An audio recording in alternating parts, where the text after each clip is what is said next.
Ladies and gentlemen, another day, another you, another me, but it's not your average day today. It's finals time. Well, it's specifically the playoff 4 of our Gameathlon Road to Athens.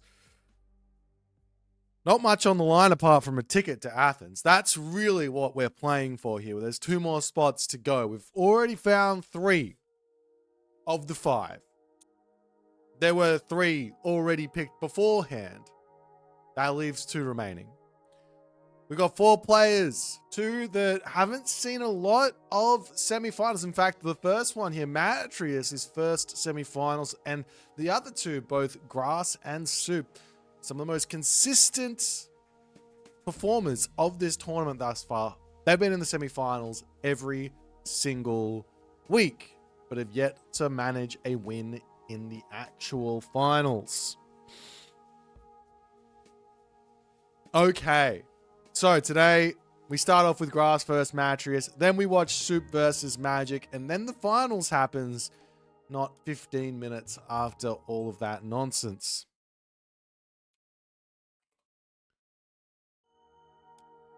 So let's jump over to the head-to-head. As I say, huge shout out to Kavoth and Jungoth with the raids. Hope your streams went well. But let's jump over to the drafting, well, the head-to-head and see, have these 2 players actually played against each other in tournament before? It seems like a matchup that for some reason is quite familiar, but who knows?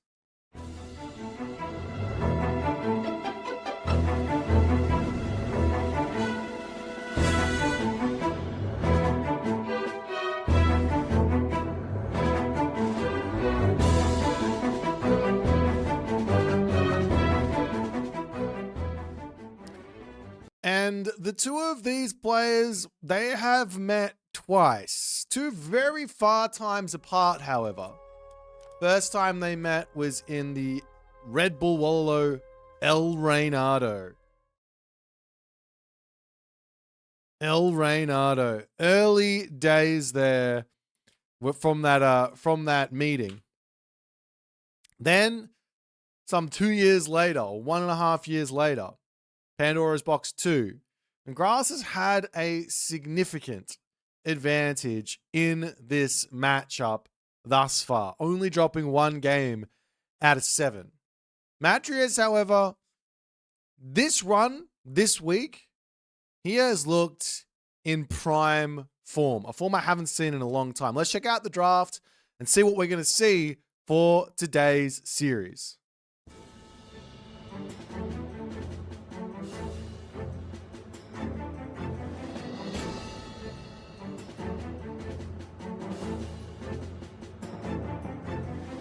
Alrighty then, we got 30 seconds before we're going to be jumping into game number 1 here. So to break it down really quickly, Grass is target banning Matreiuss, staying away from banning some of those more powerful gods that people have been really banning and more just focusing right in on what Matreiuss is good at. Matreiuss says, let's just get rid of 2 difficult gods to deal with in Grass's roster. Both of these guys are kind of non-DLC specialists to some degree.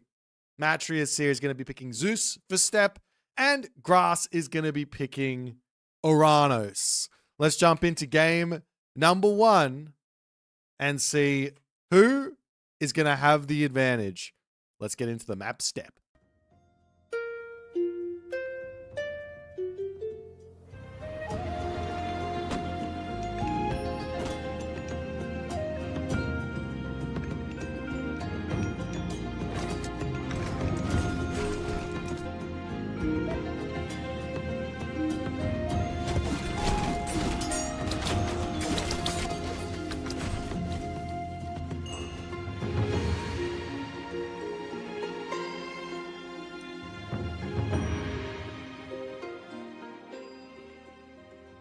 So we hop on in to game number 1. Left side of the map, this is Matreiuss.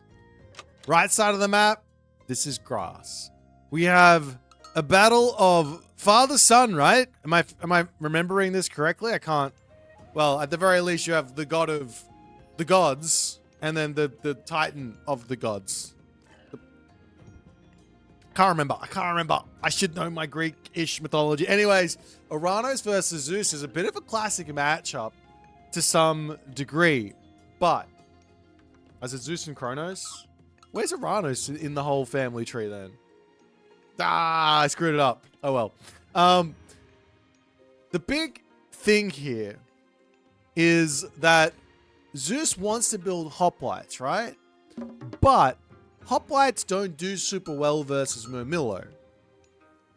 So what does Zeus do in order to get by mass Murmillo here early stages of the game? It's always going to be the difficulty here for the Greeks. And Grass, he is quite known for saying, if I can build pure Murmillo, I will build pure Murmillo. And I'm never going to stop. That's the Grass attitude. That's the Grass way of being.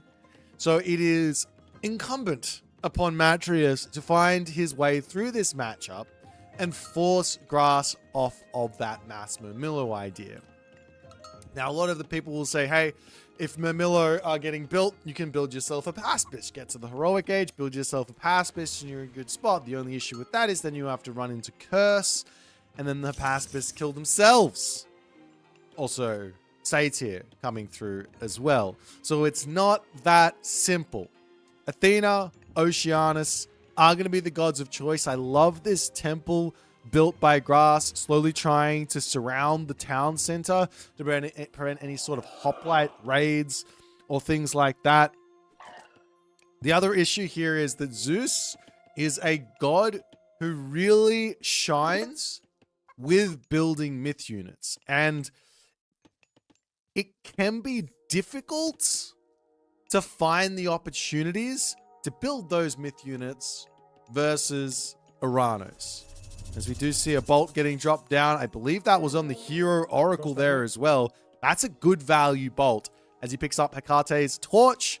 That's nice. And this is exactly what Matreiuss is actually going to be wanting here, because one of the main benefits outside of myth units is going to be the god power recasting. So I wouldn't be surprised to see Matreiuss going into multiple restoration usages in this game, being 10% cheaper with that Hecate's torch. Other relics on the map, up onto the top here. Well, that one's being grabbed already. We take a quick look. It is going to be Girdle Hippolyta, which makes those ranged soldiers a little bit stronger. Not the most of impactful. Hestia's Hearth here, making villagers train faster, is always nice.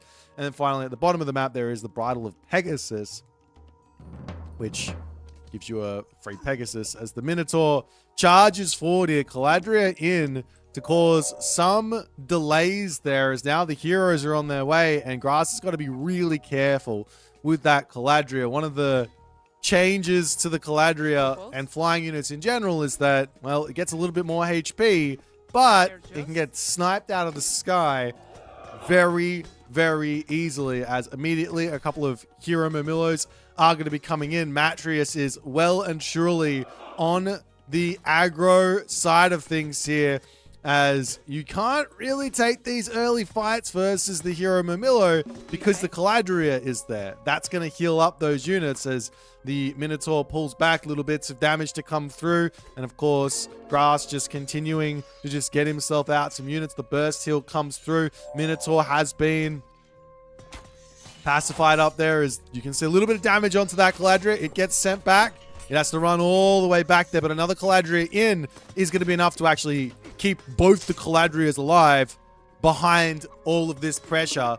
As Matreiuss continuing to push forward, he will be able to, oh, no, not quite yet able to do much with the stuff. Does he turn and take out the Carnivora? Yes, he does, as down goes one hero Murmillo, as the Manticore going to be doing a lot of good damage. Restoration super early there from Matreiuss, as he is very much happily saying it is time to get going in this matchup. The Minotaur goes down. The restoration down is kind of a big deal here, as that Murmillo hero that's getting sent back in, and that's going to get healed all the way back up to full HP, as Matreiuss just going to continue to attempt to pick units off. He gets another Murmillo kill. Every kill here is sort of huge for Matreiuss, because realistically he shouldn't be here because those Caladria are so much value. Heracles and Jason trying to take out the Caladria on the back, not able to do so as the burst heal does come through.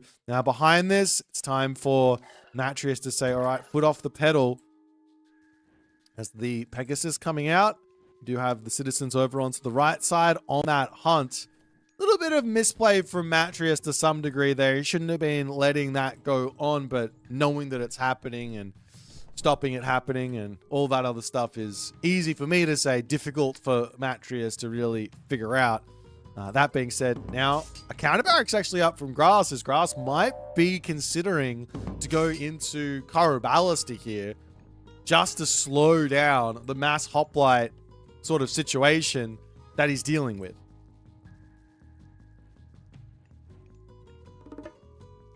Now, there is HUSKSUPPE boss over here, and Matreiuss may have scouted the Oracle on this top side as the hoplites, they are in hot pursuit. Just two of them.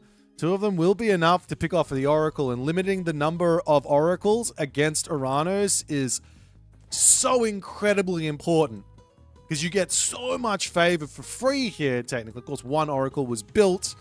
And also there's an Oracle hero somewhere on the map, right? Or is it dead? Yes, there's one Oracle hero in that bottom corner. It's around onto the bottom side now. In comes the Grass raiding force. He does have himself Empyrean speed, which does speed up those Murmillos as he's charging it onto this side, trying to find something to hit here. Into the main base he's going to be coming, and this is a little bit dangerous for him because the army of Matreiuss here has been happily spamming out hoplites here. Now, of course, the Murmillos, they can simply just run away, but he might be dropping a Murmillo here to getting snared up. The hoplites are quite speedy, and we will be seeing behind this as well the Sarissa on the way as these Galadriel standing or flying over here gets the healing in, and then the Murmillo say, hey, if you're gonna charge in there, we will just simply turn and take the fight. As onto the backside, heroes do zone the Galadriel there, but in onto this position comes the Carnivora. You didn't even get the Galadriel kill either, and Grass in full flight now has got a full offensive going on, and Matreiuss needs to pull back into his main base. Up onto this top side, however, in comes the hoplites. They see an opportunity to get some damage done as medium hoplites is through, but Matreiuss has fallen behind on the production for the moment as the citizens will dive into the matter, and hoplites, well, they sort of can't get away with these attacks because the Murmillos have the speed advantage. Even if they didn't have the speed advantage, they've got sky passages there as well, as in comes the watchtowers to help out on this fight. Is that going to be enough as the Murmillos, well, there goes the shockwave, but the Murmillos are looking incredibly powerful for the time being. Matreiuss pulling back here. Hoplites retreating from this position as well, as he's not able to get the value where that's concerned. And I think behind all of this, Matreiuss, he's still building some hoplites, but it looks to me like he wants a heroic age. The only issue here for Matreiuss is I don't really get a lot from going to the heroic age as Zeus. Unlike, say, Hades or Poseidon or even Demeter, your god powers are a little bit lacking to actually get away with a heroic age, unless you've already got the units in, which Matreiuss doesn't really have. So bronze obviously is the one that comes to mind, right? But I don't think he's got enough units to really break out of his base with a bronze and win a fight to get himself a gold mine. So he's going to go through Apollo, which is interesting because it allows him to potentially underworld away from where the Murmillo are, get a fortress up, and maybe be okay here. As up onto the top side, villagers do get spotted, but that little bit too late as the hoplites going to attempt to take down the manor, but there are already a handful of Murmillo in pursuit here, and Grass is looking more and more in control of this game as we speak. Only the one villager on favor as well from Matreiuss. Going into Manticores kind of feels like a half decent idea here until you realize, well, if you do that, you have to hide it really, really well because Grass he is going to be able to get himself this technology and then heroize all of his Mamillos to take you out very, very quickly.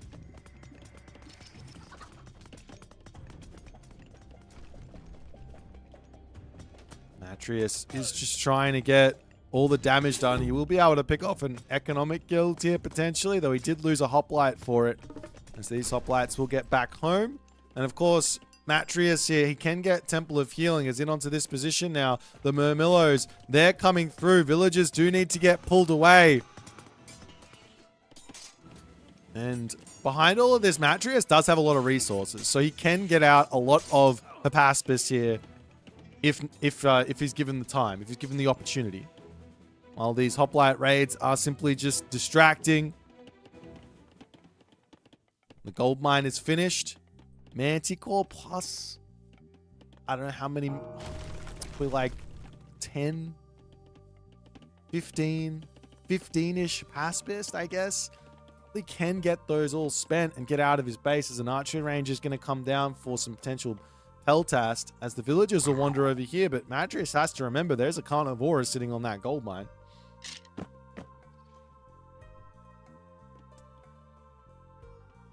So heroes will come over onto this spot, take this out. There is the hoplite running around onto this corner, looking for everything.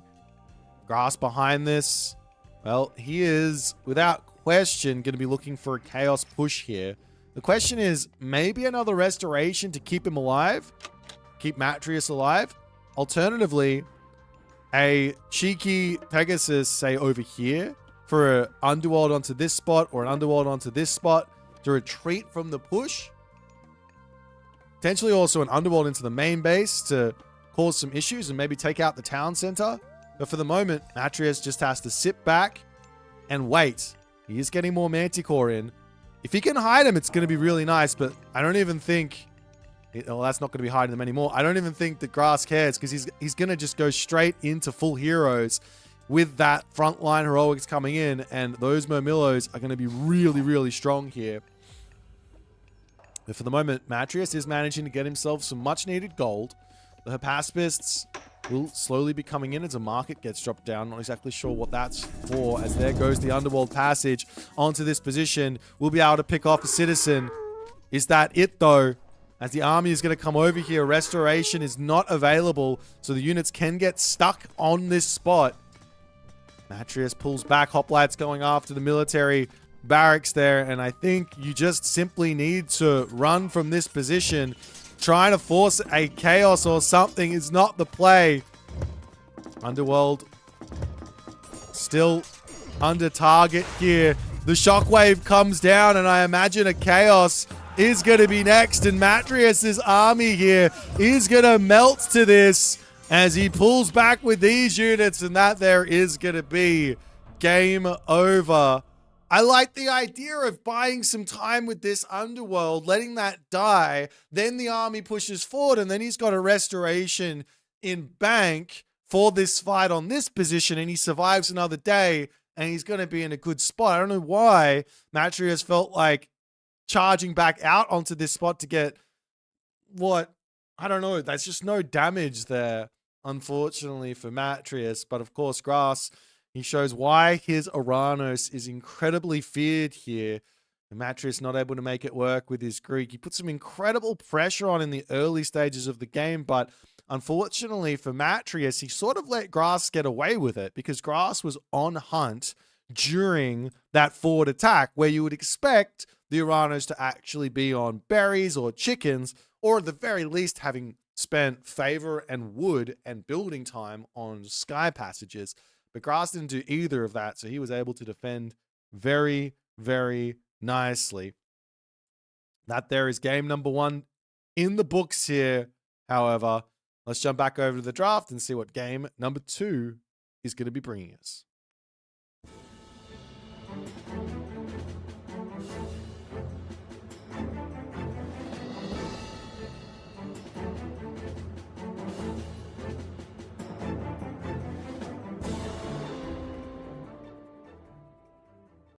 Alrighty, so our next game is going to be on the map Giza, and we do have Another sort of interesting matchup here. This is a Set versus Isis on Giza, which is very, very, I would say, sort of bizarre here. Both players like trying to snipe the enemy Norse, I guess. But both players not able to do so. They both pick Egyptian. So we get an Egyptian mirror. Now, last time I said this matchup was mostly, well,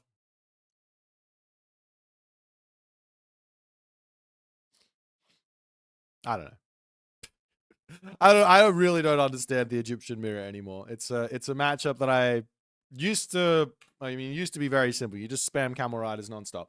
Now it's not that simple. I think there's a lot of extra stuff going on in there.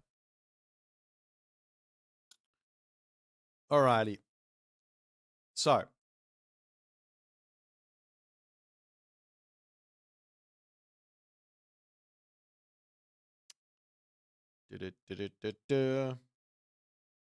For everyone who's joining in now and not really understanding exactly what we've got going on today, this is the semi-finals, and we're going to do the finals of the fourth playoff, or the fourth qualifier, the fourth participant for the Athens LAN at Gameathlon in Athens in September. So on September 11th, 12th, and 13th, we're going to be inside the Taekwondo Olympic Arena in Athens playing Age Mythology. So that's what we're playing here for. That's what these guys are fighting for. And well, enough of that, because let's jump into game number 2, Set versus Isis on Giza.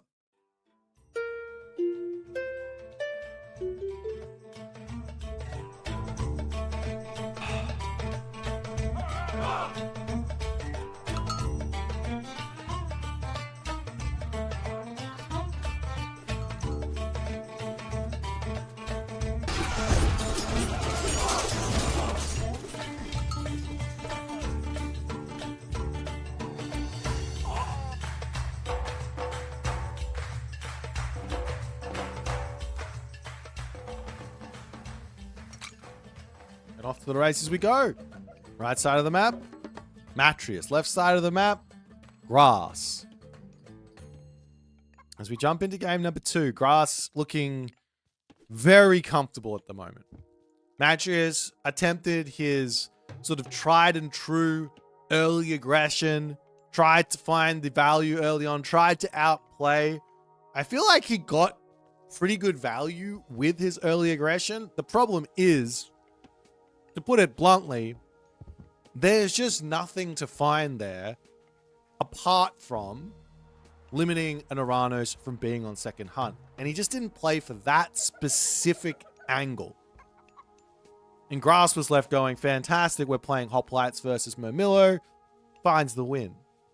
So the question is, now moving into the Egyptian mirror, which is very, very different from a Zeus versus Uranus matchup, is Matreiuss going to attempt to exert that early aggression again?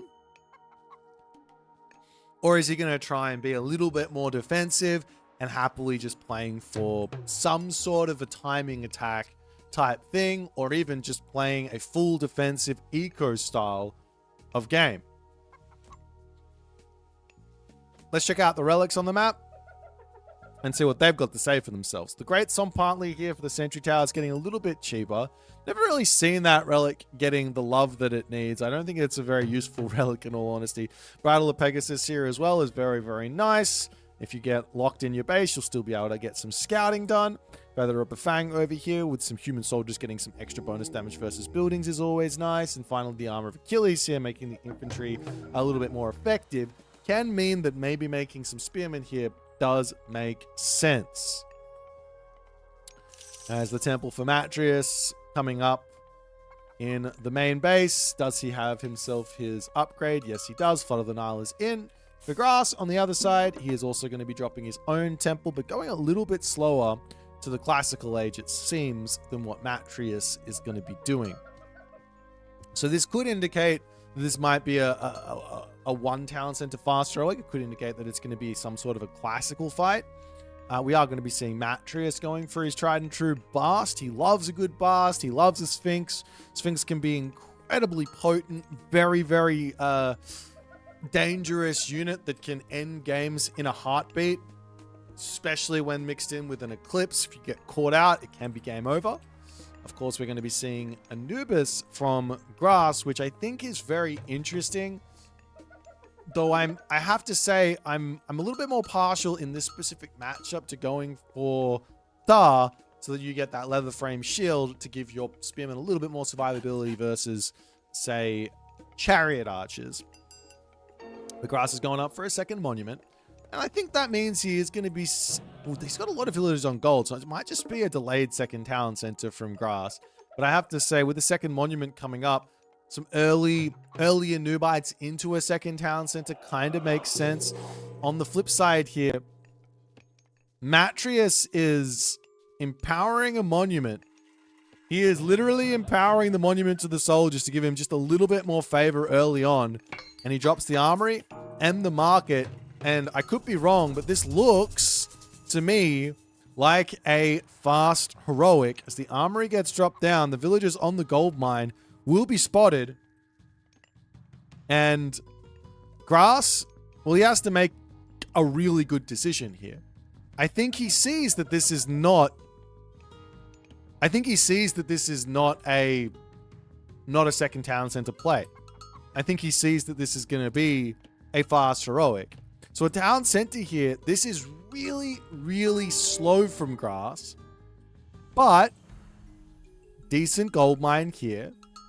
Decent gold mine here. And decent gold mine up on the top here as well does allow for some defensive maneuvering to survive a massive all-in from Matreiuss. And, well, he is going for a massive all-in here. I don't see any other way to put it. Moving around off of this position, going to be taking his time to move over onto the hunt as well, as the priest in the center of the map does get caught out, but a couple more priests are in here to deal with this Anubite. I don't think that Anubite is surviving, and, well, neither did Grass because he didn't try and retreat it. As the Pegasus comes in for Matreiuss, trying to scout out what's happening, sees the gold mine on the right. Might see the gold mine on the left here as well, but definitely will see the town center.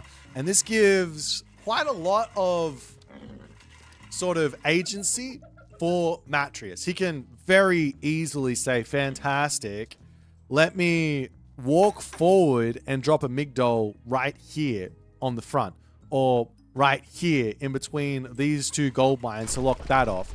And then he can look to put pressure onto this town center, and then with all the obelisks down, maybe a Scorpion Man over onto this gold mine, and maybe, just maybe, lock Grass off of every gold mine on the map.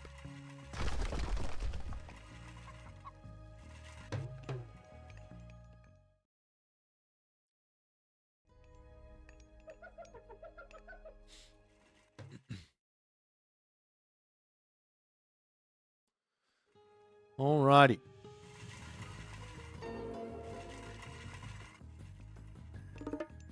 Now in comes the Nephthys from Grass, or just about to. Armories as well. And surely the villagers for Matreiuss need to start moving forward. He does drop that prosperity down. But the issue with going prosperity this early is you just start floating gold when you're in the heroic age. It's very tough to actually get that all spent. I much prefer to put the Migdol down first, and the siege works, then put my villagers onto gold, then click prosperity. Onto this side, the Sphinx just trying to get small amounts of value done. After all is said and done, there's only a tiny advantage here for Matreiuss in terms of timing. Like, it's less than a minute. And Matreiuss is actually going to be dropping the Migdol in... basically on his side of the map, which to me seems really, really strange.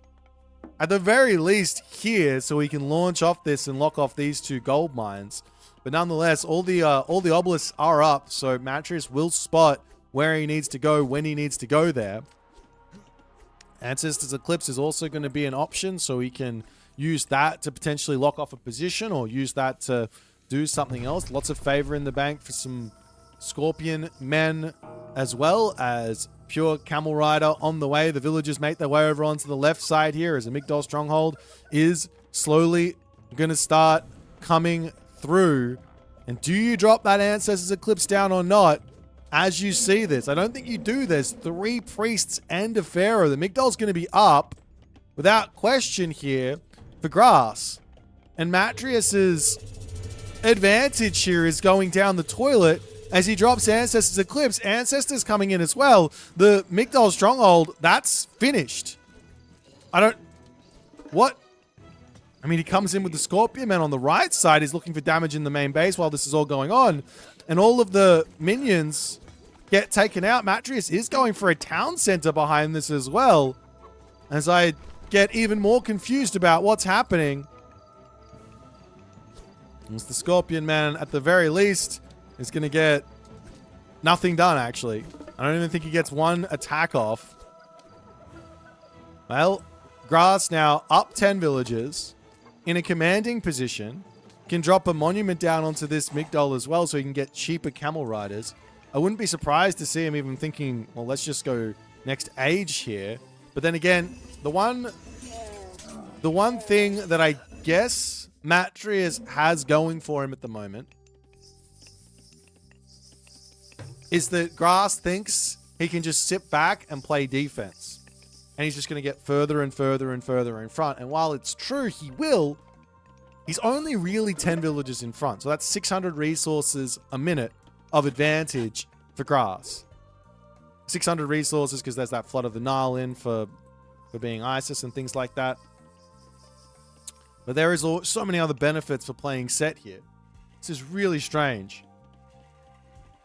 Camel Riders to try and charge in. That one Scorpion Man is going to be a little bit of a nuisance here as Matreiuss pushes forward. There's not really anywhere to attack here either, as Grass is playing an incredibly well-defended game. Chariot Archers into the mix is a little bit strange. We will see some Giraffe of Set getting built here from Grass as well to try and delay his farm transition for as long as he possibly can. Of course, Matreiuss is on food out here. He's got all of that going on. There is a world here. We're playing for the second gold mine as a gold starve. I don't know if that is actually going to be a thing or not, but it might be something that Matreiuss can do. Grass is catching up on that military diff. Double Scorpion Man plus Sphinx in now for Matreiuss is somewhat scary, as now also in comes the heavy Camel Rider. Just making another move into the main base here as the army very much stuck on this position. Into the main base comes the Camel Riders. They will just cause a little bit of idle time. I really like Matreiuss being in the staying here, but just tiny bits of idle time is fine. As he does see the monument to the soldiers and says, that's a weak building. That's going to be damaged. Let's kill that. Nice find where that's concerned is now in comes the Camel Riders here. While that's going on, though, Matreiuss with the multitasking. He needs to get some Vil picks here as the Scorpion Men, they do get that special off. How many villagers does he actually end up managing to kill there, though? Now it's down to a difference of 8 villagers. That's got to feel good. Every little bit of damage for Matreiuss is going to matter here, as Grass probably still doesn't realize he's up against the 2TC Isis. It's just a very delayed second town center. He's still playing super defensive, not looking for raids, not trying to take out obelisks and things like that all across the map. The other thing to keep in the back of your mind is there is a potential for another prosperity here at any point when that favor comes to 60. And that's another big boost in economy for Matreiuss to keep his advantage cooking here. As more Camel Riders are going to be coming in. We have not seen a forward Migdol going up just yet. Obelisk getting cleaned up here is really smart by Grass, because now he's going to be able to look for his own raids over onto the right side of the map. As in comes Matreiuss, though, trying to get some value here as the Camel Riders pushing away. In comes the Camel Riders onto this position. Priest over here getting taken out. Matreiuss not happy with the fight just yet. He's got a couple of priests on the backside that he absolutely needs in here. The units for Matreiuss not really able to make that fight happen. Onto the backside come the Camel Riders there as well. Priests do take out one Scorpion Man. The other Scorpion Man gets brought back. His Plague of Serpents is brought through, but does that help out in the slightest here is the big question, as Matreiuss says, yes, that's too much for me. He's still trying to micro this one. Scorpion Men all end up falling there, and Matreiuss pulls out of this position in grass. Ends up finding himself a gigantic advantage after the fight finishes up there. He's in front on military. He's in front on eco. Lots of resources in the bank now after that fight for a potential mythic age here as well. Matreiuss on the flip side, he's going to get up a Migdol on this right side, but he does have his own mythic age, which could be a good option as well here.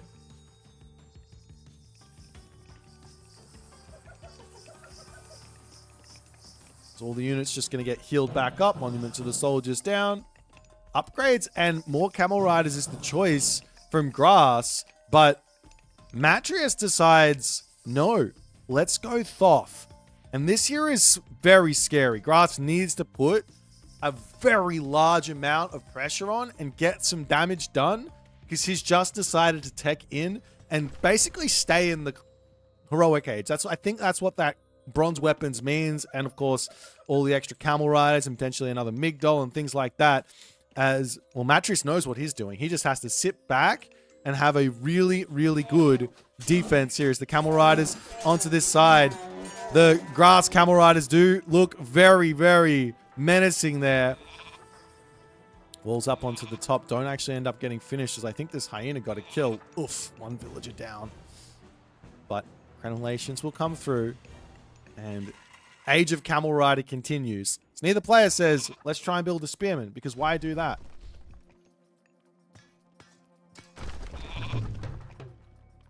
The other option here for Matreiuss could be to go into some Phoenix, but I think unfortunately it's not going to be super useful here.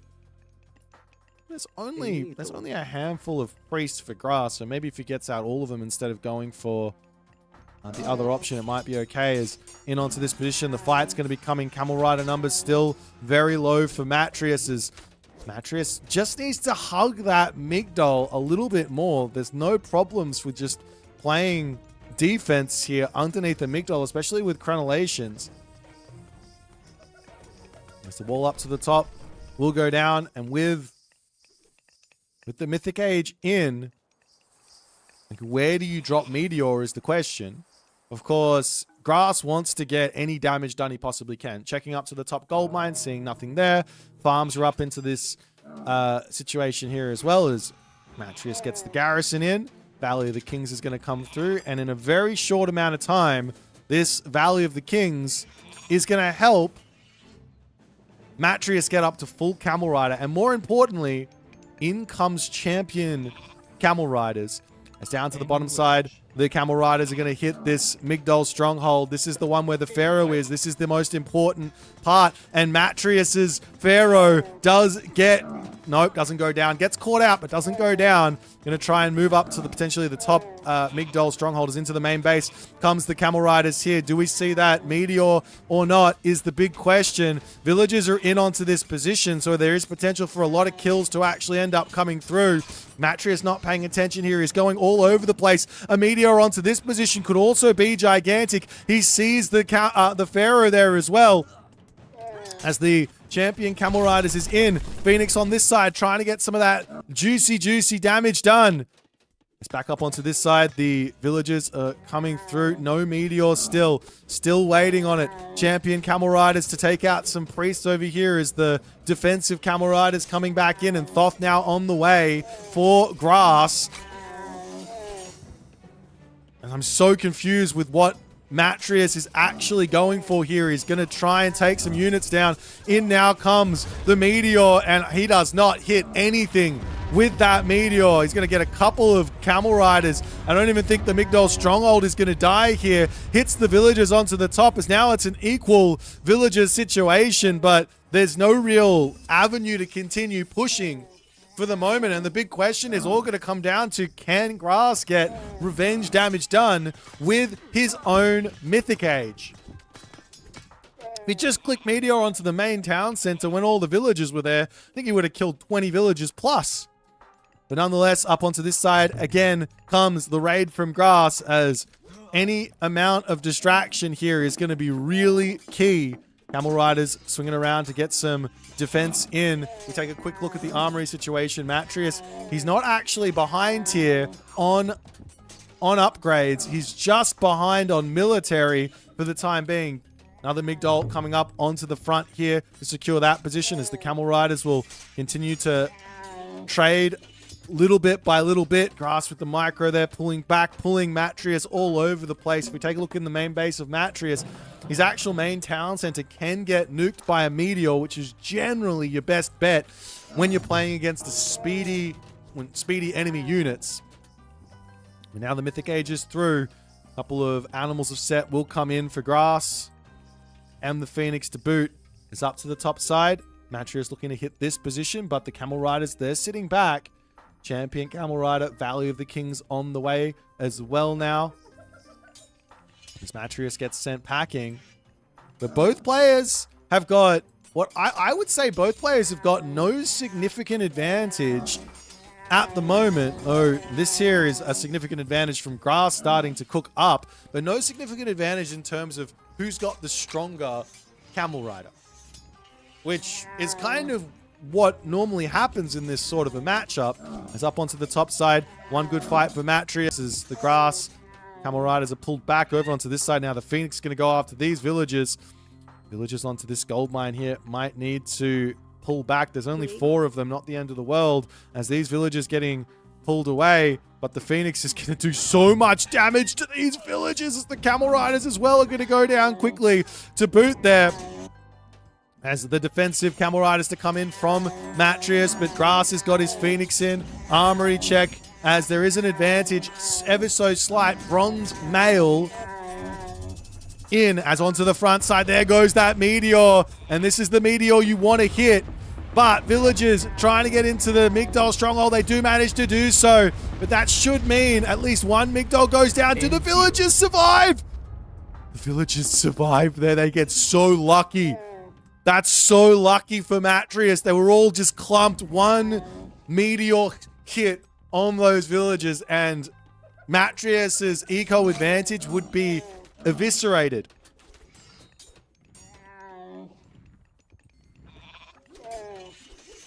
Matreiuss grouping up both players in onto this position now. It's really a battle of securing gold mines when it comes down to it. Matreiuss has got this one, which is huge. Grass as well needs to grab this one now next. And of course, Matreiuss has got to have that in the back of his mind, that he has to deal with that, as iron weapons to come in next for Matreiuss would be gigantic, as the priests trading blows here. Phoenix going down onto this side. This Phoenix here staying alive for a very long time versus only 2 priests, but who wins the fight? As an attempt at micro from Matreiuss, I can't really tell it. It's very, very close after all is said and done, as the Phoenix on the back does end up falling. Matreiuss pushes Grass back, as the catapult there is going to go down. And also the Phoenix going to be back from the ashes there for Matreiuss as well. You can see how important just one of these is here. I'd love to see, too, the favors in the bank now, and there's not really a whole lot left to spend it on outside of potential extra prosperities. As up to the top now, Matreiuss checking this gold mine again. I mean, he's not going to know to move on to this gold mine here, but having vision of it is very important. And, well, excuse me, of course he's going to know to move there, as he comes around. 5 villagers onto this position to get pushed back. More villagers going to move forward, and Grass has got 800 gold left and a dream, as iron weapons is coming through. Matreiuss just simply has the advantage here in tech now, and even at equal population, it's not equal because Isis has got 10 more, but even at equal population now, Grass is not going to be able to win a fight. Matreiuss just needs to wait for iron weapons and then take the fight.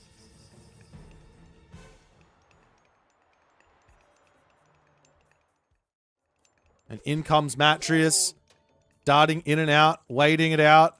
Grass can't do much but sit here and just wait for the attack. Bronze Mail does come through. That's a big help for Grass, but he's still behind on tech.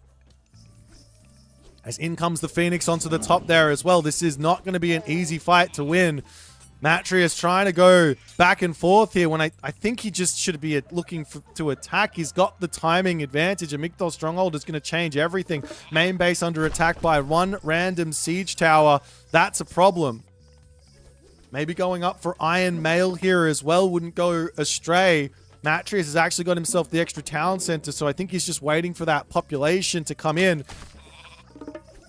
More villagers now moving in for Grass as Grass just continues to get the pokes through, but this is giving Grass that time to get that Migdol Stronghold up. The siege tower is getting so much value into the main base of Matreiuss. Matreiuss finally says it's time to go. Camel Riders on the back need to get going as one Phoenix is dead there, but another one going to move in onto this top side. Of course, the priests are there to try and deal with it, but it takes a long time for the Phoenix to actually go down. The Camel Riders coming to finish off that siege tower as Phoenix retreats. Priest going down. Camel Riders are dead for Grass, and Matreiuss is going to be pushing through this gold mine, even with the Migdol Stronghold in, as the 24-minute shaft bite also gets finished up there for Matreiuss. Phoenix back in onto the top. Only one priest remains, and this thing is going to be a monster unit, but not a monster unit if it just sits out of range. But Grass just can't get himself in an army to deal with this, and Matreiuss, after all is said and done, is going to be finding himself a revenge win for game number 2 here, ladies and gentlemen.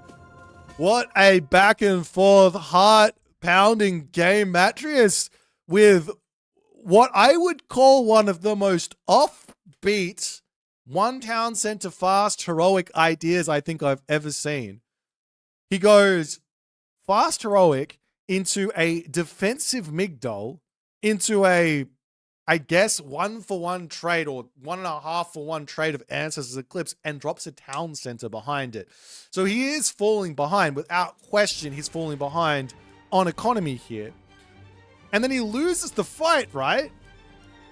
He loses the fight, but he hits the Mythic Age first. And from hitting that Mythic Age first, Grass just couldn't find any value with that little bit of timing and advantage he would have had. He was trying to find the advantage, but he just couldn't find it.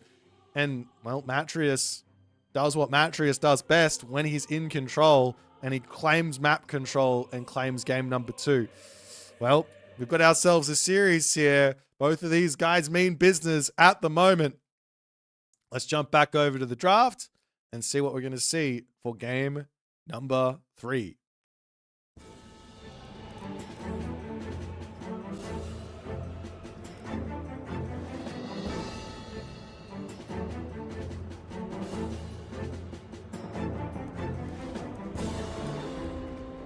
All right, our next map is going to be on Elysium, and we have ourselves, yet again, another very, very interesting matchup.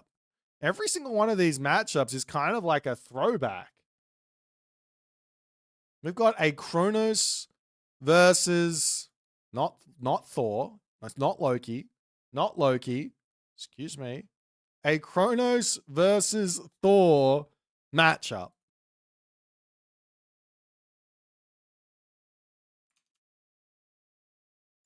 So,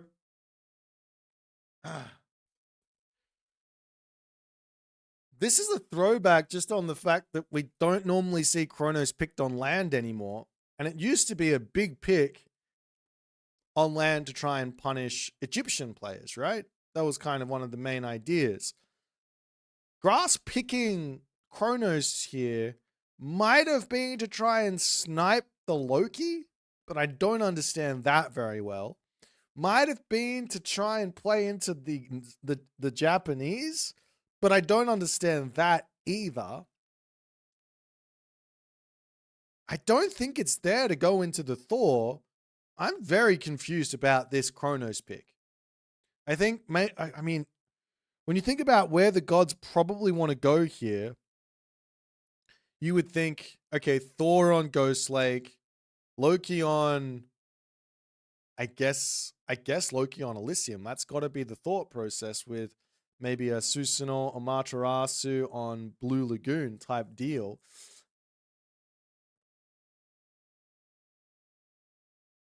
But that being said, Kronos has got some very, very interesting ways to play versus Norse at the moment, and it does sort of revolve around myth units, where Thor can go for a lot of her, so it doesn't really matter because the Karabalast are going to come in.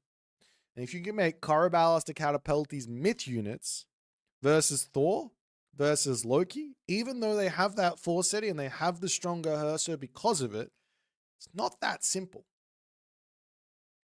That being said, Matreiuss, I have seen him open with what I would consider the correct way to open with Thor versus Kronos against non-Kronos. I've seen him do it, which is a fast temple into an early Herser. As I say, a thank you to Ablaze River for the donation there, my friend. Appreciate you so much. Thank you. If you guys do want to donate, you can do super chats on YouTube. You can also donate in the thing below in the about section there. You can buy merch as well. You can pick up a Prostagma t-shirt and all that other good stuff. So lots of ways. If you want to support, you can. I appreciate everyone for all of that good stuff. Also, ask, is Matreiuss Mexican or Italian? It is Matreiuss, the Italian stallion. That's what we know. Alrighty, ladies and gentlemen, we are about to get going with game number 3 here. Hope everyone's having a fantastic Sunday, and you're in for a very wild day of Age Mythology. Remember, the next series after this one is a absolute star-studded affair with probably 2 of the most popular YouTube, Twitch presences that Age Mythology top players have got, with Soup and Magic. So that's going to be a very, very exciting series to watch. Alrighty. But for now, I am excited. I want to see what Matreiuss has got cooking here. I want to see if Grass decides to play something a little bit offbeat. I don't think I want to see him go for the Kronos Rush and just get obliterated by a Thor. But then again, maybe that's the way to play. We'll have to wait and see. But not very long. Let's jump into game number 3. Matreiuss, Grass, 1-1. Elysium the map.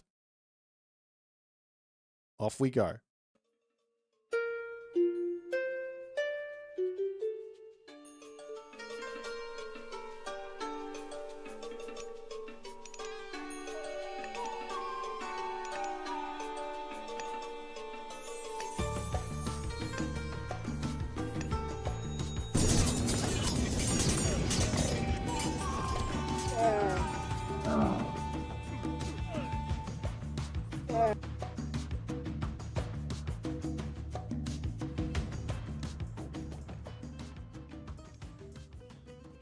All right, as we jump into game number 3, right side of the map, Matreiuss as Thor, left side of the map, Grass as Kronos. And yes, this, ladies and gentlemen, is what we in the business like to call the Kronos Rush. On the flip side, Matreiuss has already got his temple down and he's already building out his Herser. Now, this is just the start of the whole thing. Where Grass goes from this, that's going to be a big question mark. Now, the Herser heroes in general in the Archaic Age have been made stronger so they can slowly deal with Myth Unit if they have the time. We will see an attempt to get some relics in here. There kind of is time to get out and onto it. There's Harmonious Necklace over there. Pigs coming in. The Oracle on the back here, trying to spot things, trying to see where a potential temple might be.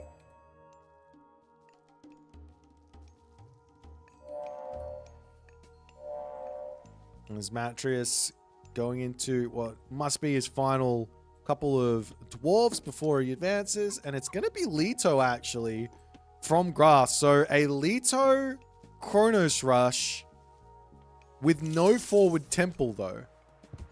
That's a little strange.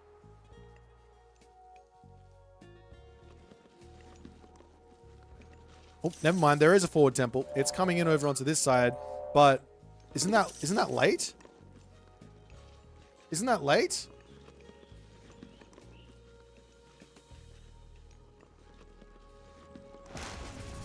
Deconstruction coming in onto the temple into the main base. Temple going to get dropped back down by Matreiuss. I don't like the temple positioning on the town center is always the right play after a temple gets deconstructed. But, wait, it is late. It's not late. The automaton, okay, the automaton spawn on this side. Okay, there you go. Shows what I know. Or does it? There the automatons come, and grass is on the way. Matreiuss, he can pull off of this and just sit in underneath his main town center. Drop a dwarven mine and be okay here. As the temple is now up, villagers still under attack. But the Hursa will swing that big hammer, trying to get some damage done. Villagers garrisoning one side of the town center to the other side. A lot of pain coming in right now for Matreiuss. It's been a while since I've seen the Chronos Rush. And of course, one of the best ways to deal with the Chronos Rush is to drop a healing spring down as soon as you hit that second age, just to make sure that everyone gets back up to a very healthy amount of resources. As in now comes a catapulti here is a bit of a strange one. Another thing you can do here is when you pick off a unit, you can drop, I'm just going to give away some secrets, you can just drop a wall over it. Bam. Hard to repair that one up as Caraballister is going to come through. Still no healing spring. One Caraballister might be enough to deal with the Hursa, as Matreiuss is actually currently housed. There's no Valor, so you can kind of just chase it down. As the Caraballister pops out, and in they go. Nice shoot and scoot, and Matreiuss here, he has to deal with a pretty nasty tactic there. Oh, almost got the micro there wrong from grass. He only picks off one Hursa for the Caraballister. That's a good trade there, as the catapulti hero coming in. That's going to get sent packing. Up onto this side, one automaton gets rebuilt. There's more automaton are going to be coming through. 9 times out of 10, the best building to drop immediately upon hitting the classical age is going to actually be the Great Hall. But Matreiuss just goes, you know what? You know what? I wanna build a dwarven armory in your face. Are you kidding me? Is that not kind of insane? He's got the healing spring, so he can sort of tank everything up. He has to be careful here not to lose the Hursa, but he can tank everything up. And now he's just going to go into armory upgrades. That's a wild choice. Nonetheless, Hursa now, they decide, well, I can just leave. He's going to look for some raids at the moment after going into an armory. God, this is such a ballsy move from Matreiuss. It's like max greed and then max pressure while getting rushed. And having a forward exposed gold mine. Because why not? Now into the main base here. Matreiuss is coming through. Jonas, Janarson. We've got multiple Jonas Janarson, apparently. A random guy dude fellow. The party of units. Well, they're going to have to think about coming back home now. Still no Great Hall means no raiding cavalry to simply take out those Caraballister.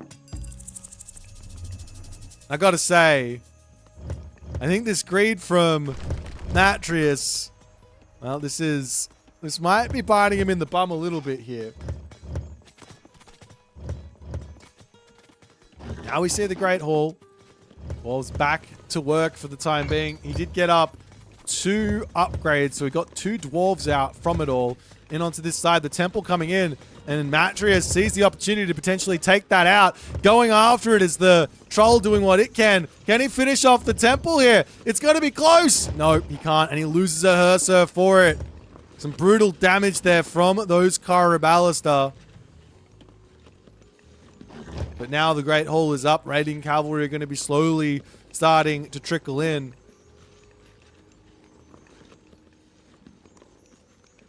And there is still a Dwarven Gold Mine remaining here for Matreiuss, so he can drop that behind here if need be and start mining that up. It's not the end of the world to do that, especially because you might get the favor in as well.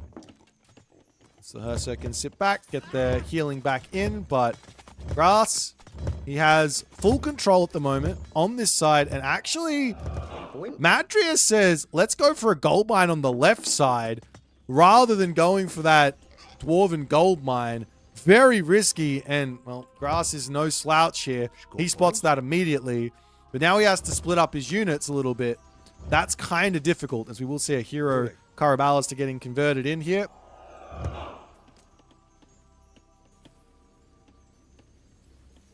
Cave Troll's going to be on the way there for Matreiuss as well.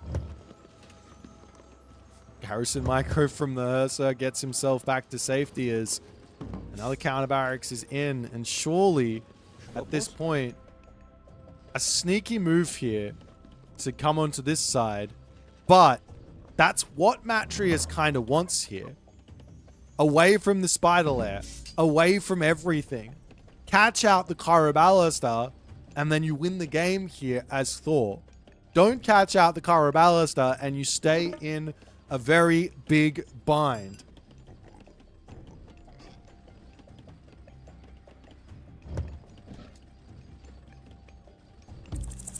As the spider lair gets dropped onto this side, and well, that's the scary part. I guess the dwarves will need to make a run for it. Back into the main base, and of course, Matreiuss can do a quick hop with these villagers back onto this gold mine, no problems. As in now comes the raiding cavalry onto that back line. Kara Ballista getting targeted down as the units will try and get back here to defend. One Kara Ballista down. Will we see another one go down? Of course, losing the raiding cavalry to the spider eggs is somewhat painful, but it's better to take the Kara Ballista out than not. Matreiuss is gold starved. Well, he's not getting gold in at the moment, but gets a couple of Kara Ballista kills, and the military differential is getting close.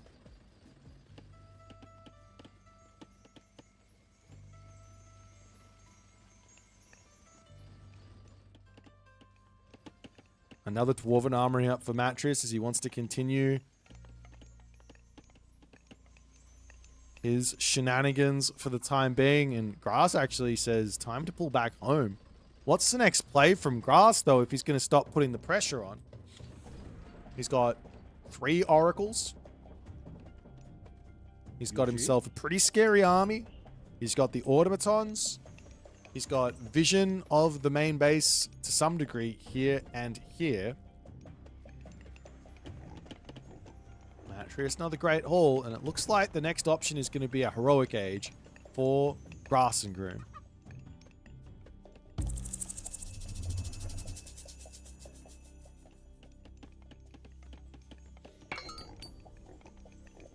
There's now Hammer of Thunder to come through. Does give a little bit more damage for those HUSKSUPPE, as well as some all-important extra favor. As the temple gets caught out again, and this time Matreiuss will be taking it out, and he might be able to take out the counter barracks here as well. Am I going crazy? Are all the relics still up here? They are. Are there any good ones? Harmony's necklace is up onto that side. I don't think that Matreiuss would have spotted that. He's got no scouting, and playing as Thor, you kind of just resign to just being a defender most of the time. As the Longhouse will come up soon. And I think the Grass plan is basically get Heroic Age, utilize Chaos to get a gold staff here. Matreiuss, on the other hand, if he can get the food in and get himself to the Heroic Age, he doesn't need to leave his base. And that's where life gets really good.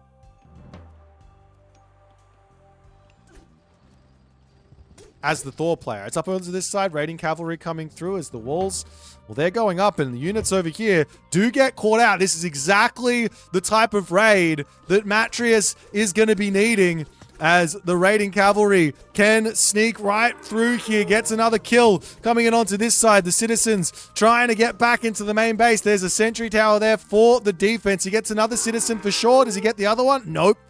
This citizen on this side is going to finish up the walls, and the Raiding Cavalry are going to pull back home. HUSKSUPPE back over onto this side, as Matreiuss does have grass in the slightest of binds here.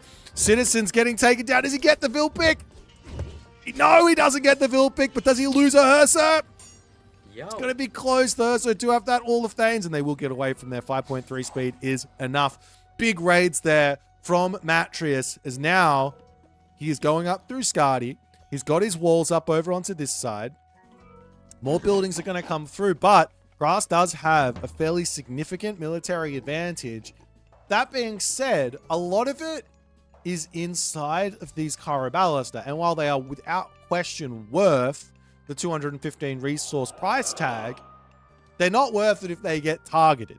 If they get a hit, they're very, very fragile. The damage they output is gigantic. So the important part here for Grass is to ensure that they are kept safe from Raiding Cavalry, HUSKSUPPE, and everything else.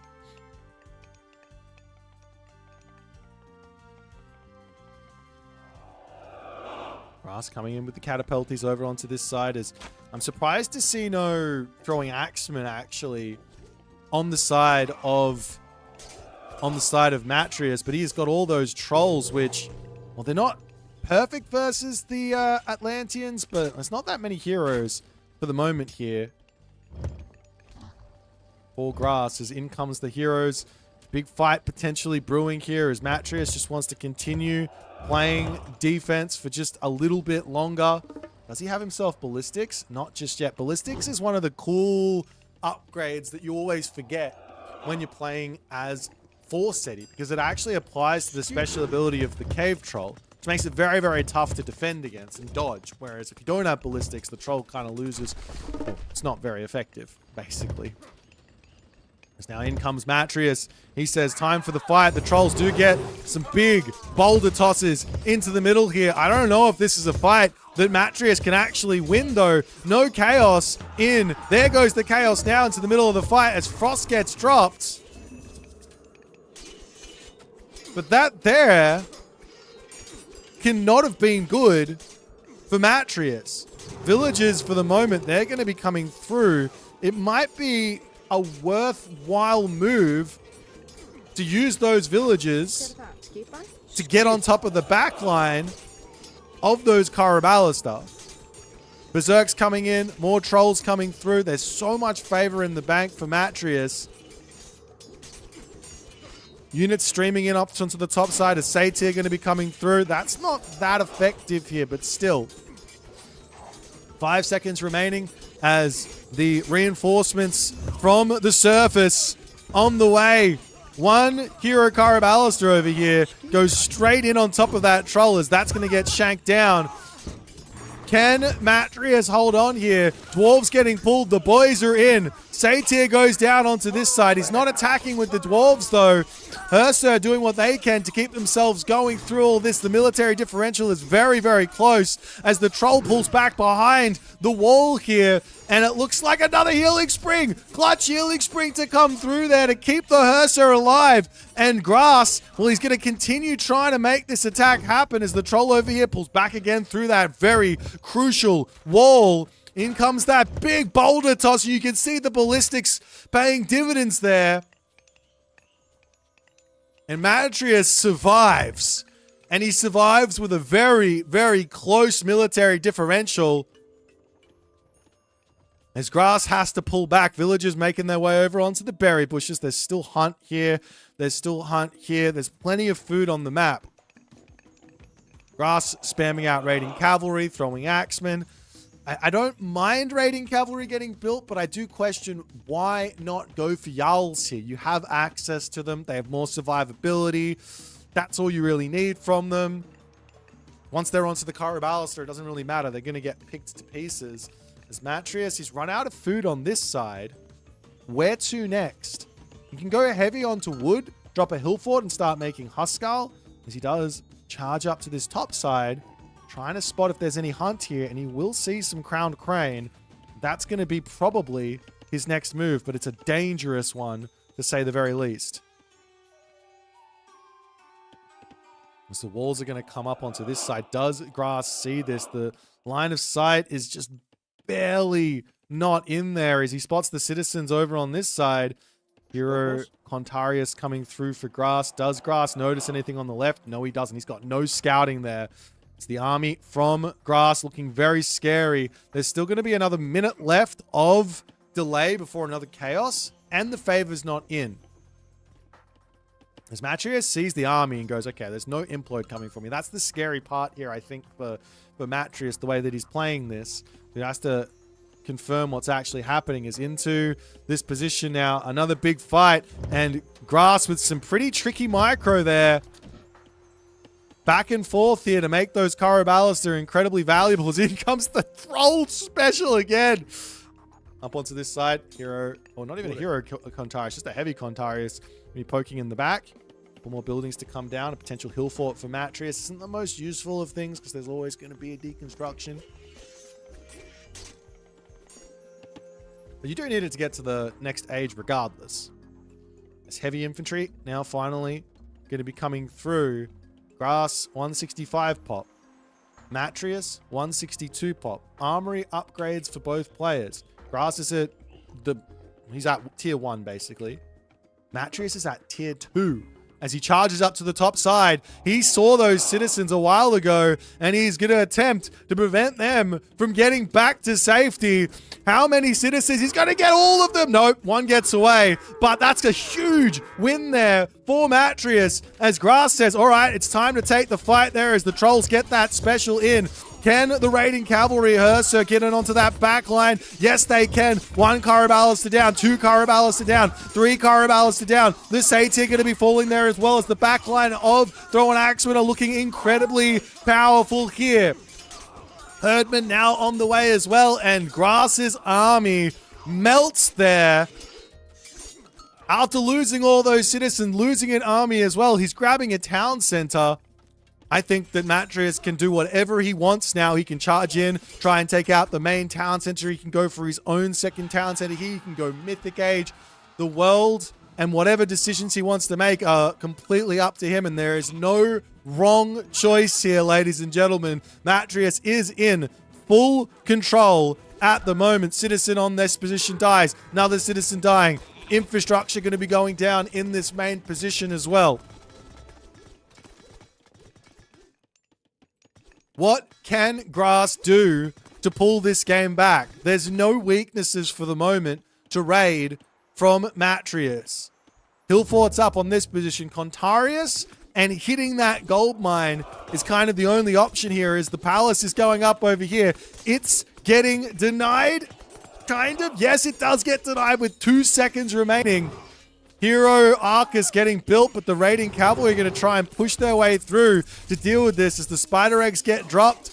Nice shoot and scoot there as there was 1 frost giant ends up falling, but that front line is going to be going down. Lots of low HP HUSKSUPPE getting it onto this back line, trying to break past those Contarius. There's just not enough military here from Grass. There's units everywhere, taking out villages left, right, and center.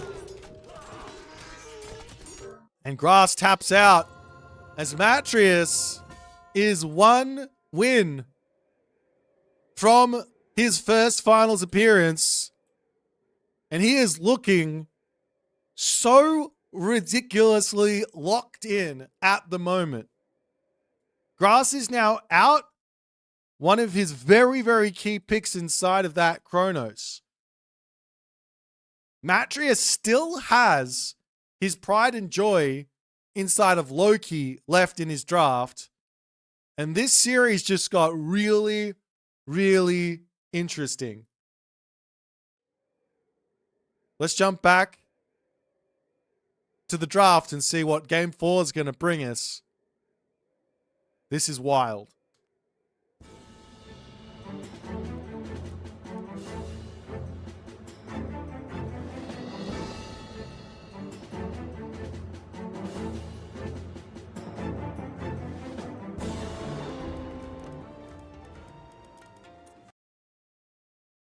Alrighty. Our next matchup. Wait.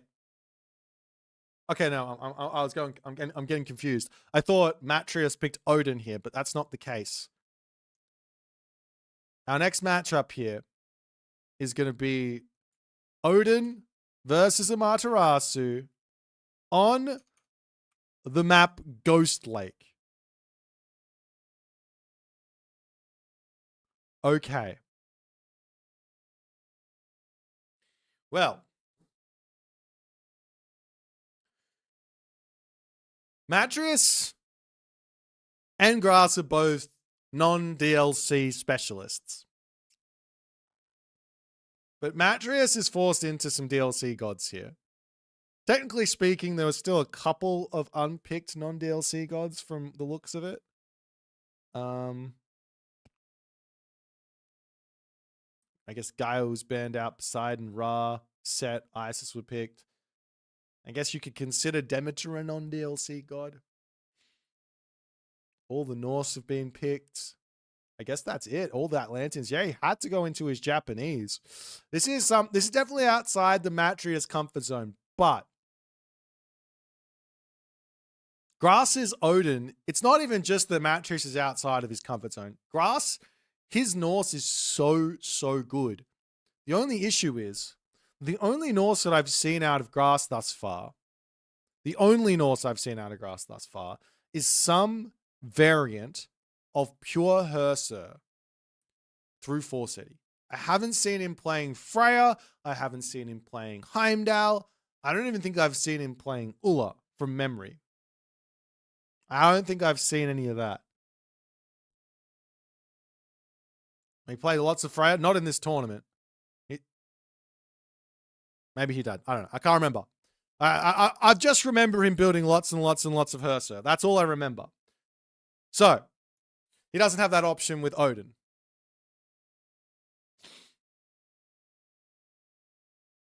So what does Matreiuss do? He likes Naginata Riders. It's not the best versus Odin either. You don't have access to Inari or Kami. It's not an easy matchup. I feel like I'm getting gaslit by chat. I'm fairly sure I'm correct. If there was one Freya game to the 15 billion Force City games I've seen out of Grass, all right, I'll give you that, but I'm getting gaslit for sure. All right, guys, game number 4. 1 win away from the finals for Matreiuss. Grass got to lock in here. Let's see if we can do it. We're going in onto Ghost Lake.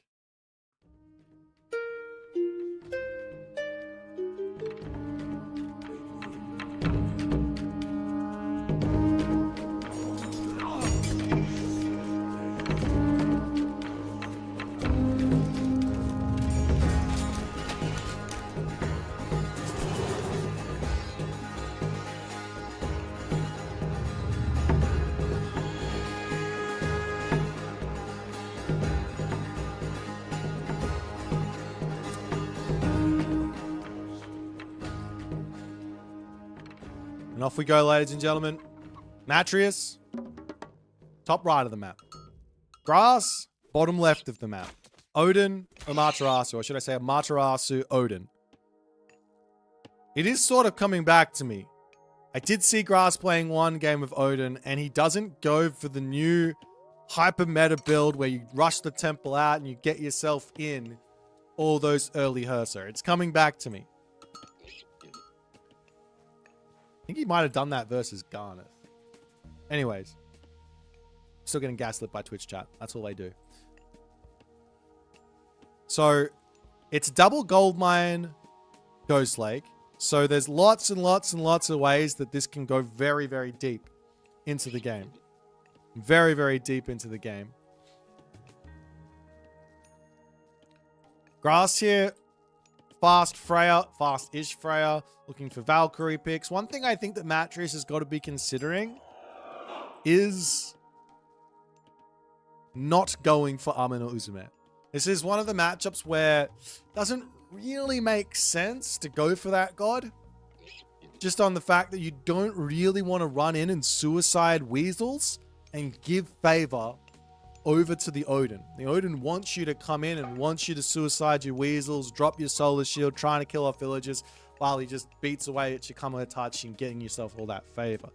That being said, there are probably some offbeat strats where you go Amin or Uzuma and you don't make a single Weasel, instead saving all that favor for a heroic age for either Raiju or Tengu. That sort of makes sense in this matchup.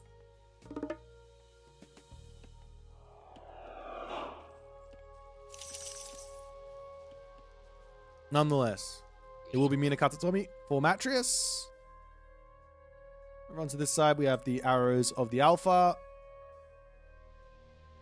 In the middle of the map, there is the Sistrum of Bast, making villages a little bit cheaper. Big Malian statue here is kind of a big relic for Matreiuss to be wanting to pick up. Did he spot it? He hasn't spotted it. Unfortunate. And then the Kui drum. Why is this relic so good for Matreiuss? Well, he's probably going to be on the defense. Probably going to get raided quite a bit in this game. So Big Malian statue would keep him alive.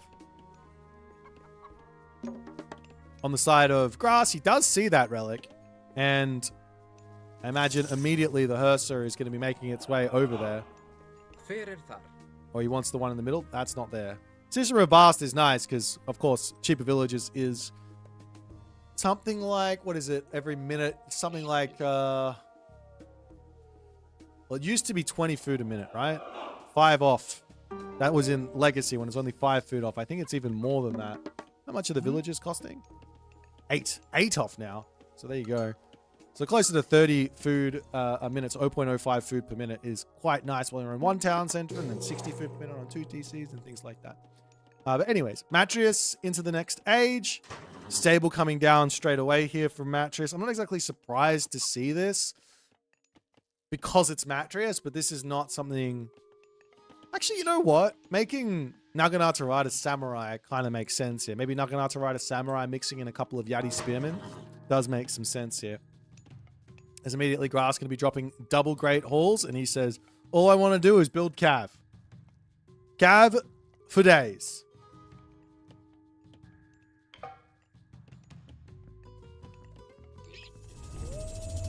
As in comes the Shrine of the Hunt there, as the food is going to be finishing up. Big upgrade to come through with Saltwater Spring. And that's going to be a lot of food income for Matreiuss to just chill out in his base while he builds up some scary units. The Naginata Riders over here coming in to try and prevent that Valkyrie from getting back home. Miko there to get one little bit of a smack in. Naginata Riders will chase this Valkyrie down. They do have the speed advantage with the Kitsune getting involved, but I think that Valkyrie is going to get back home. No problems.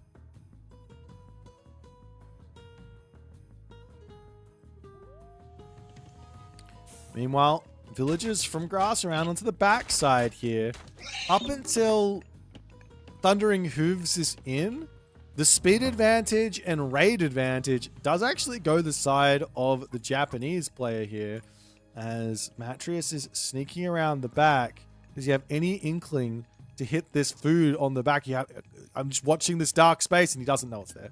Going to be charging in past here as the Hursa.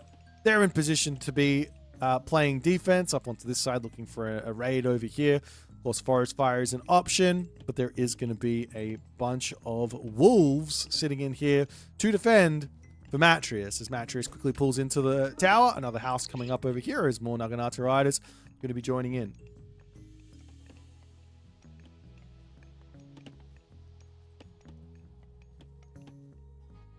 And we'll start to see some cheeky little walls coming up from Grass.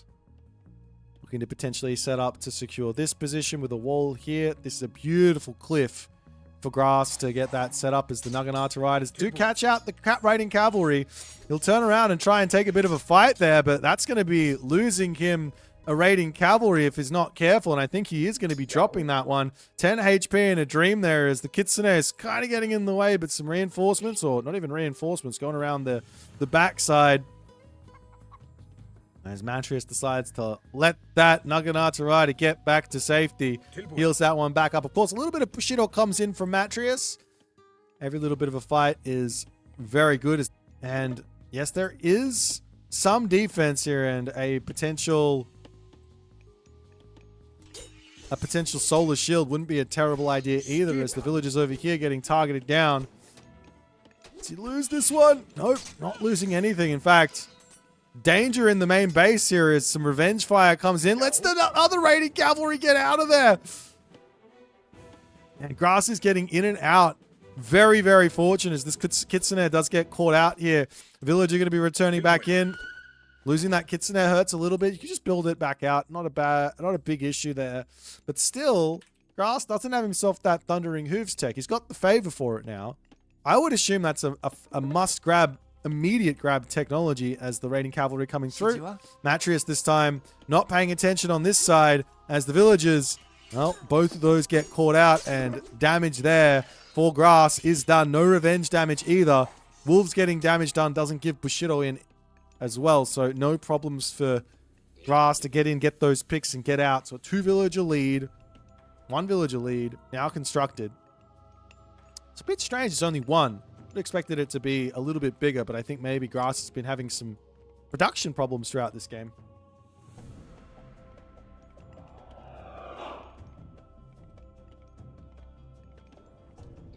So now the Samurai are going to be on the way. I do think it's worthwhile here, considering the way that Grass plays. If you can get your head into what Grass is thinking, Grass really, really likes to play 1 unit compositions as much as he possibly can. That's at least my feeling on the matter. If you get your head into that and you go, okay, well, how can I just catch out the 1 unit composition? Well, you get some Yati in here as well. As over onto this side, the raiding cavalry sneaking in. What is this villager doing? Running away, it seems. Does get picked off. Still no solar shields getting dropped down as the wolves doing what they can. Samurai coming over here to say, get out of here. 1 wall that just gets dropped here would put a lot of a stop to all of these attacks happening. But Grass is getting small amounts of damage, getting lots and lots of value. I have to imagine he's got to be thinking about going to the heroic age here.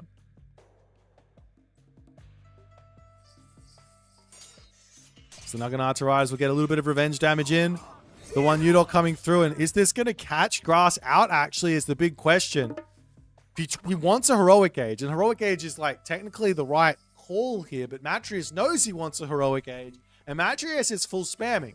And he's got siege weapons. And he's got samurai. And there is not a single throw an axeman out for Grass here. The main base is going to be in for some trouble. There's the samurai on the Musha, on the way. Skadi is coming through onto this town center. Very, very scary moment here for Grass. If he gets to the heroic age, it's obviously fine. He can drop a frost. No problems. In comes the raiding cavalry onto the back. 1 Udor going to be targeting down the town center here. No usage of the solar shield at the moment. And it's looking like the town center might end up falling. He sees the Hussar over onto this side. Hussar diving, dipping, ducking. They will get in onto the town center. The 1 Udor needs to get pulled away. Villagers going down here as well as the samurai to come through. We do have over onto this side the solar shield coming in. As the Hussar do manage to pick off 1 Udor, but the town center here does manage to stay alive as in comes the heroic age from Grass, but Matreiuss, damage is done. He's spreading out up onto the top side to hit the gold mine there. Over onto this side, that Valkyrie doing well, but that's going to go down as Grass doesn't keep his cool over onto that side. Too much chaos for the moment. And there's not really a position here to drop Frost in as the Samurai picking villagers off over here. They'll be able to get through this wall to safety as Matreiuss returns in with his 1 Udor to get more damage done. Grass is down to 40 population here, ladies and gentlemen. Wooden gate getting broken down. More units on the way. The temple will finish up here and a Frost onto that many units only. A desperation Frost for Grass to try and keep himself going. And look at the Bushido for Matreiuss at the moment. He's almost up to heavy. Valkyrie, well, they're going to be coming through quickly. On the Musha coming in. 1 Udor coming through to continue the push. There's still so much favor in the bank here for Matreiuss as well. As Matreiuss says, hello there, Sailor. I can charge in if I like. This town center is attacking a frosted unit, so there's actually nothing happening there. Up to the top side now, though. Matreiuss, well, he's about to say, I wonder where the gold villagers are, as he spots a whole bunch of dwarves over here into the main base again. The town center, he does not care about it, trying to take villagers out underneath this position as well. Heavy samurai now in. Villagers coming through to start shanking, but there's villagers dropping left, right, and center. Even if Matreiuss loses all of these units, it's not going to matter here, ladies and gentlemen. The Frost Giants are going to be huge. They are going to be really, really helpful to keep himself alive. But look at what's happening on this top side. 2 kills for this Heavy Naginata Rider. 5 kills for this Samurai. Villagers falling. And Grass seemingly out of options here. What can he do next? How can he bring this game back? He's down 26 to 41 villages. He does have a tech advantage for the Frost Giants, but no gold income. Great Hall gets taken out. Samurai coming in yet again. There are a couple of villages, only 4 on the top gold mine. Matreiuss has got to keep his cool here. He's got such a crazy advantage. He does not need to go full all in. The one way I think Grass brings this back is with one good fight. Forest Fire is still available. Not that that's a... Well, it could be a game-winning fight if Matreiuss falls asleep. Raiding Cavalry and Shield Maiden Valkyrie, they're going to be splitting off, looking to charge into the main base.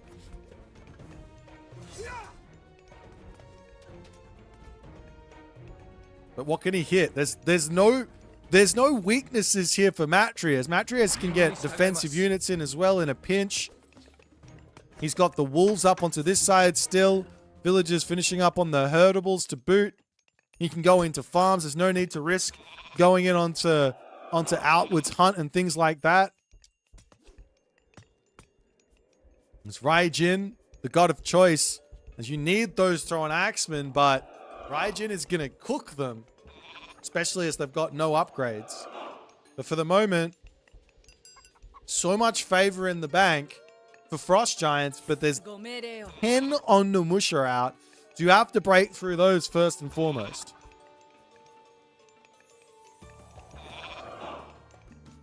Matreiuss going to be charging up to full population as it's ready to push in. He's about to hit that heroic age. In comes copper weapons, copper mail as well for Grass. He's got nothing here. He's got himself medium infantry. Town center going to be getting targeted down. There goes the Thunderburst while this is all happening. Town center will inevitably fall here. Though Matreiuss, no, he says, no, we'll go and actually take the fight. Villagers get pulled off. All the units here left with a very small amount of HP after tanking every single shockwave of this Thunderburst. As the hero on the Musha cleaning up all of these Frost Giants. And Grass is left with nothing but a couple of throw and axemen. The Omnimusha might go down here, but now comes in the Raiju. It's 4k military to 1k. It's 17 villages to 46. And Matreiuss is going in to the finals for the first time, as Grass is unable to make the finals this week. He's got one chance left to make Athens a reality. Matreiuss to the finals. What an insane run he is having this playoffs. This is looking as much like vintage Matreiuss that I've ever seen. He is coming in with aggression. He is coming in with poise. And he is playing some incredibly high-level Age of Mythology at the moment. One more win for Matreiuss. One more set for Matreiuss and he's through. But there are 2 incredibly powerful contestants, players, Age of Mythology pros, waiting to play their semi-final next. Magic and Soup. Don't you guys go nowhere. We're going to take a short break while we wait for the game to get set up. Congrats to Matreiuss. We'll see him playing later today, I guess. But Magic and Super next up. Don't you guys go nowhere. See you guys soon. Husksuppe Incarnate is here. The new fire ceremony does get dropped. Of course, B also sacked his own units, get himself out something, but there's 2 Tajiplas. Special attack coming in. It's a boost of damage for the Gardath army. As he's breaking through the center, there is still a pillar of Tlalocan to drop down on this position to help B stabilize. But he's not doing it. And in comes it now, finally. There is the Ayatochli, but that does not have much HP left. Sitting underneath this could be very, very dangerous. The town center ends up falling. The Atonzan smashes will start coming in as well. Little bits of damage to come through. Lots and lots of dead units from Garnath. Now into the center of the map. This fight, I don't know if it's quite good for Eric BR. Izumato is looking incredibly powerful here. Missing himself his actual upgrades, though. He needs that next tier of Bushido. He's still a little ways away from it. There goes a nice Valkyrie spawn to help him out, but the Juragumo is working to take that one down. Bushido tier 2 does come through, and that there is now going to be a lot of dead Ursa, and Izumato is in a commanding position here. And there goes that tornado as the Kwafu are going to move off of this gold. And this is the last little bit of gold that Magic has. He's trying his hardest to bring this game back from the brink, but he is getting pushed off of everything. He needs units over here. The one Avenger on this side is going to be some issue. Create some problems as the Lullaby does get dropped. You drop Lullaby, you go after the Commoners on the back. He's trying to take a couple of units out one at a time as the Heroes getting cleaned up. Lullaby finishes, and now, well, Recon's going to be ready to actually fight. The Kamatachi do huge damage to these infantry units as the Cody Warriors coming around onto the back line trying to take out the Bushi there, but that is an overwhelming victory for Recon, and Soup just taps out. He is not... Grouse will just pull back. He's trying to get himself more units out. Heavy cap to come through, and there, Recon controlling his army, trying to take the fight. Grass is just full send at the moment. Onto the backside come the Contarius. Still no chaos in from Grass as he drops it onto the left side. Recon has spread his units out very, very nicely. You also have to remember that these units are fighting on top of Gaia Lush. So that's HP regen while it's all going on as the heroes come onto the back there. Hesperid's tree for the HP regen as well, as that's 5 HP a second from both of the Hesperid's trees. And Grass goes for the Hail Mary on that fight. And Recon, as Recon does best, simply says, "What are you doing? You can't win this fight. Please leave." That being said, the Soup Ocelotl Warriors, they're going to be going hard. If Soup can utilize these trees and then dive out of it, which he can do, he gets so much bonus damage here on this fight. He's feeling like he can actually take the fight as the Ayatochli comes through, rolls into the main base, and go after the town center again. Onto the backside, though, the Eagle Warriors, they're getting chased down, and there goes the Earth Monster. After all is said and done, Soup sacked a bunch of villagers to make that happen there. Can he win the fight, though, after all is said and done? 3K versus 3K units are falling. But the Ayatochli here is the main amount of assistance that Soup actually has in these fights. And now Mosca says, "I'm getting out of here" as another... There goes the Earth Monster. The last little bit of HP from the Agave Bloom did get stolen away. Now Gulambursty is brought in to say, I don't want to deal with... I don't want to lose all my units to the Earth Monster. But immediately... Soup just says, "No problems. Let me just kill it." The bunnies are sitting here waiting. The units are going to get thrown straight back out. And now the bunnies are back onto it. And it looks like Thunison, he's going to lose everything. Townsend's going to fall. And this might not help. This might not help Eric as much as you think. Because there's a whole bunch of militia that are going to spawn from it. Onto the top True, side, true. the Raiju is going after villagers. Villagers are going to pull back to the town center. They can't garrison there, though. That's going to be tough, but the Naginata Riders are going to be going down as now the heroes can come in, chasing the one Yudo away. Great control from Eric to stay out of that, but those militia, they have bonus versus Cav. They're going to get through those Cav very, very nicely, as the hero numbers for Mosca, he does still have them all alive. He's been... Righty, then... Ladies and gentlemen, semi-final 1 in the books. Semi-final 2, starting right now. We have already seen Soup and Magic match up once before in this tournament, of which it went to game 5, I think. Let's confirm that and check out their head-to-head over the years.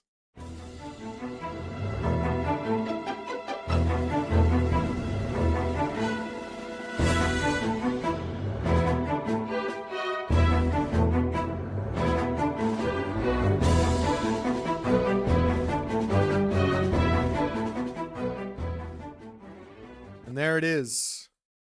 2 games, 2 full sets played between these 2 players. Magic won 3-0, and then Soup won 3-2. There's only one thing that can happen here now then, if that's the case. The next matchup needs to be another 3-0 for Soup, and it's all going to get equal.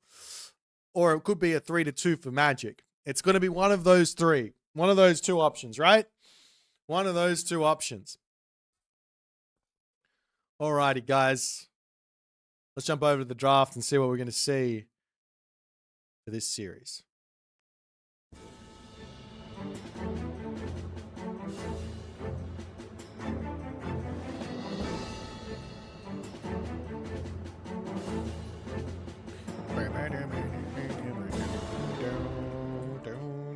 All right.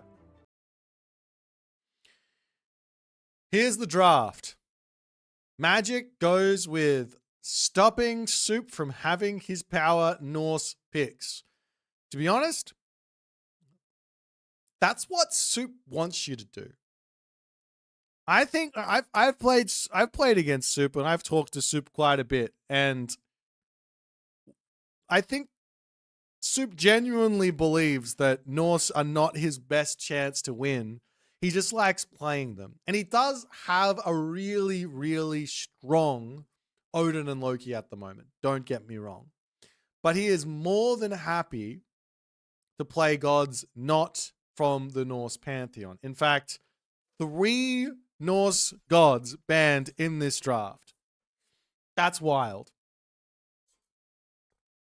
Prayer banned from Soup and Uranus as well. Doesn't want to deal with that god.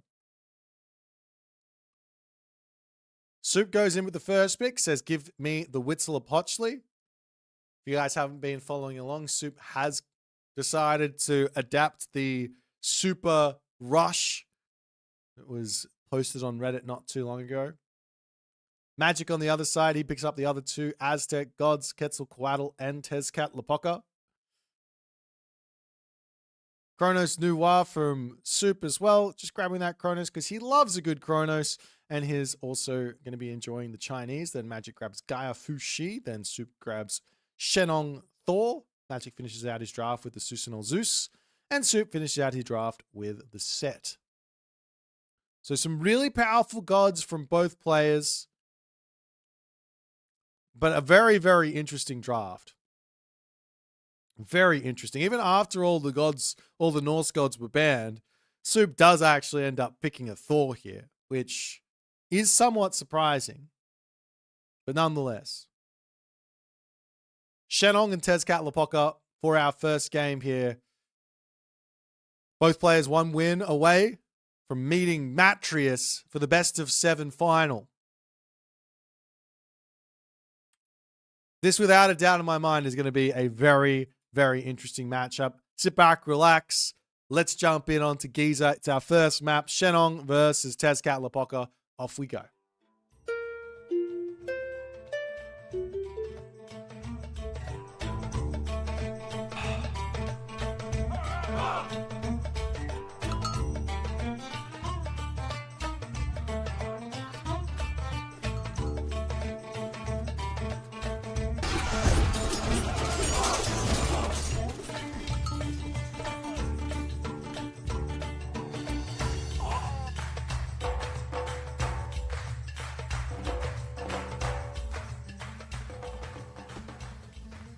And off we go. Semi-final number 2. In the left-hand corner of the map, Soup playing as Shenong. In the right-hand corner of the map, we've got Magic playing as Tezcatlipoca. Well, we've already seen one upset. I don't know if you can call it an upset, but we're going to go ahead and call it an upset. What would a second upset even be in this game? Both of these players, Magic and Soup, there's nothing between them at the moment. Magic is one of the GOATs, but has yet to fully find his stride in this tournament thus far. That being said, the games that I've seen him play this week have been incredible. On the flip side, Soup as well has been looking dominating. So, what does that really mean? Where do you go where do you go from there? Who knows? But Shenong versus Tezcatlipoca, not a simple matchup for either side here. Lots of ways things can go wrong. We all know what Soup likes to do. He loves a good power grid, and he does get blessed with a very nice back gold mine here, as well as a Rhino with some Zebra on this left side. So I would not be surprised to see Soup wanting to go for a fast second town center, which might mean that Magic on the flip side here might be looking to try and deny that. That being said, it is going to be a triple Calpuli, livestock pen, lumber outpost, and most likely here the craft workshop, which does mean a later advance for Magic. Let's have a little check of all of the relics as the Archimedes' ledger here, with population usage -1 there for the siege and the Kimetsun. Tusk of the Iron Boar over here for some extra hit points on those cavalry. That's kind of huge for both gods in this matchup. But mostly you want to be keeping that away from Tezcatlipoca, as well as the Osberg wagon here, plus 10% of movement speed for the caravans. As Soup, well, he picks up his favorite relic first and foremost. Hail of Cerberus. Why is this one of his favorite relics? Well, he just really enjoys using the special abilities of certain myth units. And I'm sure he has he's probably got some good knowledge of which myth units are going to be better to use with that relic. So for one, he's going to have access to potentially the Tautier. He's also got access to the Baihu. He's got access to the Yatsa as well, which can be nice with that extra special usage. As Soup does check out this relic, does see Tusk of the Iron Boar, and he goes, thank God I found that one. Very important. It doesn't... No Tao Wu, yeah, that's missing. So no 10-pin bowling, but nonetheless. As Magic here, he is going to be going up through Huehue, Coyotl. And we will see the Shenong farms getting stolen away, as I wouldn't be surprised to see some fairly early farms getting dropped down from the side of Magic. But up comes the town center for Soup. Pretty quick. Not the fastest you can get. You can go to Kwafu and get that town center started faster, but there's not really a huge need to do it. And I think Soup just wants what he can get here, as in comes the warrior priest, going to start beating away at these, and the wood is there for the Shenong's farms, as the warrior priest is going to start beating away at actually the Shenong farms here. But I'm pretty sure the settlement will be finished in time, and those warrior priests are going to need to get away from here. As Magic goes, all right, can't stop the town center. Let's look for some other damage. In fact, as soon as the Shenong farms get dropped down there, you really should be relocating and trying to find villages in the main base, specifically trying to take out the villages on Hunt. As Magic says, all right, I'll try and kill off the silo. Behind all of this, he's going to go, oh, that's not a town center actually from Magic. He's dropping a Calpuli over onto this side. No town center from Magic. He might be looking for a fast heroic, which seems like a good idea, unless you scout your backside and you see that gold mine, or your opponent's backside. That's going to be tough to kill. Military camp going to get dropped down as this temple over here getting targeted. And of course, Soup, he doesn't like playing. He doesn't like playing for safety. He goes full greed, and that's it. Always greed is the Soup way of playing this game. That temple is very much out in the open, can very much get stolen, and I think Magic killing the temple here would be huge. What is this Rhino doing over here? Oh. 2 HP there. I think it gets healed when it walks back and sits on the... No, never mind, not with a silo there, it won't. Over onto this side, Magic looking for villagers to pick off. Soup, very much on his game at the moment. Playing defense as those warrior priests are going to continue to pump out here. Behind this, it kind of looks like Soup is... No, he's not going to the heroic age. I was going to say he's trying to create out a heroic age, but that's not... It's not what's going on. Just getting more Dows slowly. It's a handful of Dows plus those Pioneers will be enough. Here into the main base comes this Yahtzee as the Garrison Micro from Magic. More than enough. This has not really done any damage here. Just tiny bits of idle time as the Yahtzee dives into his death. Poor guy. The one thing you want to be doing with that Yahtzee is turning off the special ability. You want to turn off the special ability. Some more Shenong farms get dropped down into the main base. And I could be wrong, but it does look like a potential heroic age is now going to be on the way for Soup as well.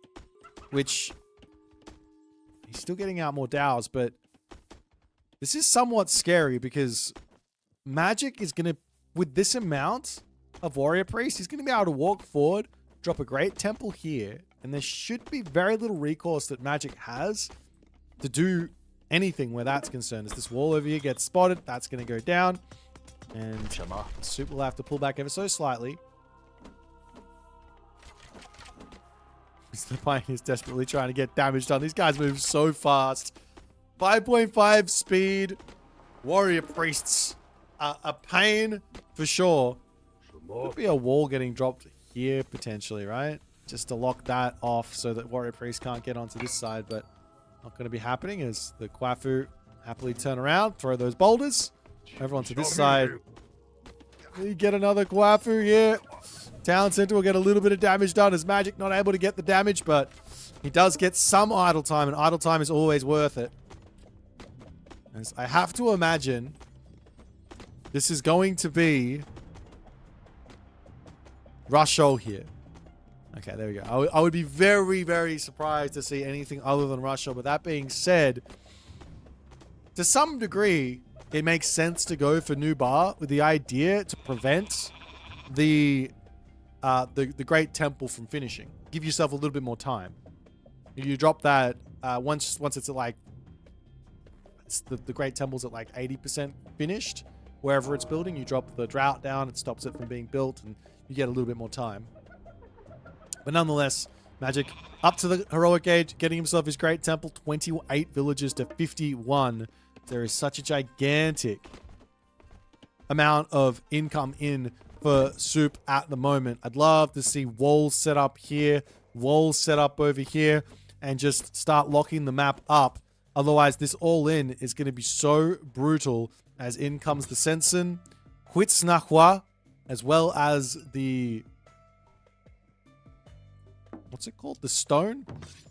Hoyal Zhaokui stone. That's in, and this means Levy Great Temple Soldiers comes in quickly for very cheap. Heavy Great Temple Soldiers comes in for very cheap. Tepia Yolotl's Reach comes in very cheap. And the Jaguar Riders will be on the way. But in now comes Master of Weaponry, Halberdier, lots of Pioneers. I'd also love to see the Imperial Academy up, which is now building, so access to both Sages and the Jiangxia to deal with the free Tsitsamiddles that are going to be coming around, getting value all over the place. Here comes the Warrior Priest again, getting tiny little bits of damage, tiny little bits of pressure.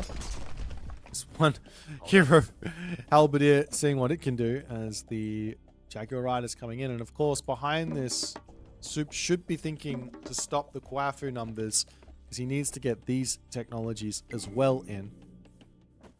Magic is already going to have himself some power here. He's also going for the Atonton smashes right away, rather than going into an answer for all of that other good stuff. But there goes the Starfall, and Magic will drop both of his myth units there. Pulls out, takes a bit of damage. Where did the heroes go? Yeah, right over onto this spot as the Warrior Priests get that surround in. One sits the middle, goes down. Lullaby gets dropped. So now there's access to a lightning weapons, which is somewhat scary. In comes the Fey Beast there as the answer for just a couple of Jaguar Riders to just give a little bit of support here, as this Obsidian Shard is going to be getting denied, and no Fey Beasts remaining. That's a big win for Magic, but, well, Soup now, he's walled up over here. He's walled up over here. There is an entrance in onto this side to get in onto the back line. So the entirety of Soup's base isn't quite yet protected, but now there is a lightning weapons for a big fight coming up. And the economy of Soup isn't getting any smaller. He's getting his upgrades through Gilded Shields as the first option here. Is a little on the strange side, as we do have the Great Temple into the middle getting built up, and Soup feels like he is ready to look for some actual fighting here. I don't think he needs to. One of the things about playing versus the Aztec you got to keep in the back of your mind is it's the same as playing against every other Sith. If they're sitting 1 TC, you got to be patient on your 2 TC, and you let the villager differential give you all the tech, all the unit quality, and all the advantage. Somewhat just sitting there doing nothing is, in essence, doing something.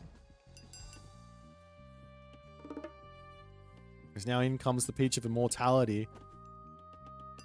There's just so many Warrior Priests in for Magic. He's sneaking in onto this side. What can he do with those Warrior Priests? Does this get spotted by Soup?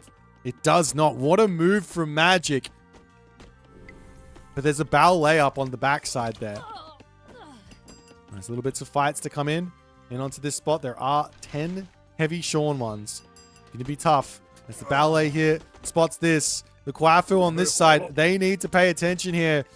And Magic gets around, will get some damage done, picks up a peasant or two. Also, there's going to be the Tajipla coming in, as Magic needs to pull back here and look for some actual defense. But is there crenellations in? Yes, there is. So all of these units running through the main base are going to take a lot of damage. In onto the front, Magic sees his opportunity to get something happening here as the Baihu dives into its death. With the Warrior Priests, they're out of here. The Tajipla, that's down. And Magic back and forth here with his army, not really able to find the fight just yet. The Tauntaun Smashers will break through over onto this side as Soup, well, he's going to take the fight. There goes the lightning weapons, and all of those Tauntaun Smashers are going to get stunned up as they will not be able to escape. And Magic pulls back. He is so far behind on economy now, but he is still equal on military diff. Onto the front, another ballet for Soup, as slow and steady. Like I said, slowly get more map control. You're in a good spot. Into the main base, however, comes those Jaguar Riders. And you see the back position here to put some pressure on, but Soup has to be paying attention there. He can just simply run into the ballet. It's not a big issue. Set himself up onto the front there, and maybe even look to push forward here while the Jaguar Riders are not in position. And Qinglong actually comes in for free there to help defend this, which might be enough. A couple of halberdiers do get brought back on the defense. As Magic will be able to pick off a couple of Kwafu here, I think, as Soup is just getting tired of dealing with it all. In comes the special, and all the Jaguar riders die on the front, but now the halberdiers aren't here to support, as this army of majority Sean ones is going to be difficult to deal with. You have to micro this really, really well, and there's no lightning weapons at the moment for Soup. But Magic, underneath the ballet without the siege, that's a tough fight there as well. As the front of this army, all being halberdiers, is kind of looking a little bit suspect for Soup now. He does have a pretty nice amount of heavy fire archers, as Soup, he is now on to the Mythic Age through Huangdi. He's got his next gold mine sorted out. Magic as well. He's going Mythic Age through Xolotl, which, if I remember correctly, gives the soul guides, but also gives that very, very strange god power, which, if you sit inside and you take the fight, you basically everything, you just can't sit inside of the big death arena. Otherwise, you just lose everything. I don't think any advantage of an army can win those sorts of fights.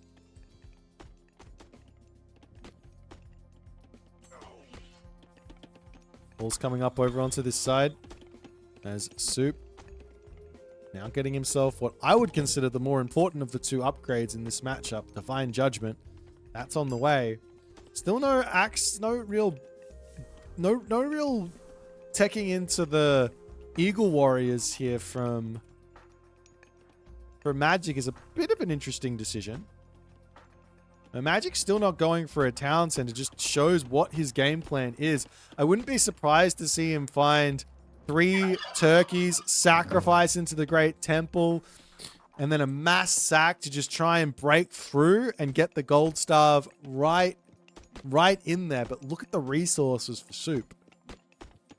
Look at the armory upgrades for Soup. He's got so much stuff. More military buildings going down. He's got 9 military camps, 6 workshops. And he's got the stone gates as well. He can go up to the next one if he wants. As there goes the new fire ceremony. And how many villagers get sacked here is the question. 9. There's enough favor for another Starfall or a Lullaby. As in comes the Jaguar Riders looking for damage over onto the bottom side. Halberdiers get brought back. Mythic Age is now in for Magic. But a town center number 3 is up for Soup. And he's onto this gold mine here. As all the upgrades in the world are going to be coming in. Imperial orders to make sure all of his units are dirt cheap. Armory upgrades to boot. Favor is in there as well to get something like Leiju's Silk in too. As the Tezcatlipoca Incarnate gets dropped down. And there goes the Lullaby Corrupted Ground combo. And Soup, he can run here. He's not running. His army is getting erased at the moment, but so too is this Zhu Chu getting mad value in the middle. I said you can't sit in the death arena, but apparently, nope, you can't. But both players drop down to nearly no military numbers, and Magic here, well, he's got some units coming in. The Jaguar Riders hitting over onto this side. The military is getting spammed out by Soup for the moment. As over onto this side, huge damage coming in from the Jaguar Riders. Is there enough stuff here from Magic to keep this fight going? As the Halberdiers charging forward onto this side. These guys that I cannot pronounce the name of them, they are falling. And Magic's massive push seemingly has been thwarted here. One Soul Guide is going to be coming in, but Soup is already back up to 160 pop. Up to the top side, Jaguar Riders picking off villages here. Over onto this side as well, has to be the next port of call for the Magic raiding force. Soup feels that one as he's going to get out of here. He's still got this gold mine on this spot for at least 2,000 more gold. Jiangxi are going to be coming back in, and Magic, he needs to start thinking about a town center or something here. Myth units on this side are going to be incredibly powerful for Magic. These Soul Guides are so strong. It's well worth it to get that technology, and I don't even know what it's called. but it does make them very, very powerful to basically mummies to some degree as the Halberdiers are back in to defend. The Jaguar Riders coming up onto the top side. Magic is desperately trying to find his value as the Jaguar Riders jump in, and that does make the Halberdiers a little bit confused about what's going on. The Magic continuing to try and find value on his push forward. In comes Wenzhong, however, and that's going to be a beautiful help for Soup in these fights moving forward, because he can steal one of those Soul Guides away, and then he can use the Soul Guide to actually get himself his own boosted units as well.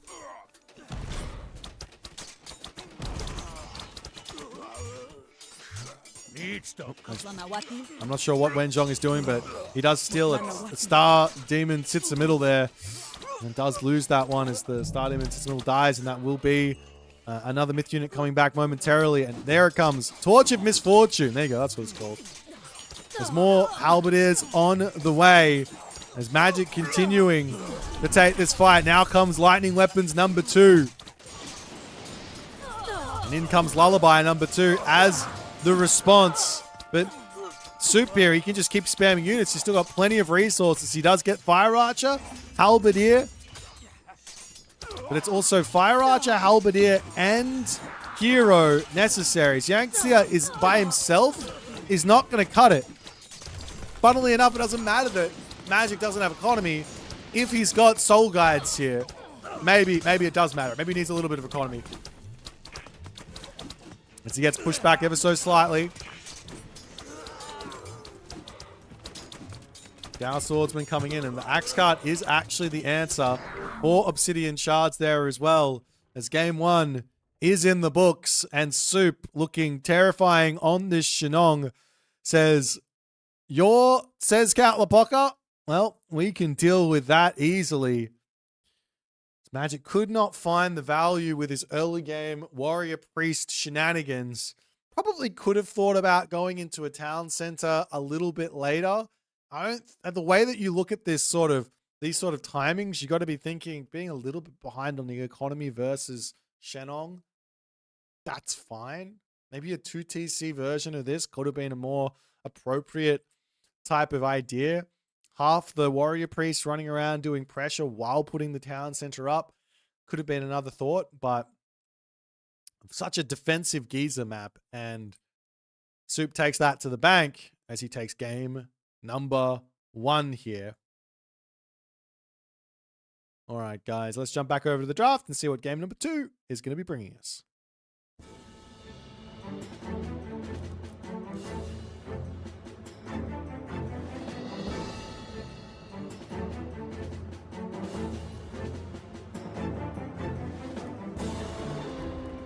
Game number 2 is on the map Budapest, everyone's favorite.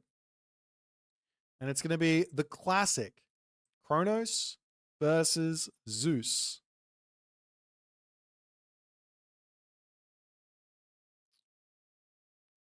Now, the big question is going to be, what sort of Kronos are we going to see from Soup? Does he go into mass Prometheans here? Does he go into mass automatons here? Does he go for a huge economic approach with theft of fire citizen heroization? Does he go for a rush? Magic on Zeus, this is kind of one of his comfort picks to some degree. It's a god that he's had a huge amount of success with throughout the years. And yeah, well, with that huge amount of success, you know, comes a lot of just nerves getting removed. So I think Magic is going to be very, very happy here with his Zeus, regardless of the fact that he's up against a tyrant in Kronos. Let's jump into Budapest, though, and see which way Soup is going to take this one.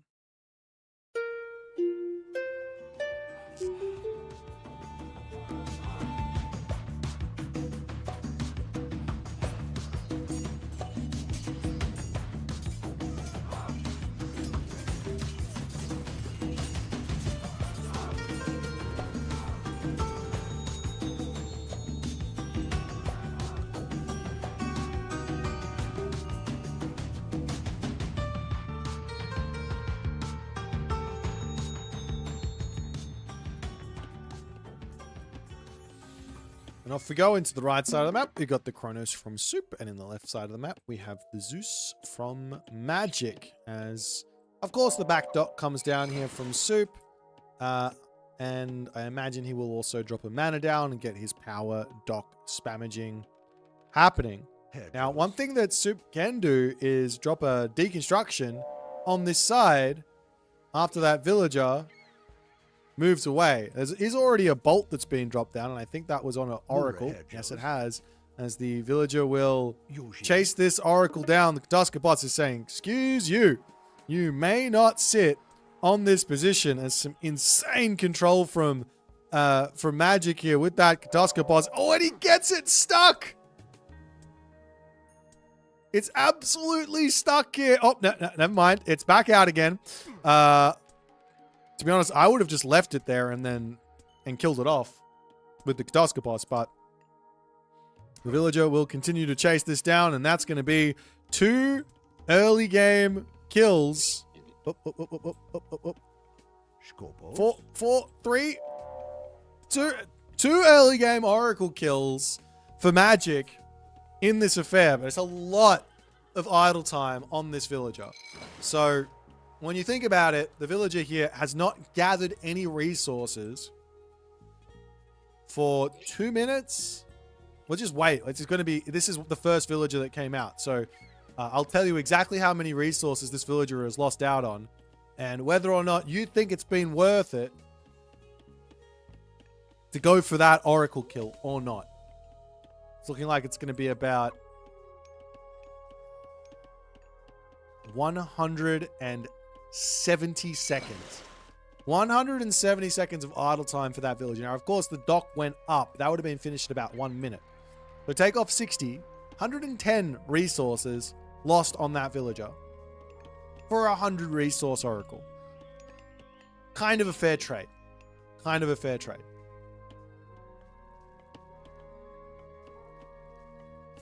Now, Soup getting his temple up. He does have his dock up to the top side here.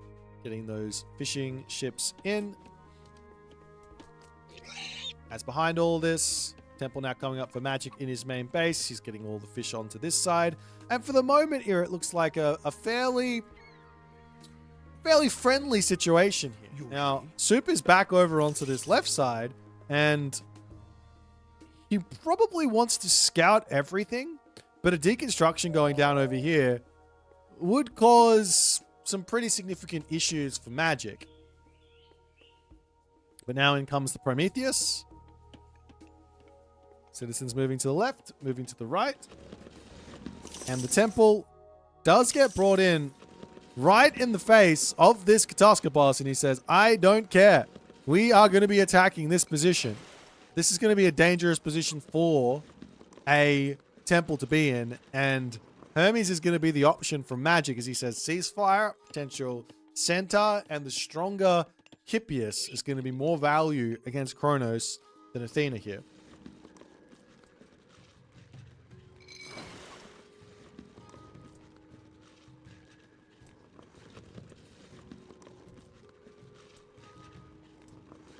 Now, the thing is here for Magic is he kind of has to put up 3 docks on this spot. Otherwise, this one's going to get deconstructed. This one's going to get beaten down. Dock now getting time shifted onto this position as well. 2 docks getting time shifted onto this position.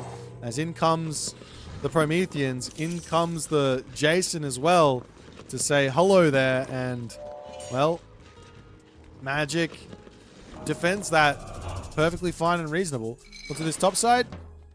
Siege Breams are going to be on the way as the Oracle Hero gets sent packing. And there's that 3rd dock for Magic. The Centaur is now out onto the map. Counter barracks coming down. Military barracks in. Making some hero Terma to deal with the Centaur is a little bit of feels bad.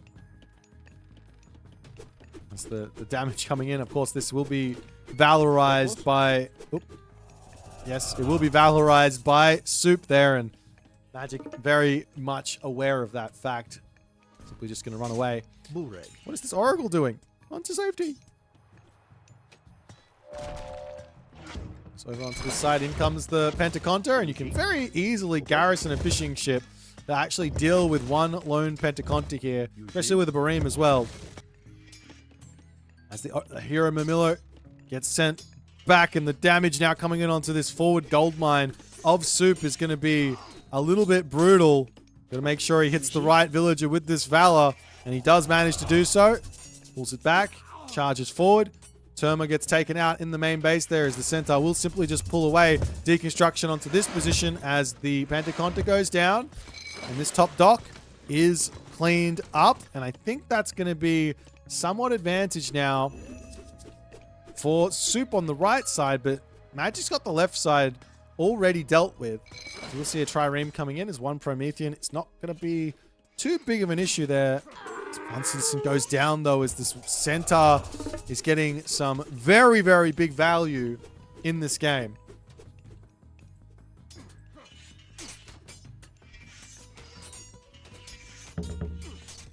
Still no... Now there's the Caraballister. I was about to say, still no Caraballister in from Magic. From Soup. Has to be somewhat of a mistake here, but gets that in. Military barracks coming up. Mana coming down. Another counter barracks on the way as the Promethean... Well, at the very least, shoo away the Centaur for a little bit here. As now in comes the Caraballister, and that's going to put a stop to any of this hoplite pressure for the time being. Promethean versus Trireme there as the Siege Bareems and fire ships coming through. And we'll see Alluvial Clay as well from Soup, but he does need to be thinking about getting some more Oracles in if he does want to go that way. It's only got 2, and that does slow you down quite a bit as the Kronos in this situation. As the Pentacontas coming in. Soup going to keep on putting that pressure on as the Hoplites will be getting some damage here. But the thing is, when you play Atlantean, defending your water is so much easier because the fire ships have got 6 range. So they can actually get plenty of damage done and at least trade something for the dock. And then, of course, you'll see another dock coming up here from Soup momentarily, and you'll just time shift it over. As the dock actually gets left with 64 HP and a Dream. Over onto this side, though, Soup. Full pressure. Magic pulling his Pentaconta back underneath the docks here as Can Soup deal with all of this in onto this position? He does get attacked. A couple of Oracles here getting left for dead as Soup tried to get them out, but built 2. 1 down. The other one survives. But he does win this left water for the time being as well. He's in onto this position. Soup not paying attention. He walks forward with those Caraballister. This is devastating because the Hoplites can take them out really, really quickly. As well as the Heracles on the back. And Soup throws a huge amount of units away there. Caraballister falls. That's brutal. Big, big win from Magic. But a couple more Caraballister are on the way. And this time Magic respects them. Pulls back. And the hero Mamilo onto the back. Slowly trying to take out the Centaur here. Picks off one. Going after the next one there. But he gets out of that spot for the time being.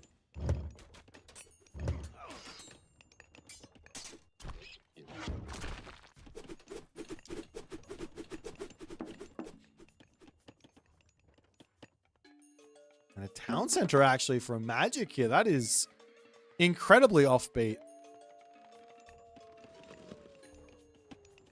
Very, very strange town center timing, but I think Magic feels like he's put Soup in to a bit of a difficult position. Caraballister don't really do a whole lot.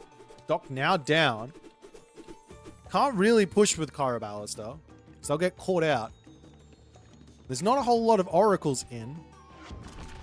Temple getting pulled back into the main base for the moment here.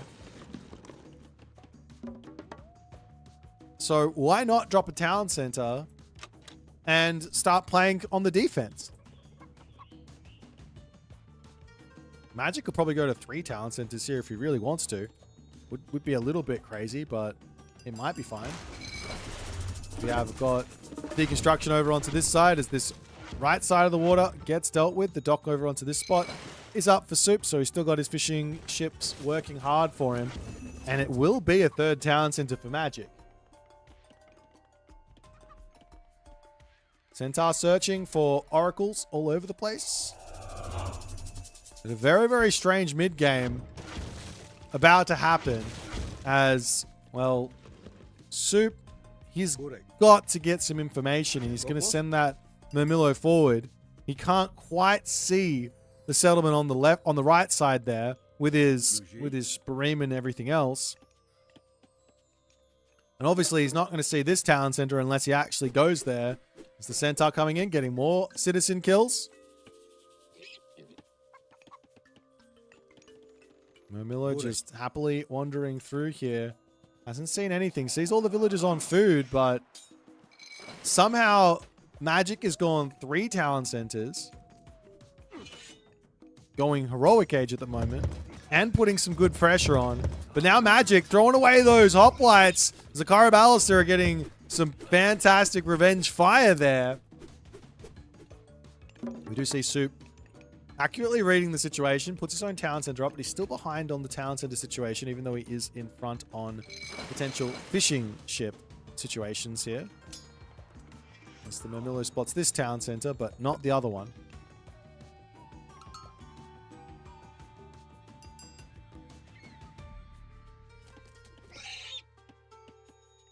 Behind this, Rhea versus Dionysus. The armory is up for Soup now.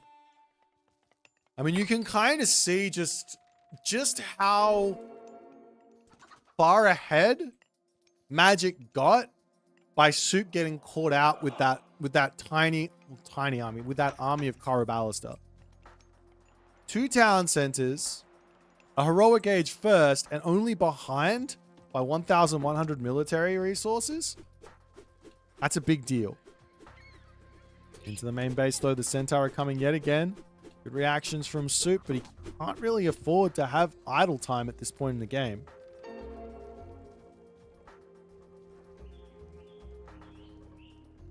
Now, the one saving grace here for Soup is he is able to actually build fishing ships, which technically puts him at, I guess, 3 town centers, 4 town centers for about a minute. And he can get in a whole bunch of oracles if he wants to. This one Centaur ends up falling here. And the question is going to be, will we see the Hydra get deleted again? This is something that Magic likes to do. Town center over onto this side, however, does get caught out. Magic here with the micro on the hoplite. Fancy feat. In comes the Hydra. It gets traded before Magic can delete it. Now it gets bolted. As the Behemoth going to attempt to come over here. Units coming up from Soup as well. The town center ends up falling, and I'm sure Magic will just simply say, goodbye, I'm out of here. But the Hippias charging it onto this backside. There's Peltast in as well. As in comes the Murmillos to try and deal with those Hippias here. No control from Soup with those Karabalisters. They need to focus down the Hypaspis and everything else. We have got the Behemoth coming through. I mean, you've only really got a couple of half-decent options here with those Behemoths. It's either you face tank or you just take all the damage. As the Soup army is not able to compete with this Zeus army at the moment.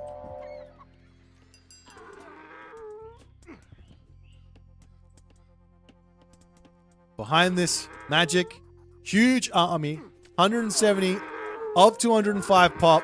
Citizens falling left, right, and center.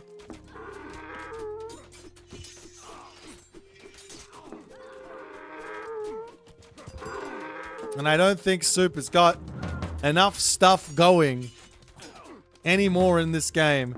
He has fallen too far behind. He's got so many resources in the bank after all of that as well, but he is in a very, very tough position. And I think that Magic is well and truly in the lead. 78 villagers to 34. No, I don't think he's in the lead. Okay. Mythic Age options for Magic can come in. He's still got bronze. He's still got a ceasefire if need be.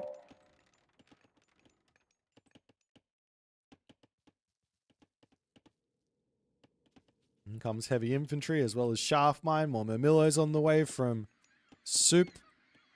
But full Murmillo into effectively full Haspist. That is not a good idea. The back line gets immediately sniped by those Peltas, but this many Peltas is also not a good idea, but it doesn't matter, as the advantage is just way too big for Magic as he dominates that rear Murmillo army over onto this side, spots the villagers on the gold mine, pushing off that gold mine hurts even more as you don't have an option. Really, I mean, he could move into his mate. No, he's got no citizens close to the bottom side. There goes the bronze, and well, there's not much more for Soup to do here as he does end up tapping out. And Magic shows off that Zeus, shows off that comfort pick. Yet again, this was an incredibly well-played game from Magic. Pressure from the start to the end. And he caught Soup out one time. And one time is really all you need. Of course, he picked off citizens along the way, but he caught Soup out one time. And it was this one moment right here. Wait, was it here? It was right here. And Soup just lost a huge amount of momentum on that moment. And from there, Magic kind of took a risk, kind of took a gamble that Soup would continue to build Karaballister. And he did. Karaballister are a defensive unit. Hard to play offense. And even inside of that, Soup didn't get the read that it was a 3 town center movement. And he just couldn't bring it back. But 1-1. We got ourselves a series here, ladies and gentlemen. We were talking about it's either going to be a 3-0 or it's going to be a 3-2. We'll see how close that prediction is. Let's jump back to the drafting menu and see what they're going to pick for game number 3.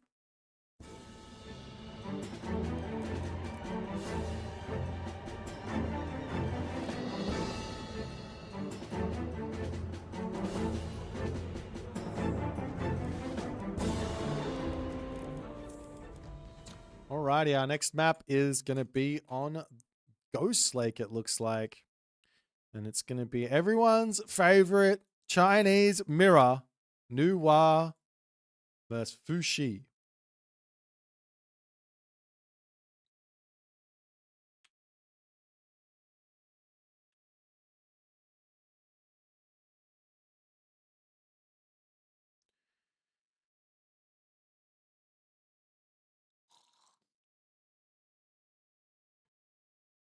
All right. Well, there is well and truly room here for Soup to play off script in this matchup. It's a really, really difficult matchup. Actually, you know, it's not that difficult, but it can get... Actually, excuse me. I am looking at this incorrectly. I'm not looking at this incorrectly. I have the players the wrong way around. This is a somewhat difficult to understand matchup for the Nuwa side of things. The idea is, you know, in the back of your mind, you have plus 10% HP on Cav, and Tiger Cav are the most premium unit that you have access to. And there is no way for the Fuxi to go and match up with your Tiger Cav at 235 pop versus 235 pop. So if we get into an equal position in the late game, it's not going to be possible for the Fuxi to find a win. That being said, all the timing is on the Fuxi's side, and getting to that equal position is very, very difficult to do. Options of randomness do exist. For example, New Bar. We've seen this before. There are some really cool, fast, heroic ideas into Siege with New Bar to take out a town center while the opponent is power greeting for the heroic age.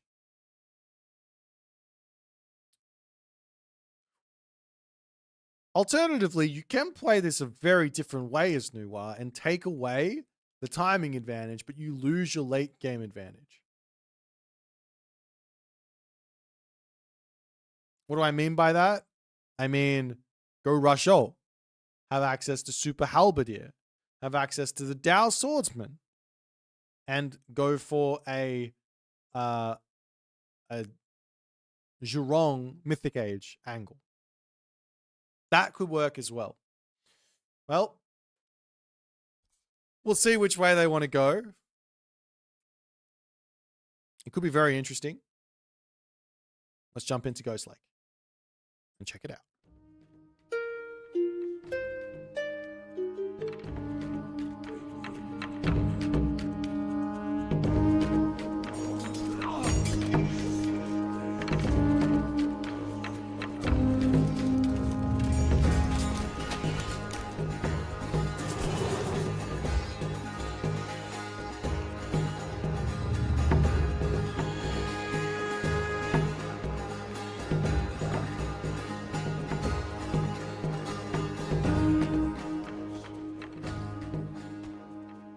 And into game number 3. Dead even. Nothing between these two players. Right side of the map, Soup as Nuwal. Left side of the map, Magic as Fushi. Let's check out the relics. Sometimes these can be incredibly impactful in the mirror. Dwarven Horseshoes is one of those impactful relics. An extra 5% speed gives you all of the initiative, all of the advantage in this matchup inside of White Horse Cav. It's not going to matter a super amount with the Tiger Cav, but with White Horse Cav, it will. Over onto this side, we have the Sharon's Obel. Up to the top, we have Zhui Koatl. Not the most impactful of relic, but I mean, there is one interesting interaction between the Qinglong and the Zhu Chu, which this would help with. If it ends up happening, we can talk about it, but Trojan Gate Hinge is the final relic here. I think this affects the Earth Wall, doesn't it?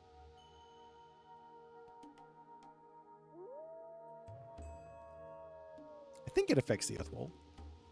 Anyways, a nice and fast temple coming up here for Soup, as well as the immediate Kwafu Chieftain. On the other side, Magic does already have his second Kwafu out. So a slight villager lead before Soup will take that back with the Kwafu Chieftain.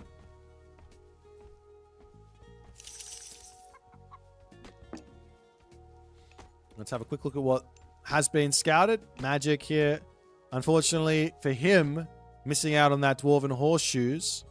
On the other side, Soup, well, he's checking things out, and we actually see Soup going for something very different. This is not what we normally see in the Chinese mirror, and I like it. This is my type of play.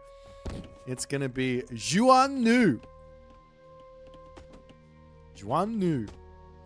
I love this. I love this god. There's so much trickery you can do with Vanish. But there's also some amazing text inside of this, from divine books to reincarnation. It'd be really, really big.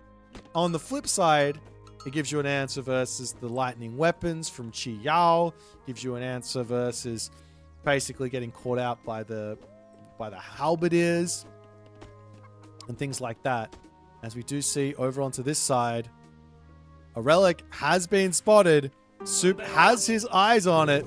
Magic still hasn't spotted it, and unfortunately for Magic here, he's now not only going to be behind in 10% HP on the Cav, he's also going to be behind. Uh-oh. Okay, never mind. He's also, I thought he was going to miss that. He's also going to be behind 5% in speed on the Cav there, as up onto the top side, we will see the settlement coming down from Soup, and he will be ready to go. Now the question here is going to be, what is Magic going to be going for? Magic up to the top, it's going to be a town center. So no crazy aggressive Fushi nonsense here. No adaptation to the Zhuan Nu. But Yatsa and Chillin into the middle here. I'm not sure who wins this fight.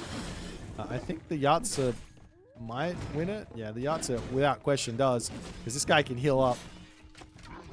Going to attempt to run away for the time being. He does have the speed advantage. Oh, no, they're equal on speed, but this will have a special ability back up. You do have to use it in front.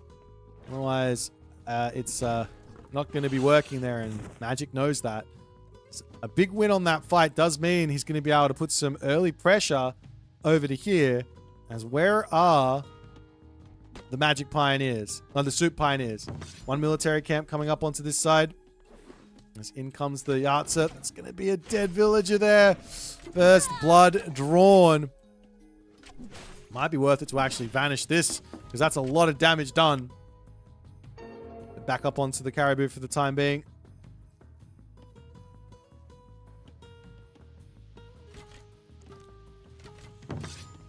As the Clay Peasants are going to try and finish off this military camp. They will be able to do so.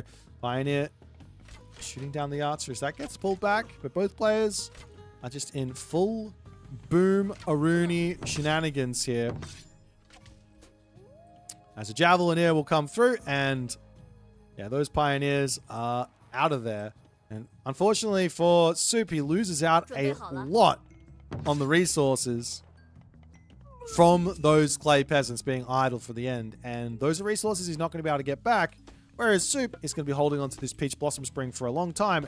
And you can get a lot more value out of that Peach Blossom Spring than you can from 4 Clay Peasants. As in comes the Javelineer and Pioneer shenanigans. Magic's actually going in for some Dow Swordsmen to put some pressure onto this position. See more military camps coming up. As this is a very, very strange Chinese mirror, and I can't say that I'm unhappy about it. A handful of Dow Swordsmen to push off of this hunt. It's amazing what happens when Earth Wall is not a part of the situation. Great control from Magic, as he's going to be dodging those projectiles there. Never mind, it goes down onto this top side. The Dow Swordsman chasing things away. Who's a Javelineer versus Dow Swordsman? It's not much of a fight there, as the Dow get onto the Javelineers, and Soup will say, I will pull back for the time being, no problems. The issue here is if you do go into infantry as Fuxi, you don't have Rush Ult. So you don't have access to simply stay going infantry and then match up versus the more powerful infantry of Noir. So this is very, very, very strange where this is going. Now, of course, what Magic can do is just say, I am baiting in a big response from the Noir, and from there, we'll sort some stuff out. That's the 43 HP Yahtzee searching for blood.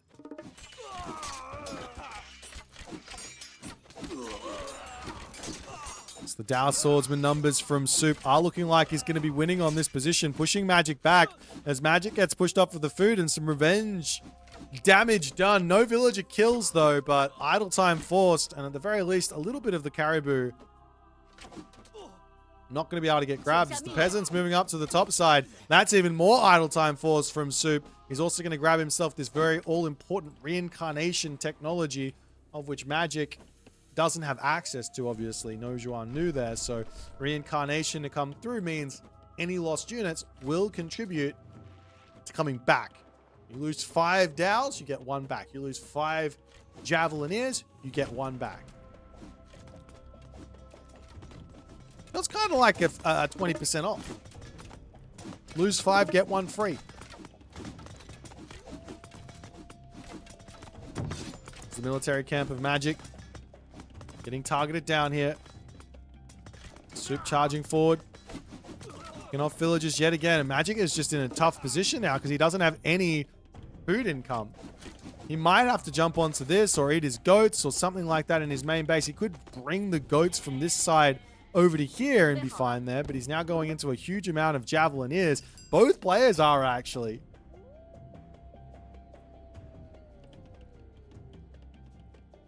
It's very, very strange. I'm going to keep saying it. This is a very, very strange game we're watching. Does Soup have Divine Books? Nope.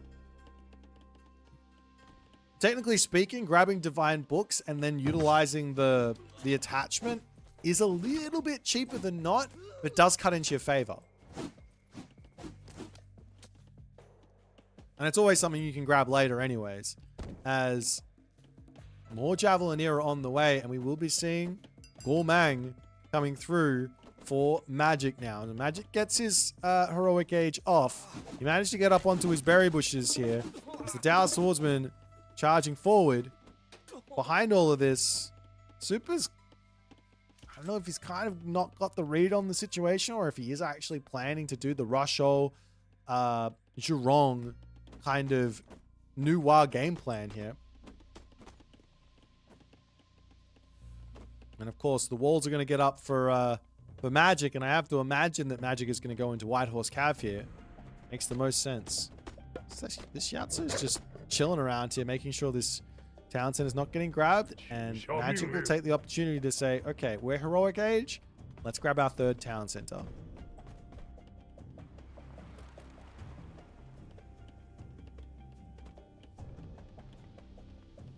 As the villagers will get pulled off, putting all the walls up. I like that move. It's always better to just get the stuff done and then get back to work. It's better than taking the risk and losing units. Taking a look at the vision here. Yatsu's just constantly scouting. We do have those Sky Lanterns checking things out here as the Taowu is in. And behind this, we don't see anything fun from Soup. He's going Gormang here.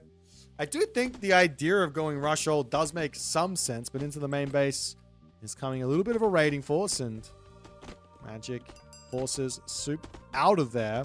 But now his units are in a little bit of a tricky position, though. A little bit of a dukage, though. Soup literally sees that. So no issues there from Magic. And the fact that Magic's managed to get himself this third town center at this point, super offbeat. But Soup isn't checking for it. So this is going to be a pretty big economic advantage for Magic moving forward.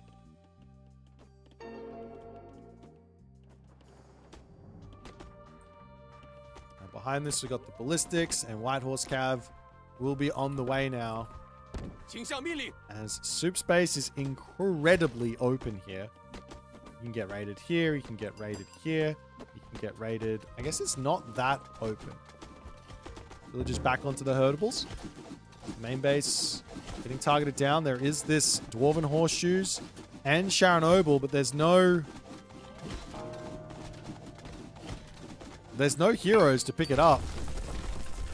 He picks off the temple, and I'm sure Soup was gonna take his relics back, put them back to work, and go from there. The one advantage I think that Soup has here is a ballet number 2. 2 ballets going up. The one advantage that Soup has here is the fact that he can kind of go to the Mythic Age very, very quickly here. And this town center on the left will give an economic advantage, but it takes a while to pay itself off as the ballet gets up. And the villagers will pull back. Getting some Vil picks here is kind of huge. And we do see Gong Gong as they got a choice there from Soup. He loves his power greed more than most. He is off to the races there. But the Whitehorse Cav, they are on a tear with villager picks. As this is what happens when you go for these Mythic Ages while under pressure. Main town center under attack while this is all going on as well. This is the town center that matters. Magic knows this. Putting pressure on all the units up onto the top. Now, Whitehorse Cav back in onto this position. Is there any heroes? We got the Jiangxia coming in. That is in close to defend. And I guess Soup can pull over and repair this, keeping it all alive as a Kwafu does go down, and Magic's pressure looking very, very difficult to deal with here. Another house coming in as Huang Di now on the way, and behind all this, we are now seeing the tree getting taken. I think it would have been at about 1,500 resources, so a significant boost to get Magic to that point. Now Magic needs to be thinking, I've done enough damage, let's secure this town center. Ballet over here, and if you can get that advantage, the difference in HP on the Tiger Cav in the Tiger Cav fight will not matter. That being said, we are seeing Huang Di here from Magic instead of going for Gong Gong. This kind of helps out everything. Gong Gong is a little bit more powerful with Last Stand, But Huang Di does give that Leiju Silk, which also affects the Tiger Cav.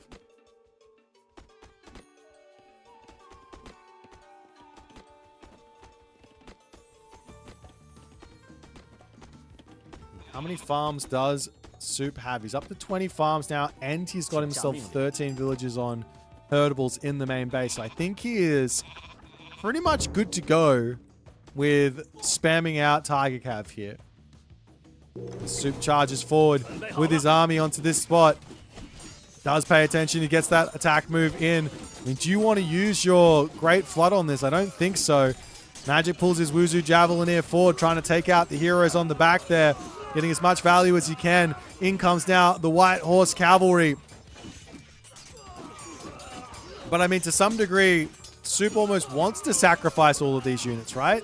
They're not part of his game plan. He wants Qinglong, he wants Tiger Cav, and that's it. And Magic actually fighting this. Like I said, I think this is fine to just take these trades. Not a problem. In comes the Yinglong to deal with the White Horse Cav at the top. They will simply just retreat. And now it is a bit of an interesting situation that we're in. Militarily speaking, Magic is in front, but the Tiger Cav timing is in for Soup. He's just behind on eco is the only issue. Does Soup realize that? He's got no idea that he's this behind on eco. So Hundun is in, and this is another unit that can change things in this matchup. He's a very, very powerful boy. Pioneer's on the way. The Qinglong can be used to sort of counter this as Last Stand comes in.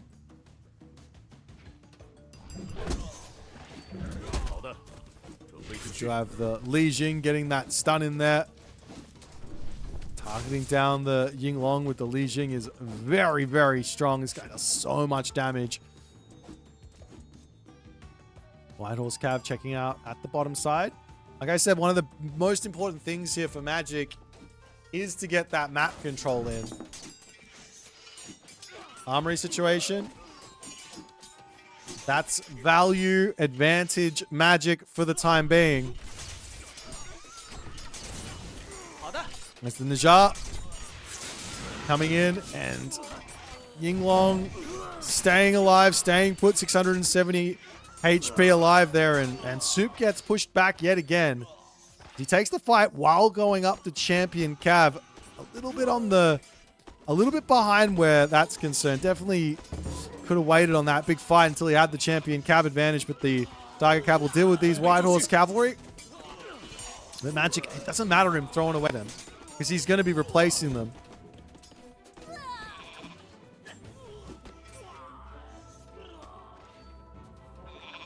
Do have an attempt at a gold mine getting grabbed over here from Soup. He's up onto this side as well with this gold mine. I think this game is just slowly but surely going over to Magic's side. He is just claiming every little bit of advantage. And now a ballet here. We were talking about how important this one is. He's going to be able to secure this town center and just be in for an amazing game.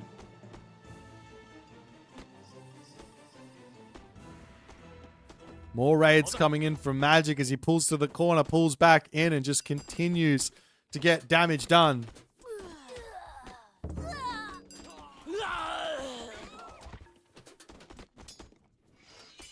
Into the center of the map. Wait, hold on.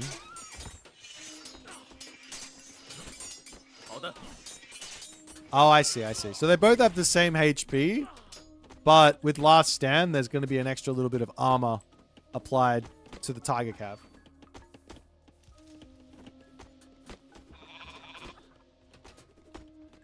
Now Magic getting himself the 4th talent center. Is going to be able to go up to 260 pop, and that's the thing is, in the Tiger Cav war and in any sort of mirror war where you're playing the same cavalry unit versus the same cavalry unit, well, numbers are what matters more than anything.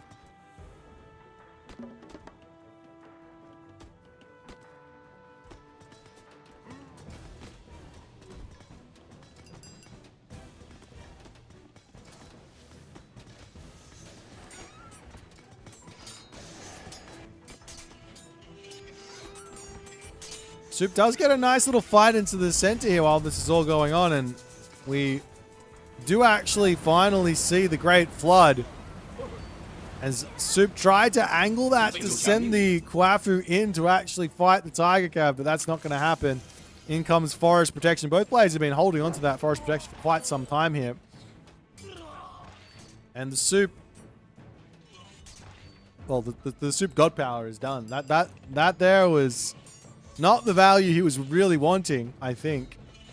And a whole bunch of Qinglong behind this are going to be coming in, as this is probably the only serious advantage that he's got remaining, is that, well, Qinglong can kind of help out, but it's 225 pop to 140. Soup obviously doesn't know this. He's still struggling to see what's happening on the map. There goes the lightning weapons. Vanish will finally get dropped down. Doesn't hit the villagers over here, however, as those are going to be falling. And lightning weapons does finish up. And I think I mean, maybe the Qinglong are going to be able to help out enough. I don't think so. All of the heroes do so much damage here. I mean, even it's just Neja with the special, or not the special, but the ranged attack. He's a menace. He's not actually targeting down the Qinglong, so maybe there's a chance here. Nope, no chance. All of Soup's stuff is dead. Gold mine secured. And Magic just continuing to apply pressure up onto the top side.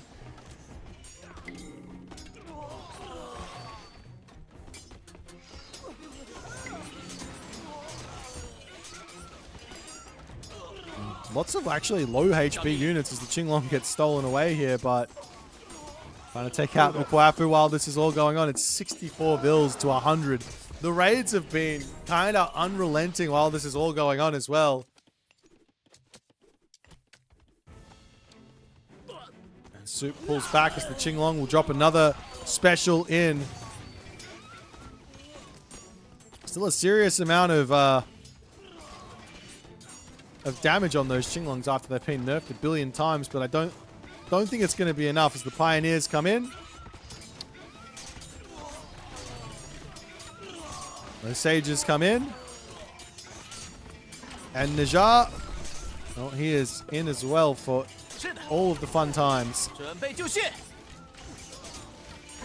Can he not target the Ying? Like, he can't.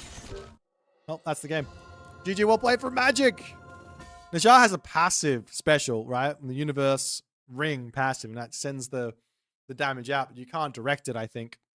Anyways, a good game from Magic. I think a lot of this came down to the sneaky town center grab, and of course Magic, Soup going for a somewhat greedy Mythic Age and kind of just got bullied by the white horse cav. I think if Soup had been a little bit more prepared, maybe with walls set up, just throwing up a wall here, a wall over here, and maybe into the main base and just locking off his actual, all of his base with some walls, I think he probably would have been fine with his Mythic Age. But he did also get there relatively unscathed, but he wasn't trying to secure this town center and this position. That's what he needed first and foremost. But nonetheless, Magic showing why Magic is Magic as he gets the win with the Fushi. Magic now one win away from finals shenanigans versus Matreiuss. Is this his week? Or can Soup force a game 5 here? Let's jump back to the draft and see what they're going to pick.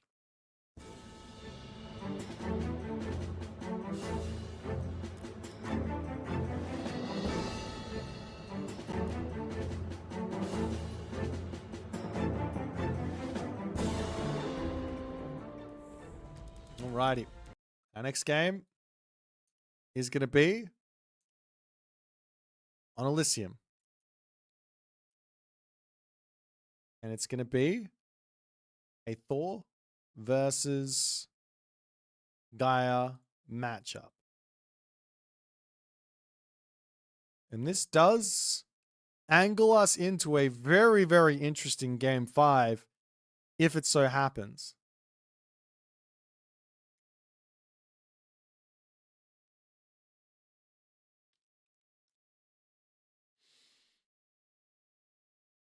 So, Thor versus Gaia. There's a lot of ways that things go badly for Thor, but there's a lot of ways that things go really poorly for Gaia here as well. It's definitely an interesting matchup, a close matchup. Soup can open up with his fast Herser. He can go for his Dwarven Armory. I'm not exactly sure what he prefers to do at the moment, but I think I've heard him be on record that he doesn't really like the Dwarven Armory. I could be wrong. Like the Dwarven Armory opening is not something he likes to do anymore. Sets him too far behind, doesn't give him enough of an advantage. Whereas opening up with the fast Temple into early Herser at least gets him relics. Then he can just drop the Armory down later and start getting those upgrades in.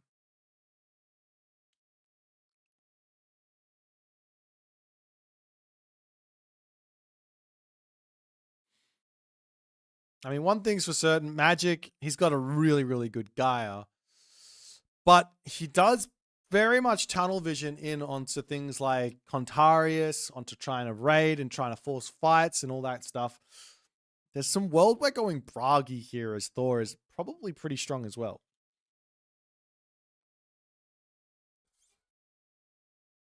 That being said, I think Soup is so in love with his Skadi at the moment that I don't think he's probably going to go for Bragi here. Anyways, looking at the draft as well, it's very, very interesting to note that the last matchup is going to be on what map?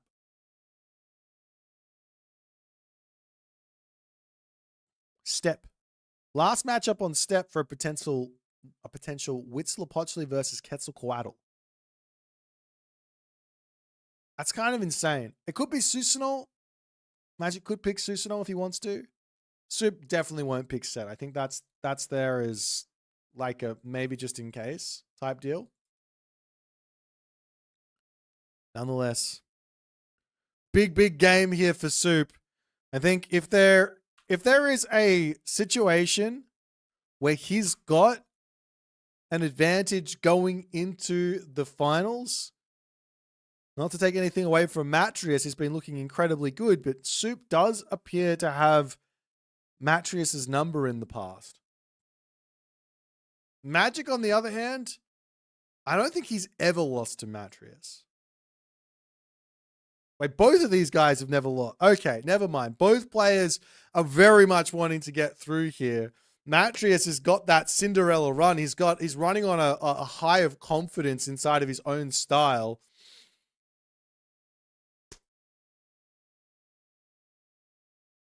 All right, guys. While I've got you all here and just trying to figure out what's going on, if you're new to the stream or for whatever reason you haven't been following, we're in our 4th playoff. There's 5 total. So there's one more next week. If Magic drops here or Soup drops here, don't worry. One more chance for them. Matreiuss won the other semi-final, so he's going to be giving his chance to get to Athens. It is a best of 7 for the finals. So there's a lot of games still to come today. On top of that, if you are enjoying the stream and you want to support, and you want to do anything else, you feel free to donate, feel free to buy some merch, feel free to subscribe, become a member on YouTube. We've got a very large amount of YouTubers watching at the moment. We've got a peak today of 472 viewers on YouTube. That's insane. I'm pretty sure we're currently peaking on Twitch, so thanks everyone for the support. And also remember to put into your diary the actual LAN. 11, 12, 13th of September. That's when the LAN is. On top of this, throughout August, we do have some other events planned. I'm yet to announce what's going to be happening. We do have some events coming for August while we're waiting to prep for our Athens LAN as well.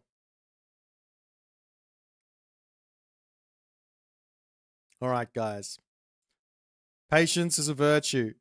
Magic did have to restart his PC. I think he's actually moved today, or he moved yesterday. I don't know, but he's just moved. Alrighty, guys. Time for game number 4. Thor versus Gaia. Magic needs one more win. Can he do it? Let's jump into it.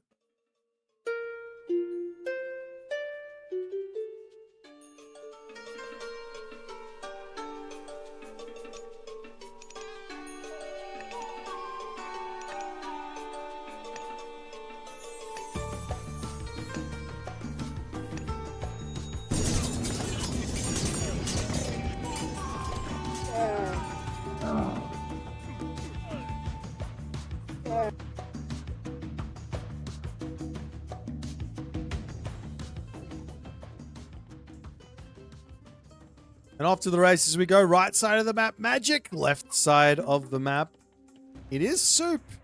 And he is opening with the Dwarven Armory. So, I've been lied to. He wants his Dwarven Armory. He wants to play it slowly here to kick this game off. Comes up, grabs a couple of goats as well, pigs as well. And we are off to the races. Let's check out the relics and see what's going to happen. We've got Tar's Scepter for some cheaper farms. Can be very, very important, especially for Gaia. Once you get to the classical age, you go up to irrigation, farming. That feels great if you get stuck with it.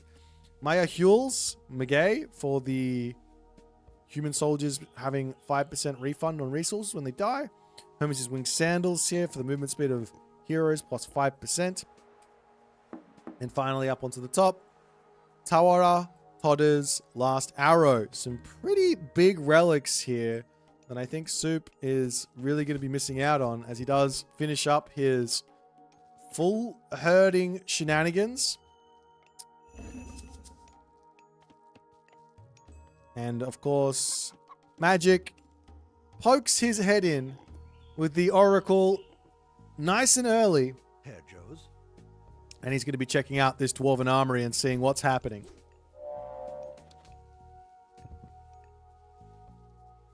So confirming that there's no crazy fast rush or anything like that, and then maybe Magic can play a little bit more, I don't know, economically greedy. He might be able to move forward and drop a mana here and be on the Gazelles super early outside of his base. Those sort of things are kind of an option, but we will be seeing a very quick temple coming through from Magic.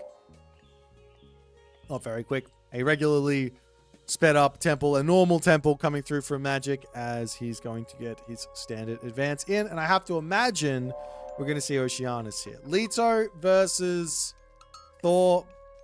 It's dubious at best. I think it can work, but it's probably the worst of the two options in this matchup. On the flip side, Borsetti is normally what you see here from Thor.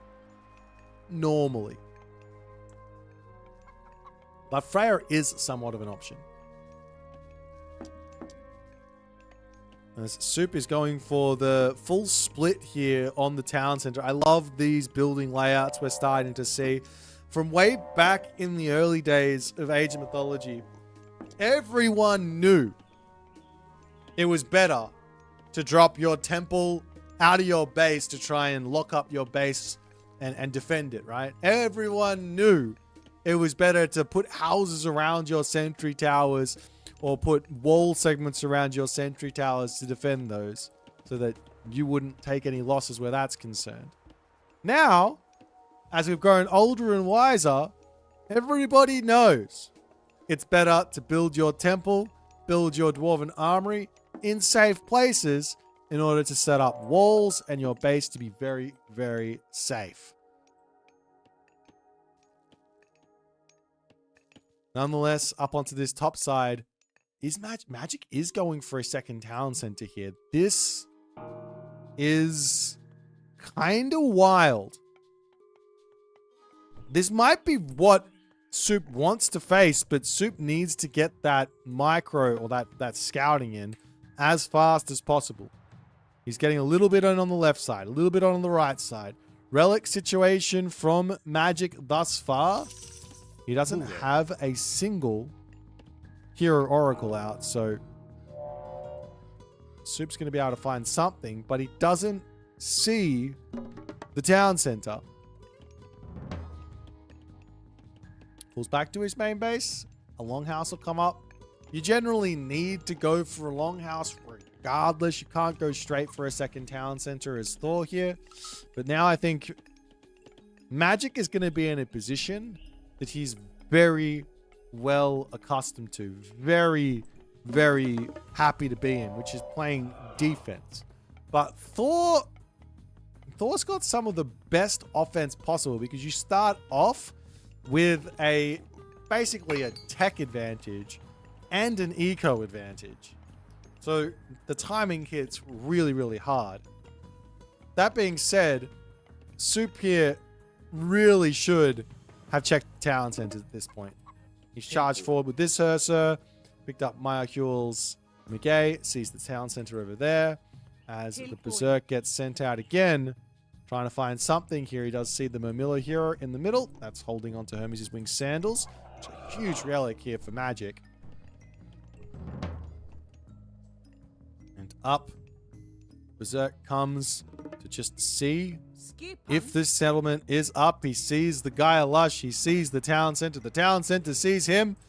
And, losing the Berserk is not ideal. He's going to do some cheeky little dodges there and gets out. Nice movement there from Soup. But now Magic, well, he is out of his base looking for pressure. And pressure is what he's going to be able to get here. Wall's coming up onto this side really quickly from Soup to just defend himself. But I think Soup needs to get a town center here as soon as he possibly can. Either that, or he has to say, Heroic Age, Bragi, and let's go.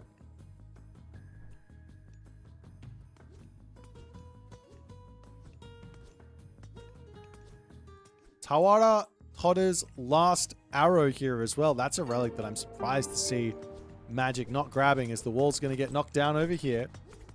There is the troll on the back to help try and take out the Caladria, but that's always difficult to do.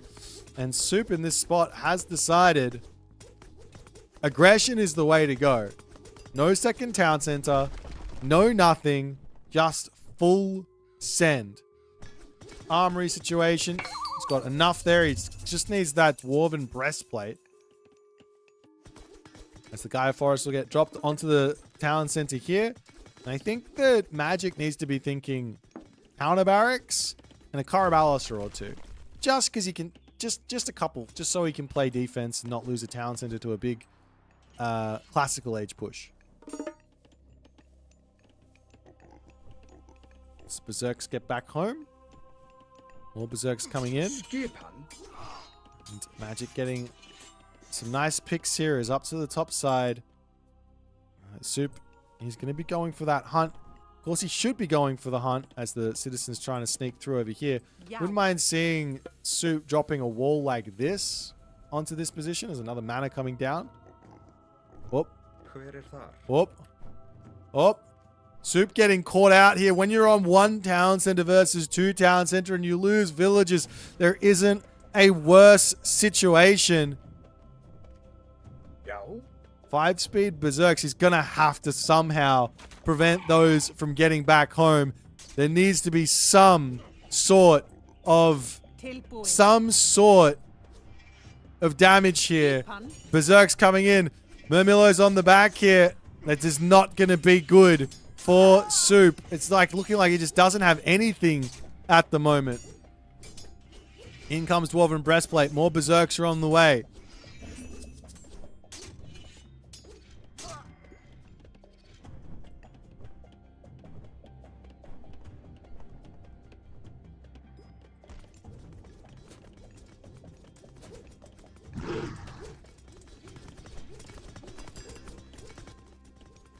Troll ends up falling.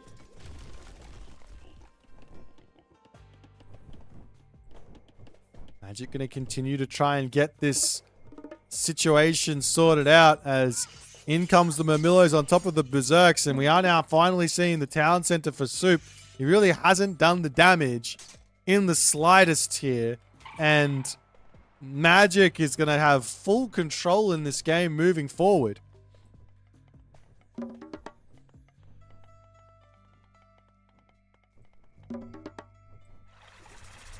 In comes the healing spring as the town center is up. Okay, so Soup's idea here is to go for a double town center behind this, which will give him some catch-up ability. But what Magic is going to be able to get here now is, simply put, a heroic age, most likely through Thea into Contarius raids.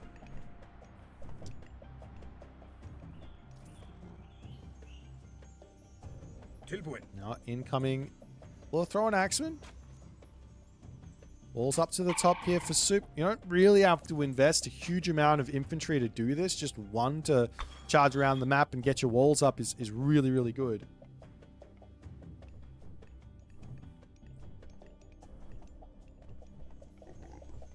There's the Caladria checking things out. Soup moving down to the bottom side. Is that going to be another town center? Surely not. Surely he doesn't. There's no way. When you greed really hard. Is the Soup way? Okay, he's not doing it. Okay, I thought he's got 600 wood, 350 gold. I thought he would. Main base though, charging in. We see rear actually from Magic, which is very, very strange. Rear gives him potentially the strongest fanatics he can get in the game, but so getting caught out here. He's charging over onto this spot, gonna try and kill this wall. You got to be careful with that next wall there, because I think it blows up the back one as well if it ends up dying. No, it doesn't. He's caught out here as the next wall comes in. Carnivora gets dropped down. Soup is very much caught out here as now the Citizen's going to get that repair in, and Soup loses all of those berserks while this is going on. He's going to be moving up to the top side, trying to break in to this position here to push off that gold, but this here is not ideal for Soup in the slightest. And onto this side, breaks the wooden gate down. We do have another, well, an armory coming down here is in onto this position. The villagers will simply just run behind the wall. No problems. There will be a citizen kill, but that's about it. Great trap from Magic. The villagers can head back over onto the berry bushes if they like there.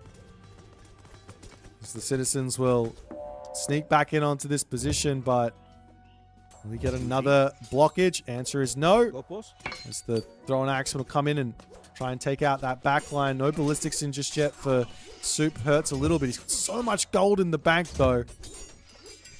But for the moment, Magic has got a really big military lead. And Soup, behind this, has found himself in a position that many Norse players will be very aware of, which is a very large, well, a very big lack of infrastructure. But for the moment, it is basically full Murmillo, full send, and I think Longhouses are the unit that Soup needs first and foremost.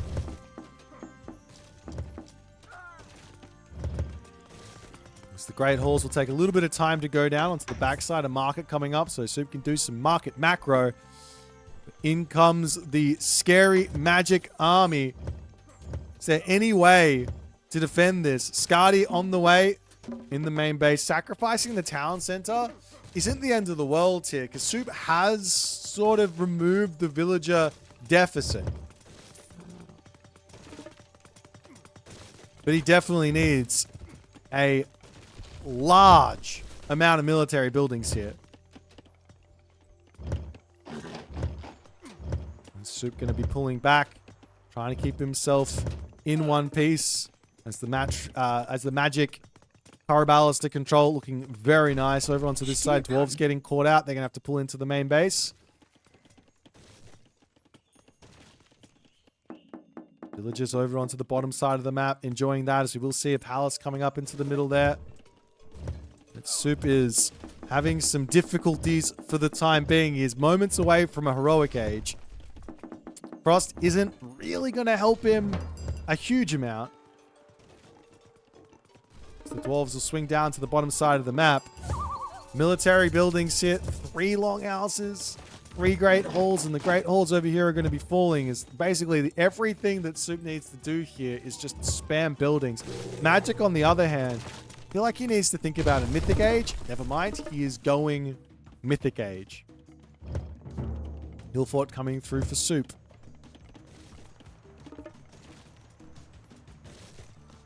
And in comes the heavy infantry for Soup as well. Iron Mail also on the way. But this implode is going to be brutal. Houses, buildings falling left, right, and center. As Magic swings down to the bottom side with those scary looking Murmillos. And, well, Soup is caught out here. His army isn't around. Into the middle of the map for the time being. Red units coming through. And Soup on the hunt. Does get caught out. Lots and lots of dead villagers going to be coming through here.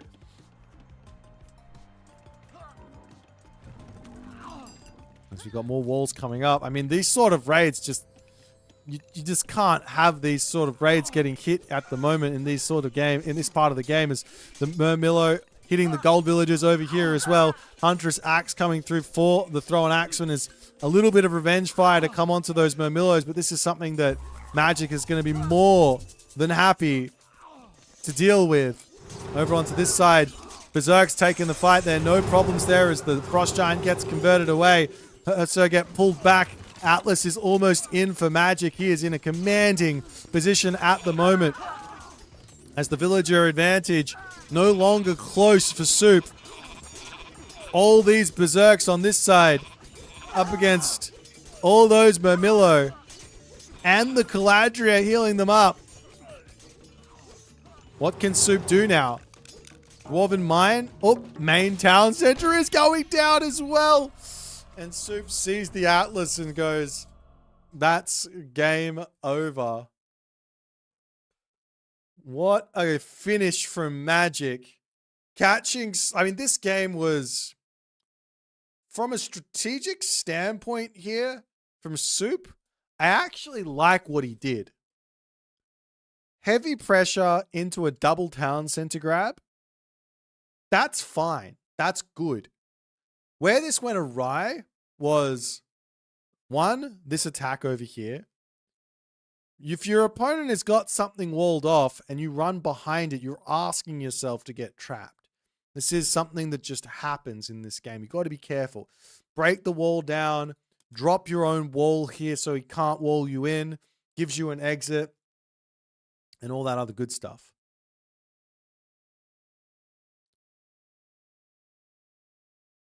But even after that, I think that Soup was still okay here. But he dropped 3 great halls rather than just a bunch of longhouses and going into his Thrown Axeman angle. I'm not sure what the great halls were about outside of going for Jarls, which didn't really make sense. There was still a Frost available as well that he could have dropped onto those Murmillo when they came in and hit the villagers. Drop Frost, come in, surround, the very least kill off some units before Implode kills you, and then you get to continue along in the game for a little bit. But nonetheless, a well-played series from Magic. He is going on to the finals to meet Matreiuss.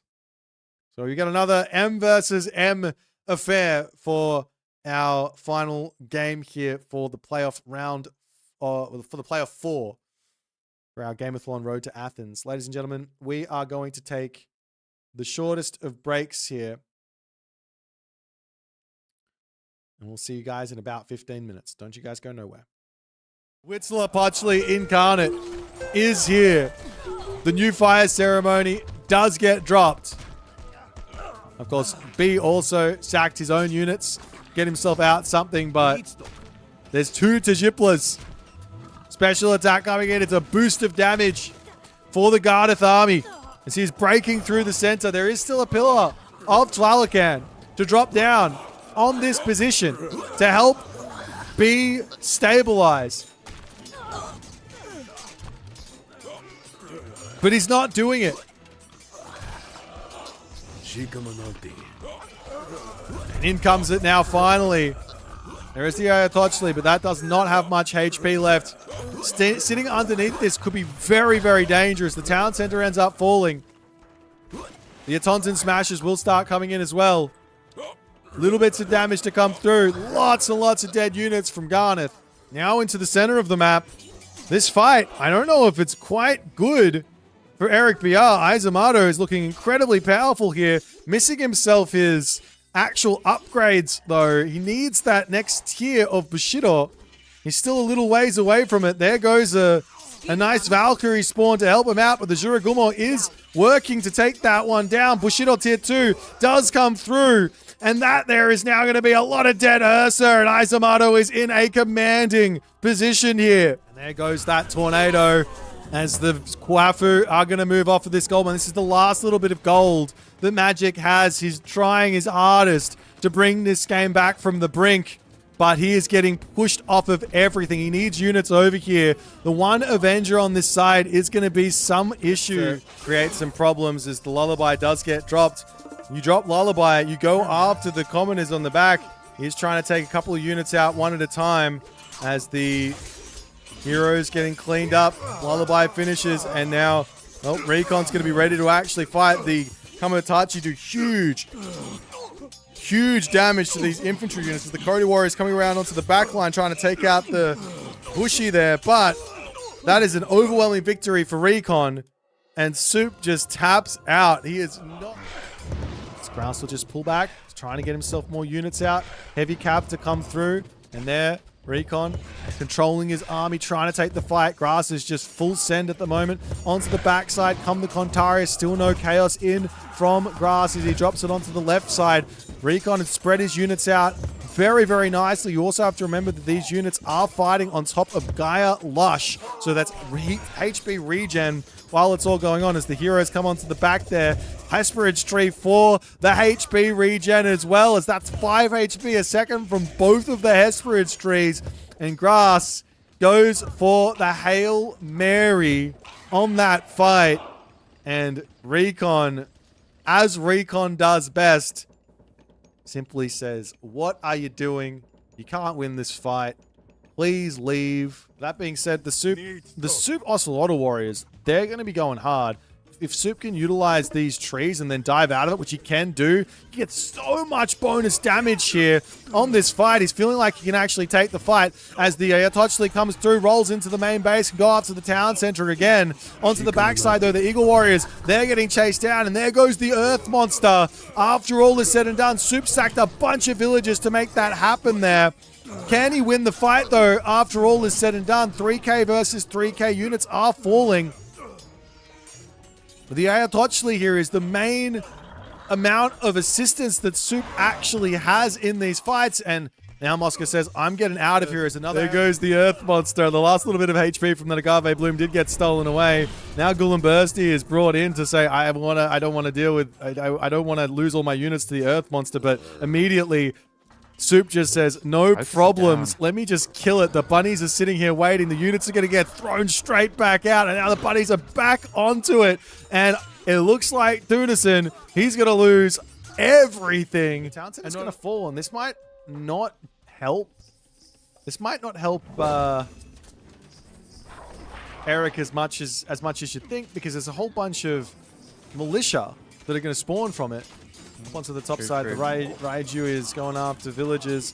Villagers are going to pull back to the town center. They can't garrison there, though. That's going to be tough, but the Naginata Riders are going to be going down as now the heroes can come in, chasing the one unit away. Great control from Eric to stay out of that, but those militia, they have bonus versus cav. They're going to get through those cav very, very nicely, as the hero numbers for Mosca, he does still have them all alive. He's been keeping them very much alive, and Eric just loses the entirety of his army. He killed off a town center. He didn't kill off that many villagers. And I think Mosca not only held that, but he came out way in front. The longer Grass waits, the stronger this Aztec army becomes. As the Hursa splitting off, coming up onto the top, there goes the flaming weapons. As these Hursa are late to the party, but they're going to be coming in nonetheless. Can drop down some buildings as well if he wants to stop them from getting away from here. The cavalry are a long way away. The wall a long way away as well, but Izamato, he's getting that one taken out by Grass, as Grass prevents the retreat there as well. Now the speed walking from the Eagle Warrior reinforcements to get everyone back home, but the villagers onto this side now going down as Grass needs to think about splitting off onto there to take those all out. But nonetheless, now the main base is going to be under attack. Another Ayatochli comes in, going to set everyone for 6. The 10-pin bowling is in session. Ayatochli gets blood back, but I mean, that's not that big of a deal, especially with this amount of Ursa, as that's going to get cleaned up. And Grass looks to absolutely bulldoze the Izamato army here. Vortex, Chaos, that is an ability here for Recon. And now he does pull in. Now he's going for it. There goes the Chaos as the unit's going to be popping in. That's 3 seconds of idle time with a crazy amount of damage. And B, I don't think he can afford to lose all of these units. The Fire Siphon's getting taken out on the back there. Terma trying to take out all the units as well. More hero units to come through, and Recon is going to clean house here. As B says, all right, no worries. Let's pull up to the top. Take your town center out. It's already back up. What is he doing? Did he just lose his mind? No way. Garneth has literally just lost his mind. This is going to be Swampland. This is going to be Thunderburst. Recon is looking at this going, what is happening here? In comes the Heroic Age. Swampland gets dropped. Thunderburst comes down. Even if the town center dies, it doesn't matter. I don't understand this in the slightest. Units getting thrown for 6 here. In come the Naginata Riders. Is there enough stuff here for Recon? Garneth is full send at the moment. There's also going to be reinforcements coming through. The Swampland ends. Villagers now getting into the mix. Idle villagers over here. There's the towers also in onto this spot. There's also a Kusanagi that can get dropped down that Recon now finally drops in. Of course, all the villagers are dying. Garneth's down to 15 villagers. He's trying to make his units out to start dealing with these Jaguar Riders. They're going to dive in. Can Matreiuss hold this is the big question. Chariot Archer Micro going to start coming in as the Scorpion Man around on the side. Those priests need to be getting this damage done. But they're not. Migdol Stronghold getting empowered as Matreiuss just not able to deal with these units. One of those Obsidian Shards to come through as well. That's another unit that you need to have the Siege Tower out to actually deal with, funnily enough. Up onto this top side, the medium Jaguar Riders getting targeted down again. Another Obsidian Shard coming in. What has he got? He's got an Obsidian Butterfly coming out of here. I think the other one was in Ayatochli as well. As Matreiuss, does he have enough stuff to hold this is the question. Chariot Archers doing a good job here to take out the remaining Jaguar Riders. There's not that many here, but an Ayatochli comes in. So that's going to 10-pin bowl everyone away. There are the priests in for the moment. They're going to take out the Ayatochli. The Migdol will survive, and it looks like the worst of it could be over. There is a Ghoul and Bursty that should get dropped here for Magic immediately. And it is going to happen. He is coming through. He's looking straight onto the back line. Throwing Axemen going up against each other. The raiding cavalry here can't get around onto the back as a Draugr spawns. There goes the healing spring. This fight here cannot be good for Izamato. He's got to run, and that is a overwhelming victory for Magic in this fight. The trolls get sent flying. 1 troll down, 2 trolls down. Magic now going to be pulling back. The Ghoul and Bursty is going to be threatening those units back, and Magic gets his position here set up. That in effect, and this is going to be a big fight. This is the thing though, the Eagle Warriors here don't do much versus those Dow Swordsmen, but the Fire Archers are going to drop like flies as there goes the Drought, as everyone's going to lose about 10-8% HP on this fight. Is this enough from B to actually win? And on top of that, is it enough from B to win and then continue along here?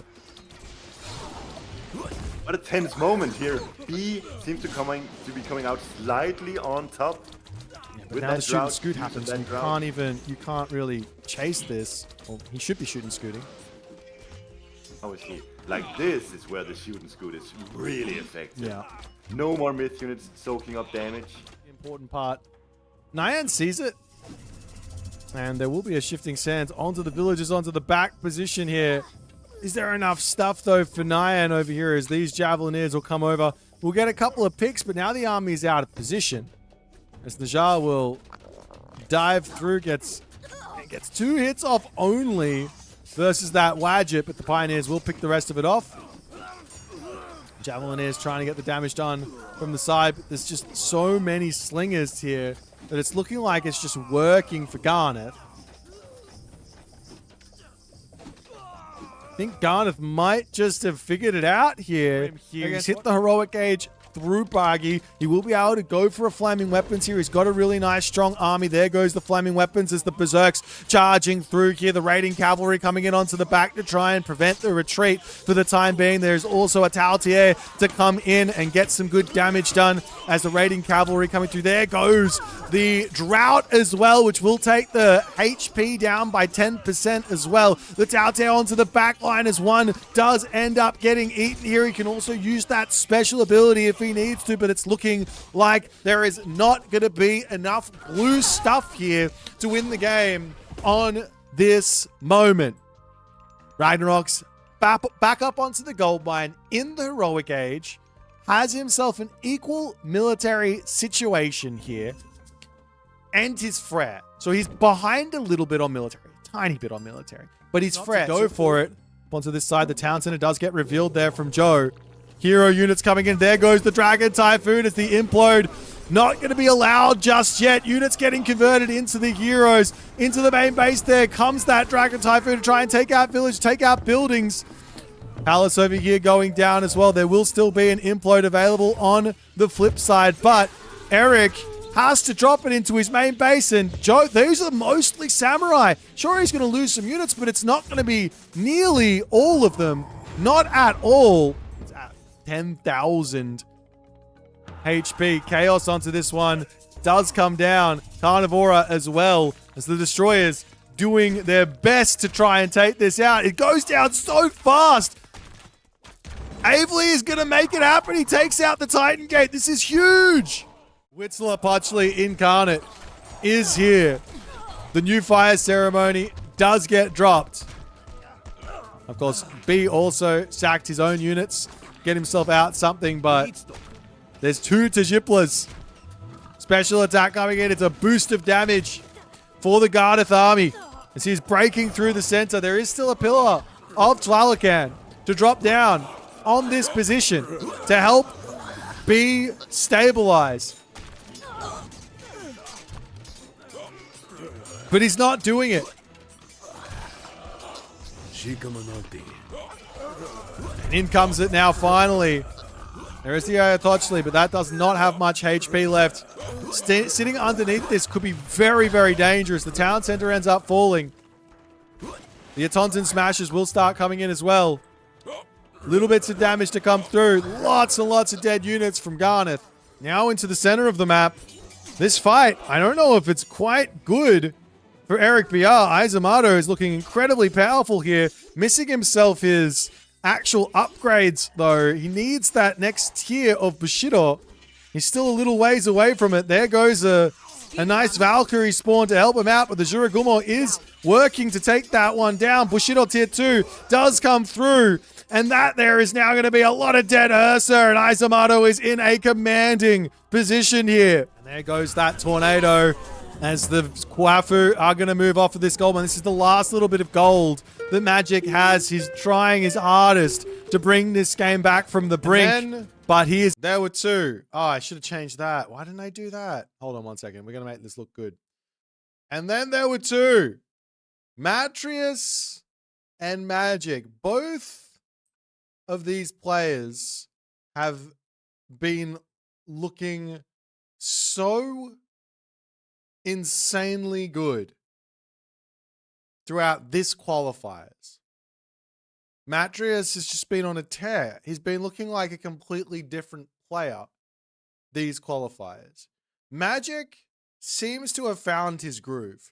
He's playing solid. He's not making the early game mistakes he was making towards the start of this tournament. And he's getting into positions where he's going to be able to utilize the things he knows how to use. This might be a very different series, though, for Magic than he's ever played because, well, Matreiuss plays a set of gods that are so very, very different to what everyone else plays. Matreiuss is happy playing the Greeks. He's happy playing the Egyptians. He's happy playing the Norse. He's happy playing the Japanese. He doesn't really play the Atlanteans, the Chinese, or the Aztecs. But yeah, this is an unexpected... we'll go ahead and say it. This is an unexpected finals. Sure. An unexpected finals.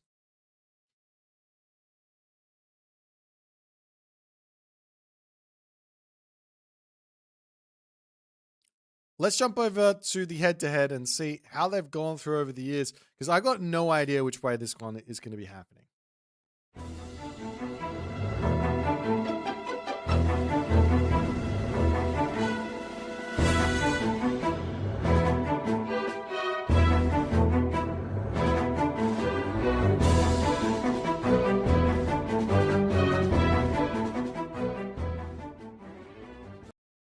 And they've literally only played once. That there is shocking to me.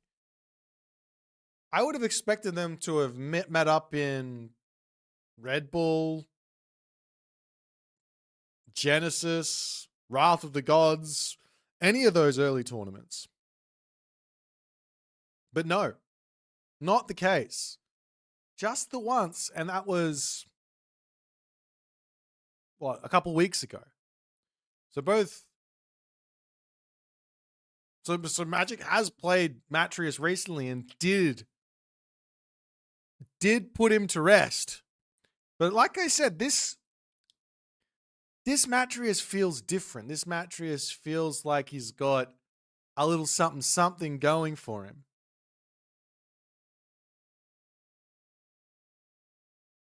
I, for one, am very, very interested in what this draft is going to look like, because to put it lightly, to put it bluntly, to put it into perspective, I don't think Magic plays any of the gods that Matreiuss plays. And vice versa, I don't think Matreiuss really plays any of the gods that Magic plays. So they might be going through their priority or their order of gods, their favorite gods, just going, that one's for me. And then Magic will go, that one's for me. And then Matreiuss will go, yep, that one's for me, that one's for me. And then Magic goes, that one's for me, that one's for me. And they just get exactly the gods that they want, like their dream draft. Which goes to show something very, very interesting is going on in the Age of Mythology balance. At the very least, at the top levels. I don't know about anywhere lower, but at the top levels, it shows that if you are a master of a pantheon, of a god, it's worthwhile picking in tournament.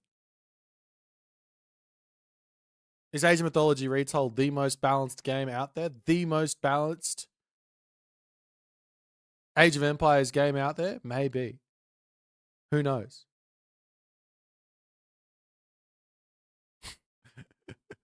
All right, guys. Their draft is almost done. And I can tell you it looks exactly like I would expect it to look. Let's jump over to the draft and check it out.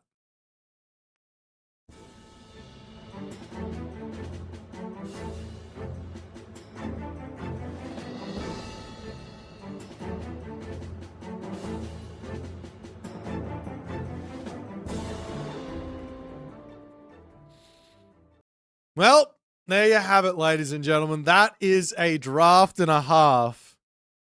Matreiuss bans out the Aztecs. Magic bans out the Norse. Matreiuss picks his pride and joy, Poseidon. Here's the other. There's 2 Poseidon mains in this tournament. You guys thought it was just Mosca. Mosca was on a tear with his Poseidon. I think he didn't lose a single Poseidon game. Matreiuss, well, he's not exactly the OG Poseidon, but he definitely put Poseidon on the map back in 2020 to 2024 era. He was playing that god a ton and having lots and lots of success there. Magic picks up Gaia. Solid pick. He wants to counterpick that Poseidon for sure. Freya pick as well from Magic. That's got to be for Mirage. Or is there a Budapest out there? There is. Could be for Mirage, could be for Budapest. Then we got the Odin Zeus from Matreiuss. We've been seeing Matreiuss being very, very comfortable picking Zeus on land maps where I do think he's very strong, but there's a lot of sort of matchups you want to, not a lot, there's a couple of matchups that it feels like you want to stay away from with that Zeus.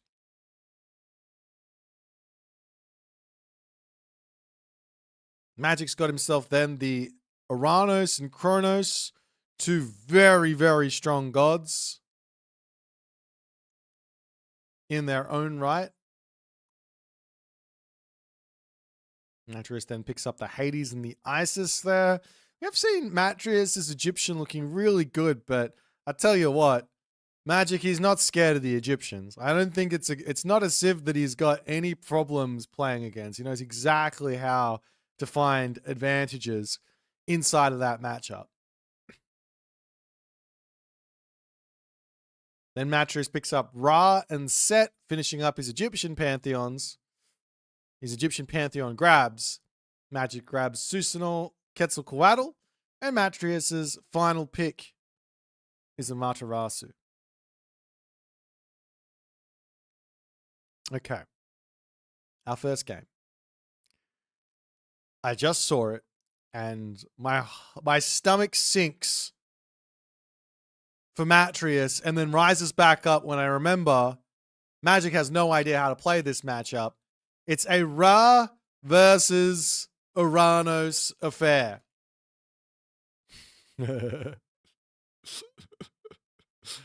A Ra versus Uranus affair. Now, the last time I saw this matchup, no, I think it was Magic versus Mosca. And to be completely honest, Magic had what I would consider a very good position versus the Mosca Ra, but didn't know how to finish the game off. Well, not even didn't know how to finish off the game, didn't know what he needed to wait for before he was trying to make a push happen. I had to talk to him about it to some degree, and I said, well, the normal play is to go for Hyperion, you get Satyrs out. Satyrs are amazing versus the barracks units, you micro, and you win. But the Magic play is he wants to play for Thea. And if you go for Thea, the play is you got to wait for 175 pop because the population advantage that the Atlantean has is way better than the population advantage that, or the population efficiency that the Egyptian has. Alternatively, you can do what Tunison does and forget to build villages, pretend like it's you meant it, and then go for a crazy all-in. That works too.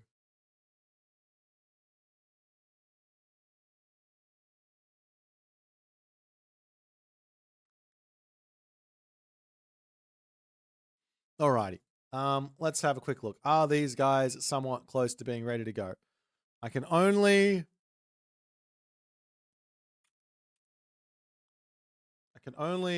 gas bag for so long.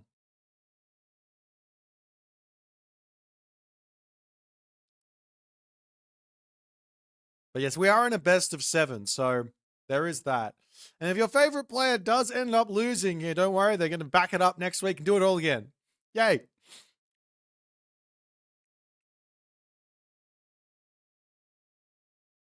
I guess on top of all of that stuff, For those of you tuning in for the finals for the first time, no idea what's going on. You're like, hang on, I thought the LAN was in September. It is in September. These are the technical qualifiers for said LAN.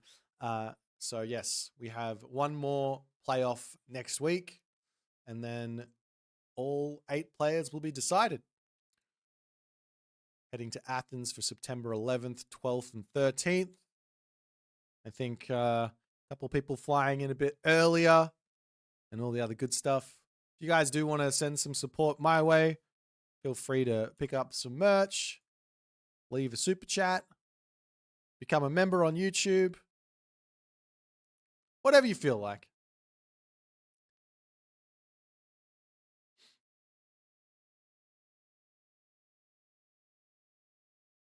All right. They have finally kicked off. So, while we have the delay here of the game, a couple of things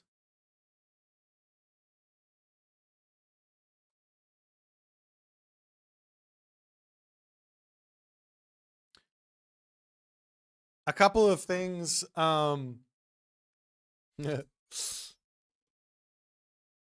was I going to say? Ah, yes, while we have the delay and while we're waiting for the game to start off, a couple of things to remember. Go get yourself a tasty beverage, a nice snack, popcorn, potato chips, chicken nuggies, dimmies. I read on Reddit today that apparently Melbourne calls dim sum dimmies. That's what I read. That's the stuff. Spicy Doritos are also on the menu for sure. Whatever you feel like, whatever makes your life feel great, do that.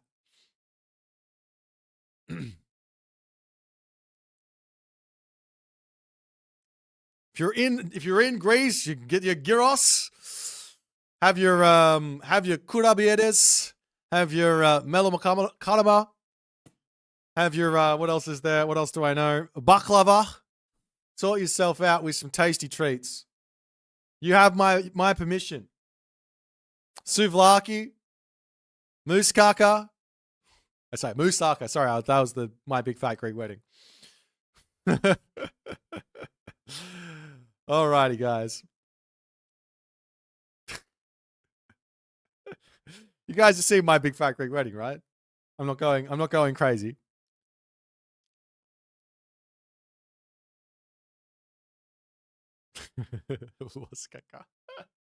Alrighty. So yeah, I'm fluent in Greek. That's for sure. Not really. Not at all. Nah. Okay, so first matchup here, Ra versus Oranos. The thing is that Matreiuss, he is such a wild card that I wouldn't put it past Matreiuss to pick Bast here. There is without question a world where Bast makes so much sense versus Oranos. But it's so tough to nail it.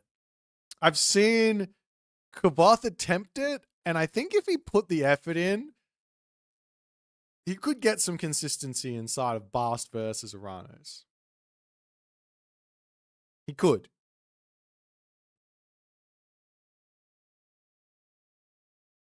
But maybe Matreiuss has already done it. I don't know. I don't know. It's such a wild map to pick Ra on. I don't understand this for Matreiuss. He's got Odin for step. He's got Ice. I mean, he's got a Matreiuss for step. Even Set for step makes a little bit more sense than the Ra here.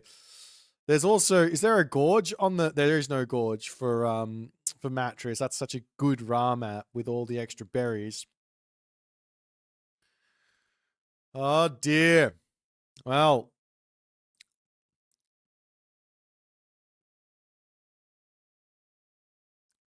Wasn't Ra a standard Mr. pick for this map in previous tournaments? I have no idea. But yeah, the Mr. Egyptian style. has, I don't know. I mean, maybe Mister can still do it. He's got that aura, but it's sort of fallen out of favor.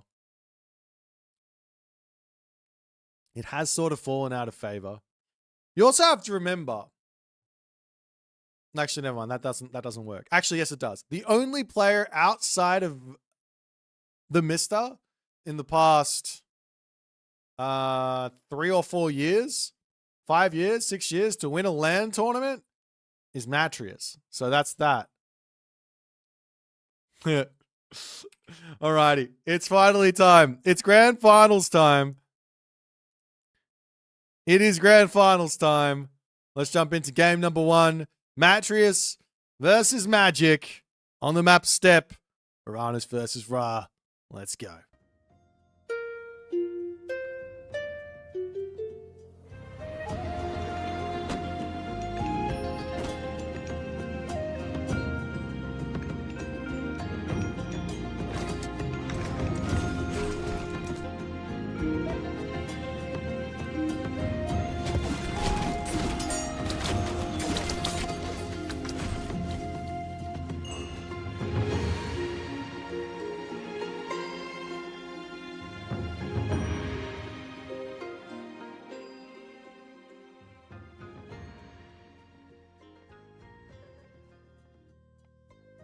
And we're off to the races with the finals here for the playoff 4 of the road to Athens Gameathlon. There is $10,000 on the line, just not on the line for this specific part of the tournament. The ticket to Athens is on the line. The winner of this series, we will be seeing them in September 11th to 13th. Book it out. If you're not in Athens for whatever reason, I expect you to either be on your couch, on your office chair, or in your office chair, or on your telephone watching all the action unfold. Magic here on the left side of the map playing Uranus. Matreiuss in the red color playing as Ra. We have a somewhat of a classic matchup here. I don't know how much Magic and Matreiuss really played against each other in Legacy, but I do know that they've had their battles over the years. They've had their battles. So we'll see how this series is gonna go. But it does start off with what I would consider to be a very difficult matchup for Matreiuss. He's decided that Egyptian is going to be the Pantheon he wants to practice, he wants to play. And I guess to some degree, with a lot of other top players veering away from this Civ, saying, you know what, I'd rather play like the Aztecs or the Japanese or the Chinese or the Atlanteans over playing Egyptian, kind of leaves this open for Matreiuss as somewhat of a consistent pick for the tournament, so it does make some sense. That being said, let's check out the relics and see if there's going to be anything impactful here on this map. We've got the Cathara of Apollo, making villagers move faster. Tusk of Dankang there for 2 extra pigs every 150 seconds. Onto the bottom side of the map, there is the Black Lotus here for farms, going up by 10%. That's a huge relic for Matreiuss if he can get there. And then the Sharon's Obel over here, just in case you lose villagers, you're going to live the dream. As in comes the Matreiuss Temple.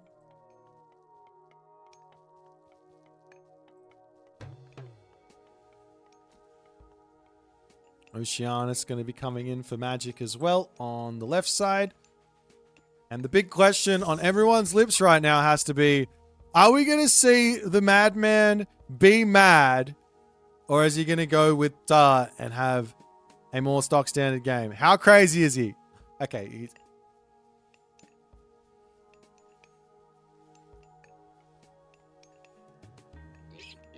what's that scene in Troy? The man wants to die.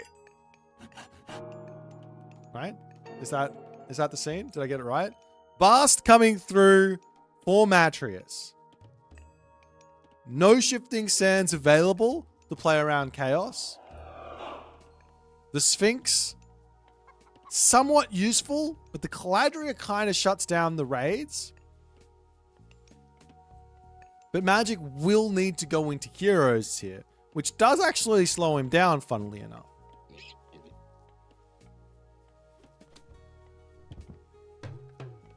As the double military barracks for Magic to start up, and first of a few relics to start coming through from Matreiuss as he's going to be pilgrimaging out across the map, attempting to find himself some more relics. We've got the double M's for these players' names. I'm, without question, going to be screwing this up. Up to the top here, barracks coming up for Matreiuss. Houses and all the other good stuff coming up there too. And the obelisk from Matreiuss getting slapped down. And this does give Matreiuss some information that he is up against mass Murmillos to start this game off. As the barracks is up and into the Axeman, most likely to start this one. He's seen Murmillos, so why not? As the Sphinx coming in onto this side, searching for villagers to kill off. Unfortunately for Matreiuss, there's not really much he can do here with the mana, but he can get some idle time caused. So the Murmillo coming up to the top side. Little bits of harassment. We do actually have an extra oracle coming out from Magic. Love to see it. There's the Axeman in onto this side. Sphinx coming through. A little bit of damage there as one Hero Murmillo will get converted in. Now, of course, the Hero Murmillo moves up to 5.3 speed, which isn't the same speed as the Sphinx. There's another Sphinx actually coming in, as well as Cryo Sphinx. Meanwhile, priests are in to try and take out the Caladria. It does take a long time for them to actually take that one out. As the Sphinx just going to continue coming forward. Picks off one Murmillo here.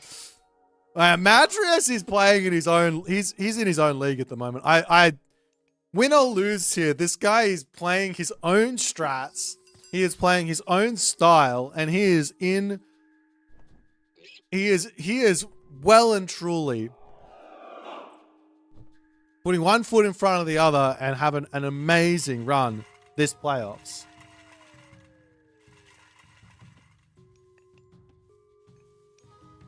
In comes Hyrule Sphinx as well for Matreiuss. He's going to be able to start moving around the map, of course. In comes the Magic Citizen and potential Sky Passages to come through. A Sky Passage plus Hero Murmillo becomes very scary for the Sphinx raids.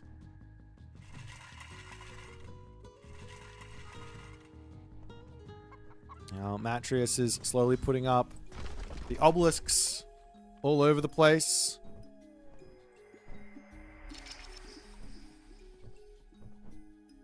Here comes Bite of the Shark, Frontline Heroics. Medium Axeman comes in as well, as the Armory now up for Matreiuss, as he might be thinking about a Heroic Age here, which is not a terrible idea. Magic is pushed back. He is roaming around with his Murmillos, and he's got medium Axeman to deal with. There's a Caladria spot. The Axeman over here. Obelisk is back up. Magic pokes, can't get in. Random Citizen up to the top side of the map here. As, well, all Matreiuss can really do is try and get himself vision on his side of the map to prevent any aggressive Sky Passages from coming down.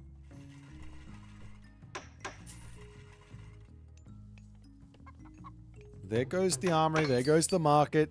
Sobek or Sekhmet here for Matreiuss is the big question.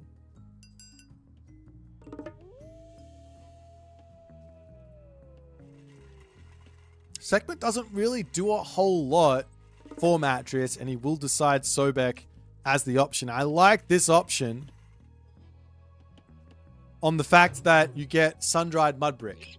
And that allows you, effectively, to play a very, very heavy defensive game.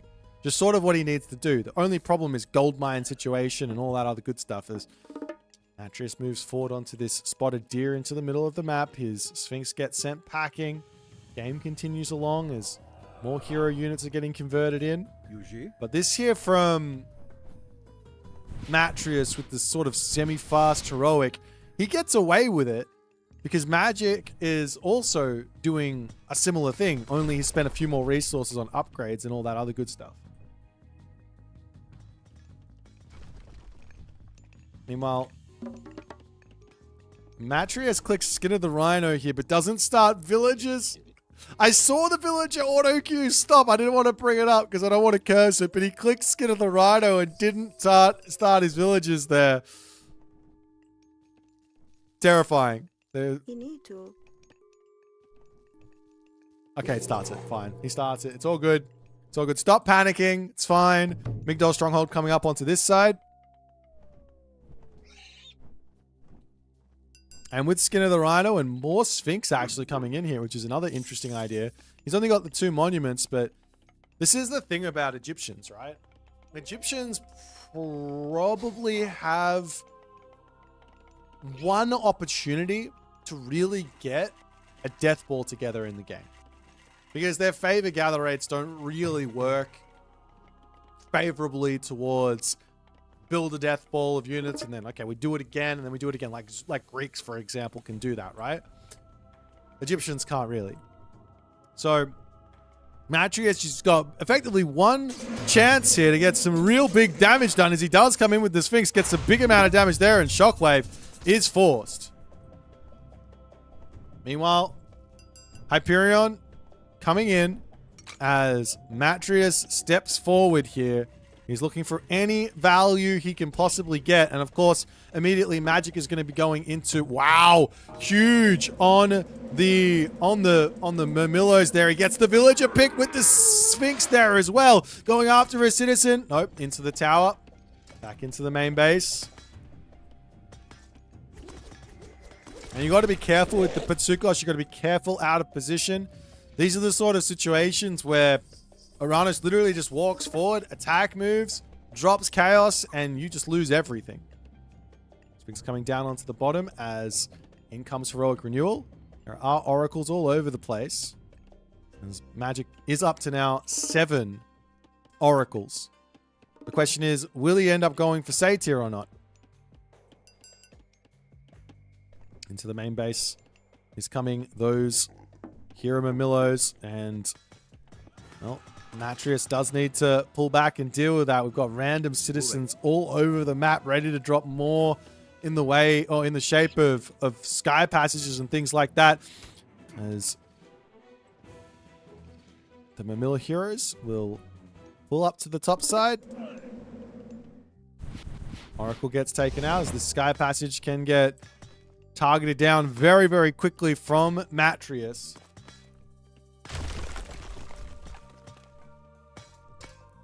More Murmillo heroes on the way, and heavy infantry will be coming through.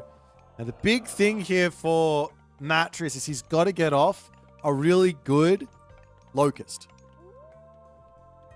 Otherwise, he's going to get into some trouble here. So much favor in the bank. I wouldn't actually, I know Magic. He's probably just going to save and sit on favor to spam out. Oh, never mind. He's going Gemini. Is this a changed Magic? Does he see the light? Murmillos plus Satyr? A tale as old as time?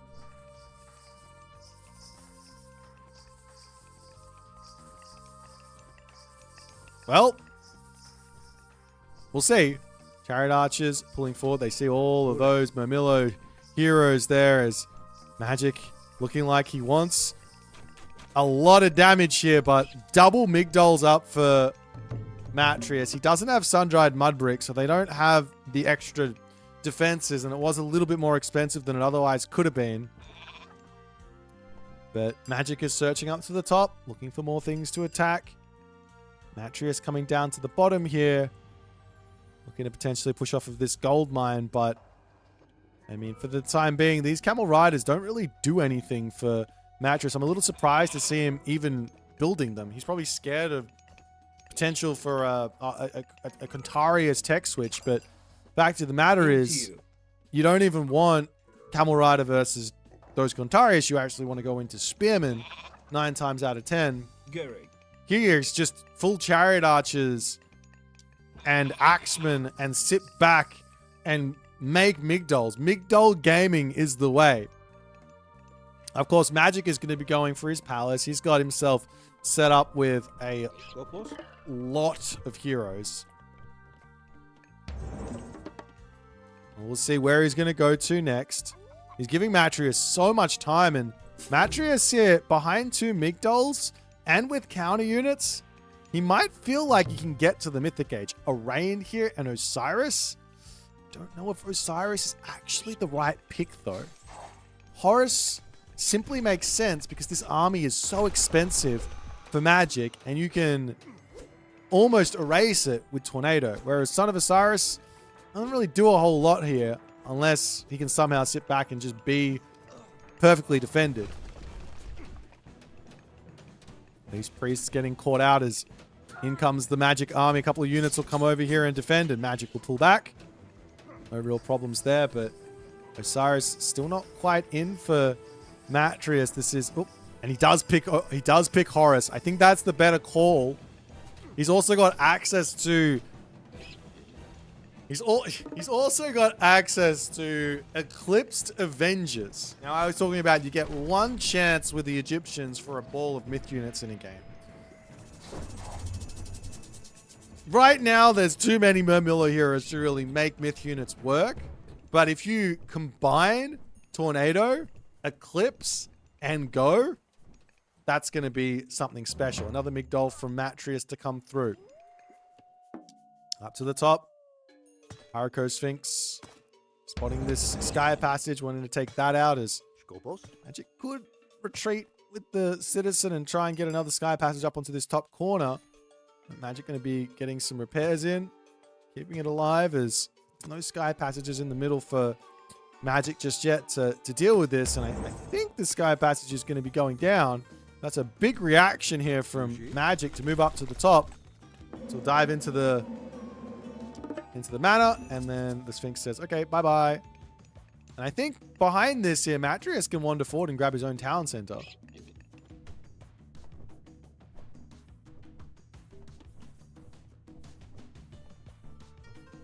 Also got that, finally, that Sun-Dried Mudbrick in queue. Like I said, this is basically Migdol Gaming. That is the best option for Matreiuss at the moment. It's the Magic Destroyers. Well, they will make short work of this town center, and that will put a stop to... That will put a big stop to Matreiuss' game plan here. He's trying to repair this up. In come the Axemen. Garrisoning in here is going to be really, really important. There goes the Sobek. There goes the Locust Swarm. There goes the Chaos. And the Mythic Age is denied with next to no time remaining. Eclipse gets dropped in. And I think that Magic is going to completely run away with this in one foul swoop. Are you kidding me? Are you kidding me? Shockwave comes in, and the Matreiuss army is eviscerated.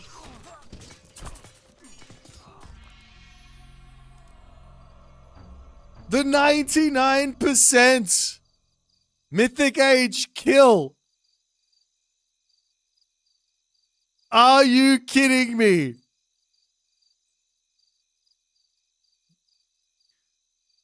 Well, that went from 0 to 100 very, very quickly. Matreiuss taking just that little bit too long to react to the destroyers coming into his base. Not having himself that Sun-Dried Mudbrick beforehand as well did not help. But just not being ready to fend off the units. Not having any defenses in the main base really either. It's a feels bad moment for Matreiuss. He was playing a good game, but in the end, Uranos do be like that. And first game goes over to Magic. Now, I don't think Magic's going to know just how close that was for him basically losing everything to a tornado. But, well, that's how it goes. Let's jump back over to the drafting menu and see what game 2 is going to be looking like.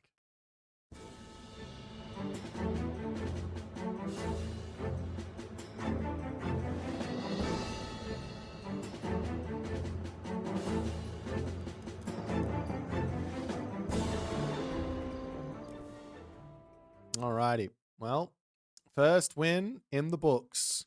Our next map is going to be on Giza. And we're going to see a matchup that I remember being really, really interesting. But we haven't seen it in forever.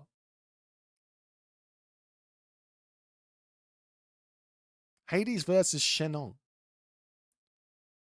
I mean, this was a matchup that I think not by like 6 months ago, maybe less than 6 months ago, whenever our recent tournaments were on, this was a matchup which players were starting to say was heavily Hades favored. But of course, lots of stuff has changed since then. And it's not as simple anymore. But the way that Matreiuss is playing the Greeks, I think he's got some scary surprises up his sleeves to deal with what Magic's going to be throwing at him.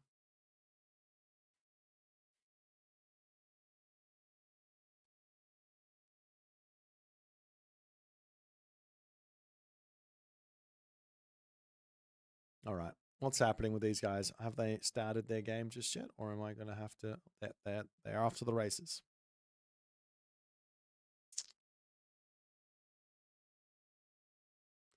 Now, that game was literally on a knife's edge for the entirety of it. And I mean, there's so many different minuscule things that could have been done to prevent that town center from going down. But the fact of the matter is, Magic just, he had that spidey sense. He had that movement.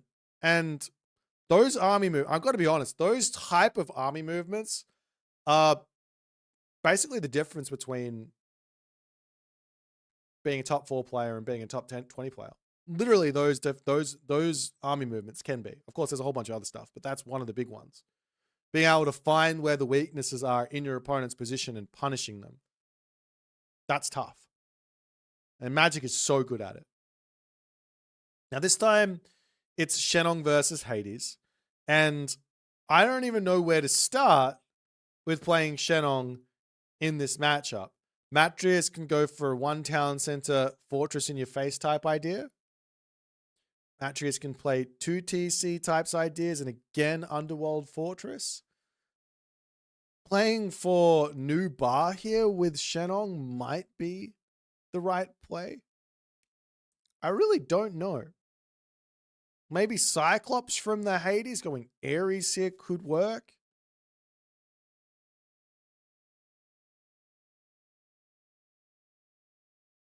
Then again, the Athena. You know what? I think I like this idea. Aphrodite and Ares as Hades in the current state of Greek. I think that makes some sense. Anyone else with me? Why would I say that? Well, you've got the reasons of super fast favor gather rate from golden apples, and then you've got the Cyclops to go into with the extra HP. And then you can go into the Mythic Age as well. And you've got stun, Nemean Lion stun into, or Cyclops throw into Nemean Lion stun. Athena, Aphrodite, Artemis. That also makes some sense. Don Artie. This guy. They're all, like all the goddesses, they're literally, their title is goddess. Where do you think that comes from?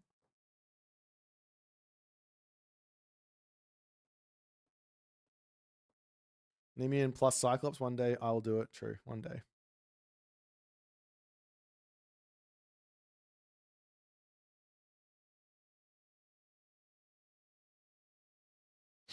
All right, guys.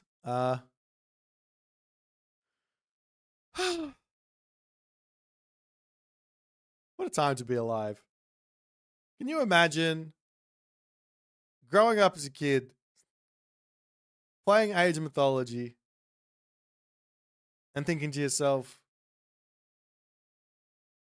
in 20 years, they're going to remake this game, and it's going to be even better than it is now. And we're all going to be watching people playing this game for prize money, traveling from all across the world to play each other. What a time to be alive. Biggie Small says, hey man, I am out of the loop. Sorry to have ask something you might have answered before. I remember you announcing the funding has been pulled, and it sounded like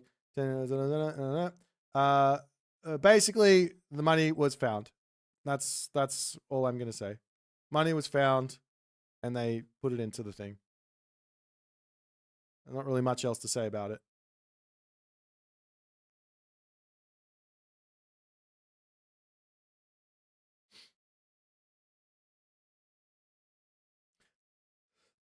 All right, guys.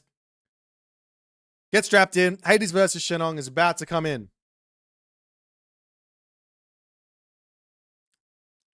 Shenong versus Hades. Hades versus Shenong. Are you guys ready? We're on going in onto Giza. Let's make it happen.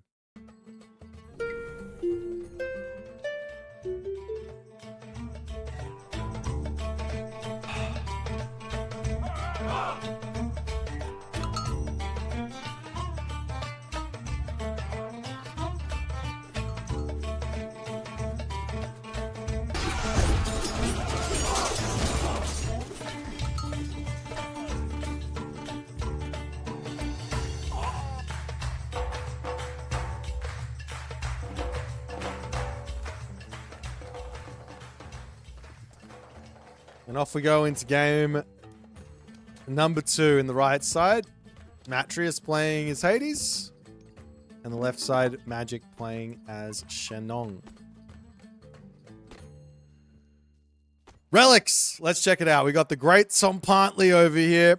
Sentry Towers are cheaper. Keep seeing that relic popping up. Scales of Echidna making myth units cheaper is always nice, especially for Shenong, but also for Hades. Maya Huel's Magay there. Human soldiers give some of their value back. And Ankh of Ra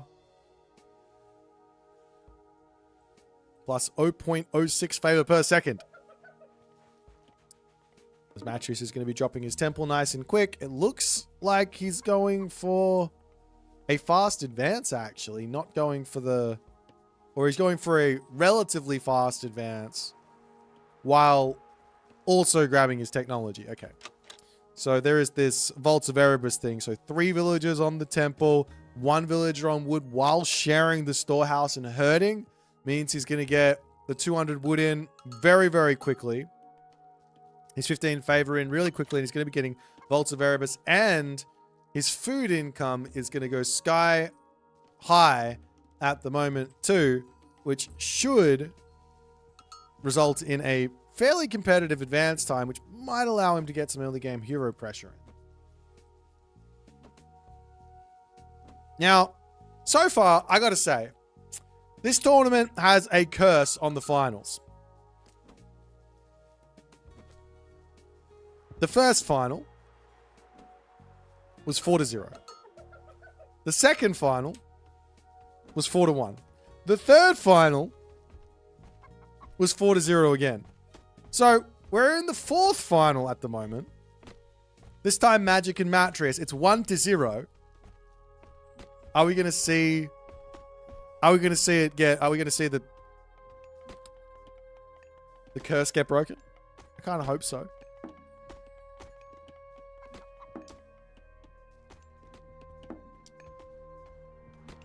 Alrighty. Anyways, up through Athena. And yeah, this is a really fast advance from Matreiuss. I like this build order a lot. The question is he going to get any value out of advancing fast?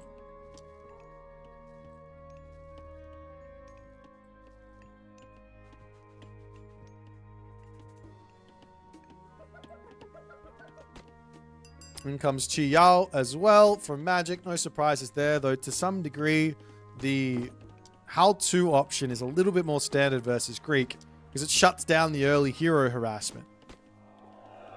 You don't really have a great answer versus the Ajax, versus the Minotaur, versus the Achilles. You have to kind of build yourself Dao Swordsman or just take the pain.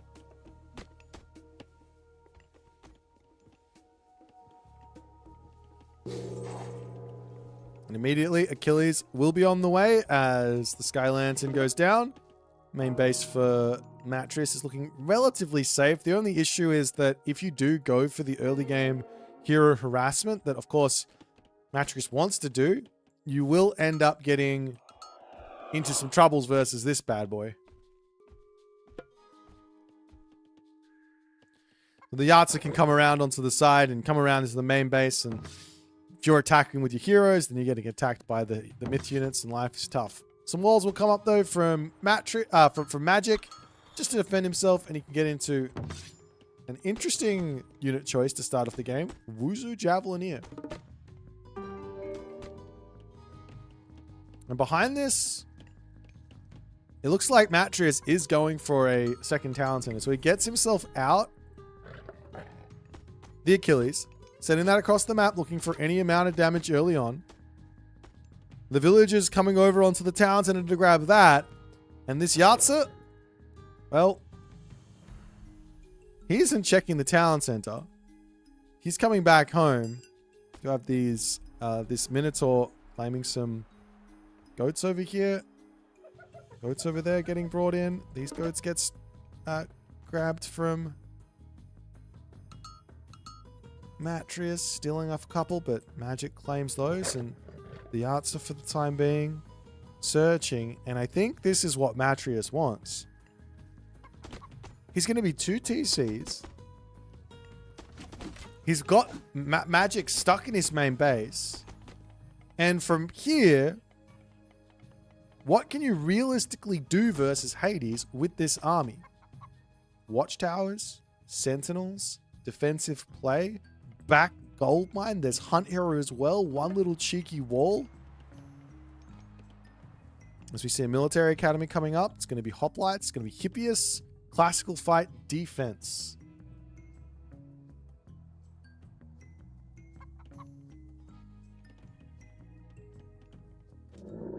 Now, of course, there's rhinos, double rhinos on this town center as well. I think Magic just has to go for a town center. He's starting to get the resources for it. He hasn't scouted that he's up against the second town center as the Dow come in, see the military academy in the stable. That might be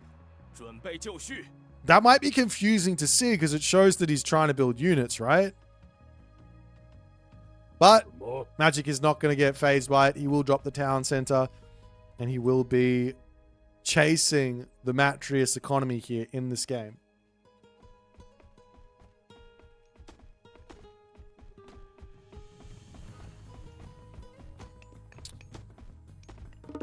A halberdier on the way for Magic, as he did see the Hippias, so halberdier to come and answer those, at least a handful of them. Cheeky little relic getting grabbed up onto the back, and the boom off begins.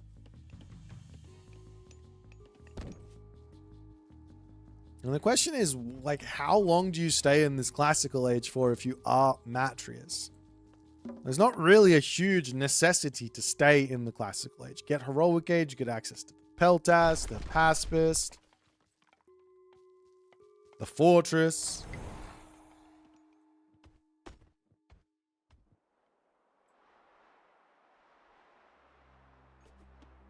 Into the main base. Here comes the Yatsa raid. Finally, some actual damage in here as the red units. Well, we have the Achilles coming in. One villager going to be going down. And 5.3 speed versus 5.3 speed is a speed tie. So the Yatsa will get back to home. A tiny little bit of damage, but effectively, I think what Matreiuss is trying to do here is catch Magic out trying to get to the heroic age. And Magic's economy has kind of gone a little bit haywire. Lots and lots of gold. Maybe too many peasants on the gold mine as well, as Magic will pull those off. But it can be kind of tough to want to pull the Quafu off the gold and put them onto food to fix up those problems. So instead he's going to move over onto the wood line. So we're still seeing hoplites getting built here from Matreiuss. It's a very, very strange move. As in comes the army from Magic. Might just be trying to poke and prod and force out a sentinels. Generally, you don't want to put sentinels onto a settlement if you can help it as Hades. You'd rather drop it on a fortress.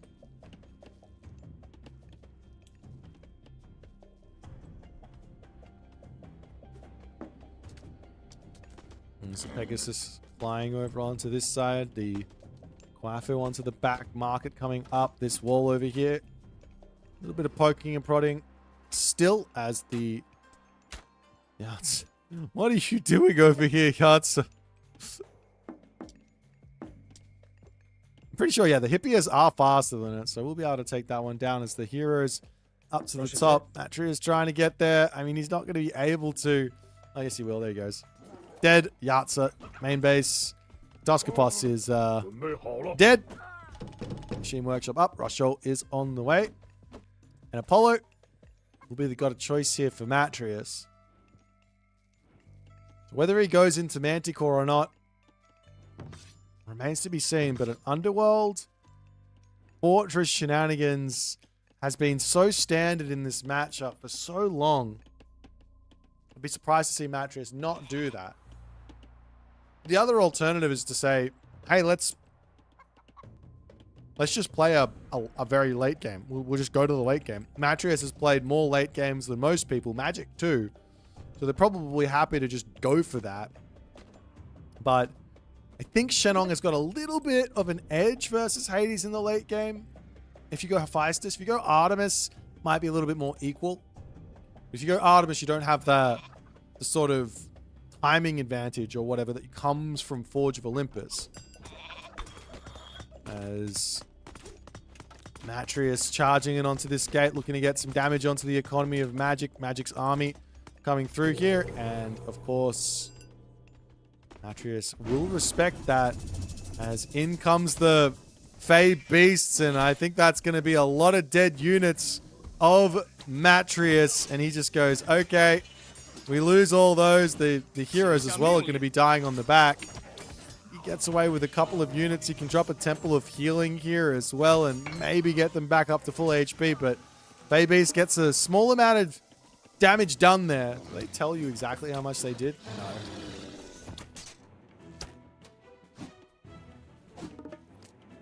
No. Meanwhile, Hippias looking for some other raids over onto the left side.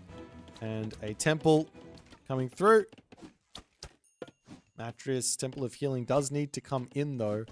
As the Manticore will sit behind this wall, just getting tiny bits of damage done. Another Manticore coming in. In comes the Sunray, which makes range units have an extra plus 15% of their damage. And I think that does apply to the Manticore. I could be wrong. I've been wrong before.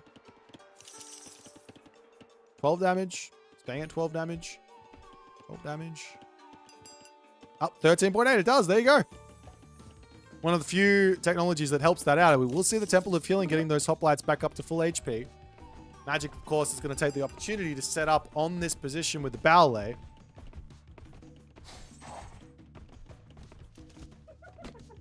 I guess the question is going to be, does Matreiuss look for an Underworld passage or what?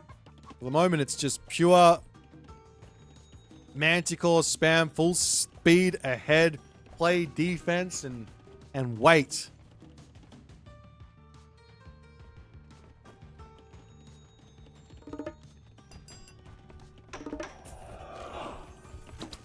Couple military academies coming through is the big damage from those Manticore coming in, taking out all of the fire archers. That's got to feel good. There's no fortress behind this. There is going to be a restoration, though. Not sure that Matreiuss is ready to commit to that sort of a fight, but his fortress is going to come up onto the left side. The question is, will this be spotted? Underworld passage over here, trying to take out the villagers, and he does manage to do so, as every one of them will end up getting picked off. And what's the plan here, though, from Magic behind that? The villager losses. He's going to get the fortress while this is going on. Matreiuss swinging around here to try and take out the villagers where that's concerned. The big problem is he's really far from the Underworld passage, so if Magic says, let's kill that off, it's going to be a big issue. Over onto this side, the Kwafu do end up getting spotted. As Matreiuss, does he have enough damage? He gets one Kwafu, he gets two Kwafu. The Underworld passage for the time being is going to get sieged down. Can Matreiuss get back or not? He will get caught out. Magic has been incredibly consistent catching people out in this game as the unit's charging forward, trying to get some damage done, trying to get himself back through the underworld. He's coming in. The Achilles doesn't come with them, but he is back through onto this spot. Baihu going to be going down. Lightning weapons to get dropped here from Magic as the underworld passage is now dead. But those Manticore are getting so much damage. No need to drop the restoration in the slightest. As 1, 2 crossbows go down. Fortress up into the middle there for Matreiuss as Magic is in a full retreat, with Matreiuss having a very big advantage cooking right now, trying to chase down these units, trying to take them out. What can Magic do to deal with these Manticore? Baihu are an option. The Achilles over onto this side, causing problems as well. Another town center behind this going up for Magic as well, trying to get himself, his economy back in order. This Manticore just continuing to get huge damage done. They've already done 2,300 as this game is going on. Little cheeky raid over onto this spot, but the villagers can just shank down those units and then get onto the gold mine, no problems. As the ballet over here is going to slowly get chipped down. Magic trying to get himself out. Some units, the Zhangxia to come through. Sage coming in as well. We do have Terracotta Riders on the way. Matreiuss more than happy to just sit here in this position. Restoration to come in to keep those Hippias alive to frontline as the army of Magic just gets erased. Ballet on the back from Magic, going to be going down. Matreiuss here, he's missing houses. What happened to that? He didn't finish his houses. They're up here. He's got to find those. He's missing 20 population at the moment. Villagers dying on the town center. Zhangxia to come through, but that's going to get targeted down immediately by the Matreiuss Peltas ball. He still hasn't spotted it. Of course, the game normally tells you if you've got missing houses, right? It flashes red. If you've got the houses placed, it won't flash red. But you got to know it's supposed to be 190 on 2 TCs and 170 is not 190, but the town center up here will end up falling. Matreiuss here behind this. He can get rid of some units in this queue and go Mythic Age here without question at the moment as well. And I have to imagine he's going to be picking Artemis. Makes the most sense here, but Hephaestus could also be incredibly scary too. Why Artemis? Well, you just get those Peltas start doing damage to Dow Swordsman. Toxotes doing damage to Dow Swordsman. Of course, the Earthquake onto the main town center can be brutal too. And now Magic does go into a bit of a spread formation. The Zhu gets sniped out of the air incredibly quickly. We do have the Sage stealing a Shade of Hades. The Shade of Hades just baiting everything in. Town center up the top now for Matreiuss. He is in complete control in this game.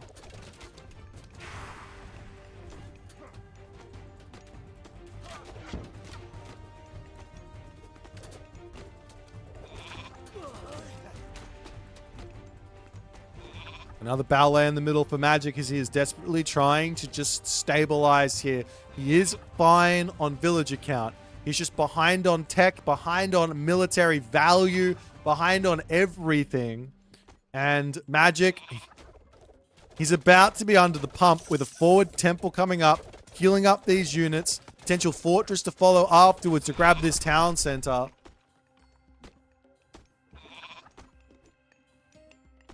And what can Magic do to bring himself back? Well, raids are always good. When you're behind, build cav. When you're in front, build cav. When you're on the side, build cav. Go kill enemy villagers and live the dream. There is still a very, very important sentinels remaining as well.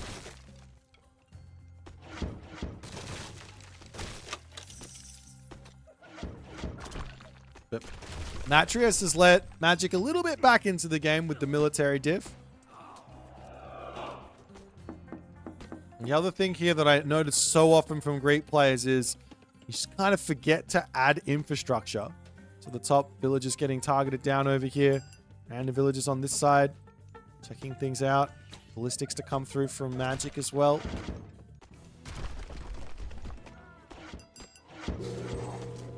In comes this earthquake onto the main base. Town center from Magic will end up falling. He's going to lose a couple of houses as well at the top as he drops down to one. Surely less than that. Is the town center doesn't die? Huh? Did he just misclick it? I think he just misclicked it. You have to make sure that the center of the earthquake, the epicenter on the earthquake is... Anyways, nonetheless, town center lives. That's a nice win there, but this fight is not going well for Magic. In comes the Chimera as well. Did Matreiuss get himself the poison arrows? Not just yet, so his Peltast aren't getting as much value as they otherwise could, but this army from Matreiuss does end up dominating this position as the units coming through. The Manticore see blood, they see the villagers, and he goes, let me go after them. The Manticore is so fast, 4.6 speed, and a dream there. And over onto this position, though, the Chimera pushing the units back as heroes are without question needed here.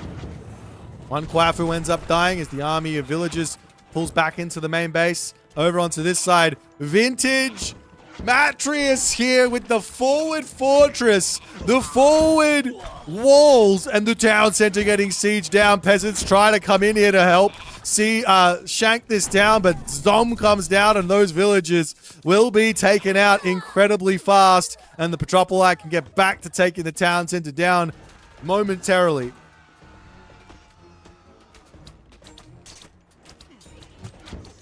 Now the Petropoli to take out the ballet of Magic. As I'm sure this town center is going to get picked up momentarily. Up onto the top, in comes the White Horse Cavalry. Is there crenellations? Answer is no. White Horse Cavalry going to be able to get in here, but there's still a huge amount of damage to come from those Sentinels and the double fortress. The town center ends up falling. Villagers garrisoning away. Ballet over here getting taken down. Magic falling further and further behind, as in that moment he will throw in the towel. And I mean, every time I've been seeing Matreiuss playing Greek this week, I've just been impressed. To put it bluntly, he exactly knows what he's doing in terms of what units he needs in every single matchup. Applies the slightest amount of pressure and takes the maximum amount of gains. If there is a player out there who is playing Greek at a high level, it's definitely Matreiuss right now.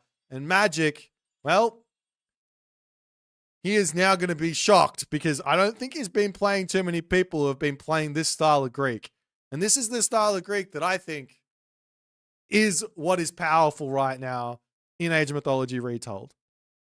And that is playing for myth units. Manticore, Chimera, Nemean Lion, Cyclops, Minotaur, Centaur. The list goes on. Hamadryad. But these bad boys, just look at that, they killed 37 units. 37. And I'm pretty sure he lost some along the way as well. All right, guys. Back to the draft. See what's going to happen for game number 3. Let's check it out.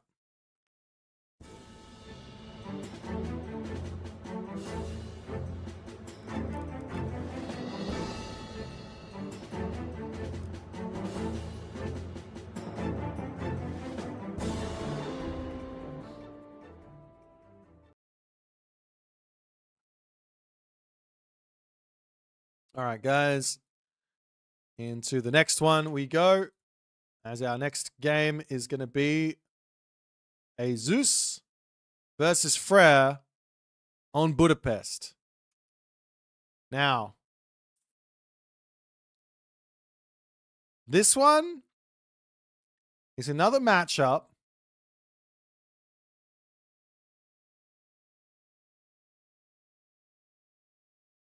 that is without question very, very, very tricky. Magic lost this matchup versus Moscow. I think it was versus Moscow. But then again, you know, it takes one game for Magic to sort of actually start thinking about it. And if he thinks about it, then he's probably going to come up with something to get him out of that position. And he's going to have a good game here. This is not an easy matchup for either of these players. But there is a correct way, in my opinion, for the Zeus to play it. Let's jump into Budapest and see how things are going to go.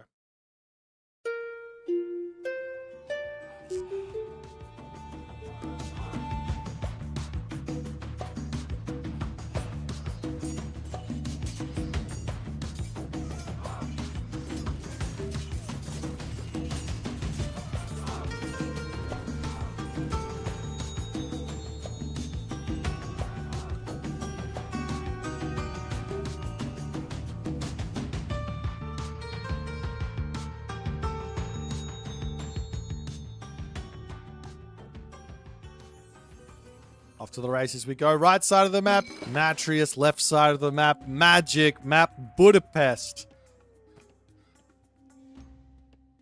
What a series we've seen so far. Game number 1. Decided in one decisive moment. A matter of seconds between potentially this being 2-0 already. Game 2. I don't even know what really went wrong for Magic in that game. Matreiuss was just in his head and had an amazing start, mid-game, and finish. Now Magic has to know what's coming for him. He's played this matchup before. But that doesn't necessarily mean Matreiuss is going to go the same route. Now, the reason I think that Hermes is so good for Zeus in this matchup is twofold. One, Centaur are a lot more of a trouble to deal with than Minotaur are in the early stage of the game. And two, Ceasefire helps you versus Tempest, helps you versus Ghoul and Bursty.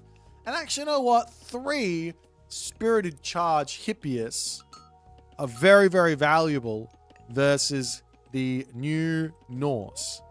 For the longest time, I think it was pretty silly to build Cav versus Norse, but now that the Throw-in Axeman has been shifted away from more generalist damage into more of a counter infantry role, the cavalry have been becoming really good at taking out the Throw-in Axeman. So Super Hippias do make sense versus a Norse player who is building pure wood-based army.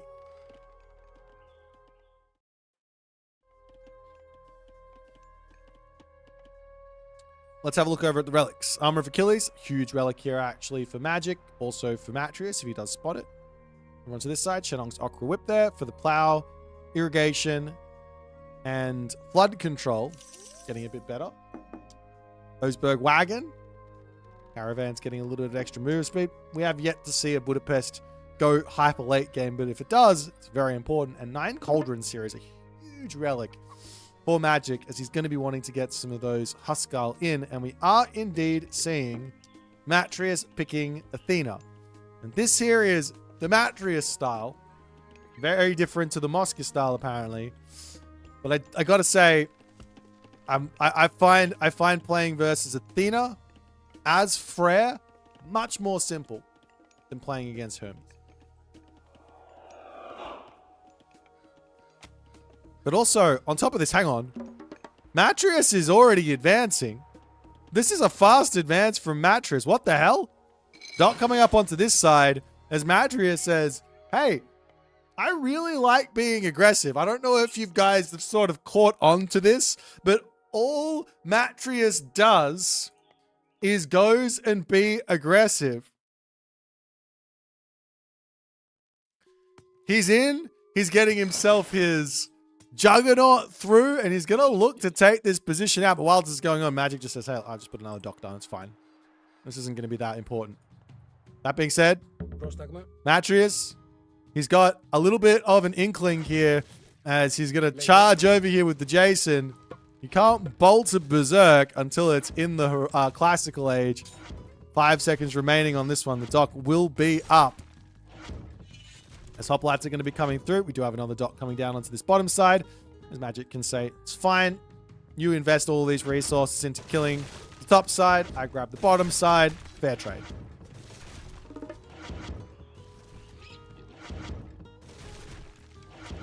Spooler now on the way. Pickaxe, hand axe, more fishing ships, more houses, and all the other good stuff. And of course, a trireme in just in case any attempt at a defense to come through. Oh, and he grabs the infantry relic. Armor of Achilles in, so an extra 5% hack armor for those hoplites is kind of a big deal. Matreiuss got to be careful not to lose his trireme over onto this side, though, as he will pull back. And the fishing ship's back to work. Double docks down onto the bottom for Magic, as he will get out just a cheeky long boat to be some sort of a defense over here.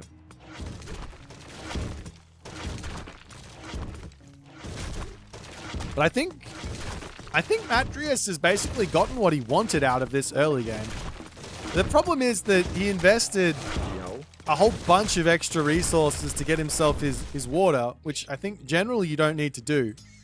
But nonetheless, he's managed to do it. And I guess he's managed to keep Magic away from being able to fight back on the water, which is maybe the more important thing, because now look at Magic's favor. He's only at 16. Now into the main base here comes the Matreiuss units. Magic, got to be ready for this. He's got some units over onto the back. The village is going to be pulling away. And I think that Magic is fine there. Good reaction as always.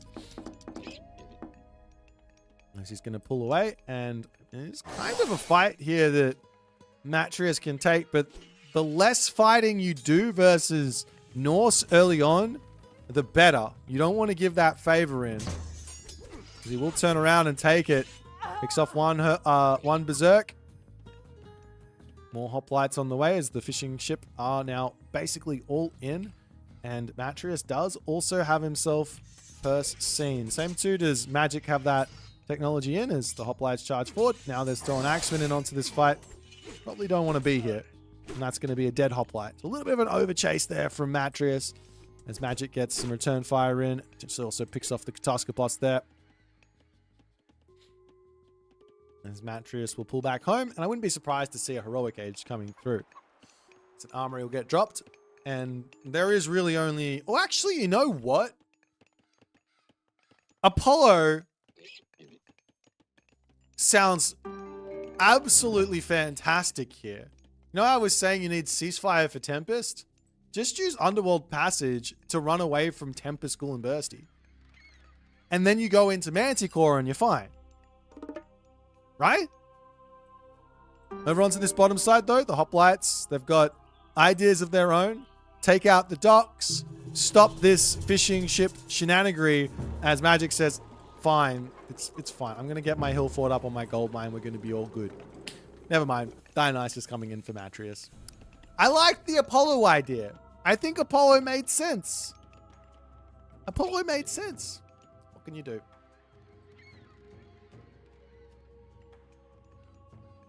Dionysus will be in. And it looks like Magic is just a little bit behind here. So his heroic age is just that little tiny bit behind. He's got maybe a few more military units out. It's not the biggest of deals, but it's definitely something that you want to keep in the back of your mind, is that if you get a heroic age in as Fred, it's basically like you're just getting extra resources. So it's always nice or always good to greed for that just a little bit. As the Berserk's going to charge up here and try and take out the dock. Town center coming through for Magic as well. But Matreiuss can wander in and put a fortress down and look for sieging potential here. Always staying outside of range of the Ghoul and Bursty and things like that.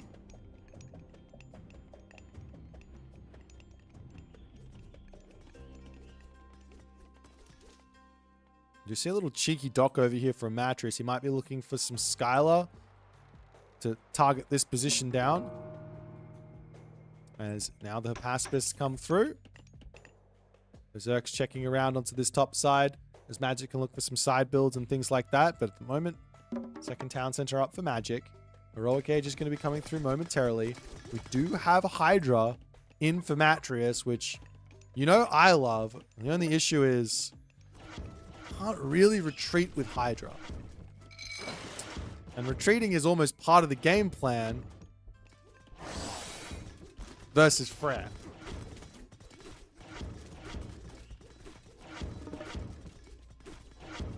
So in comes the hoplites, in comes the Hydra.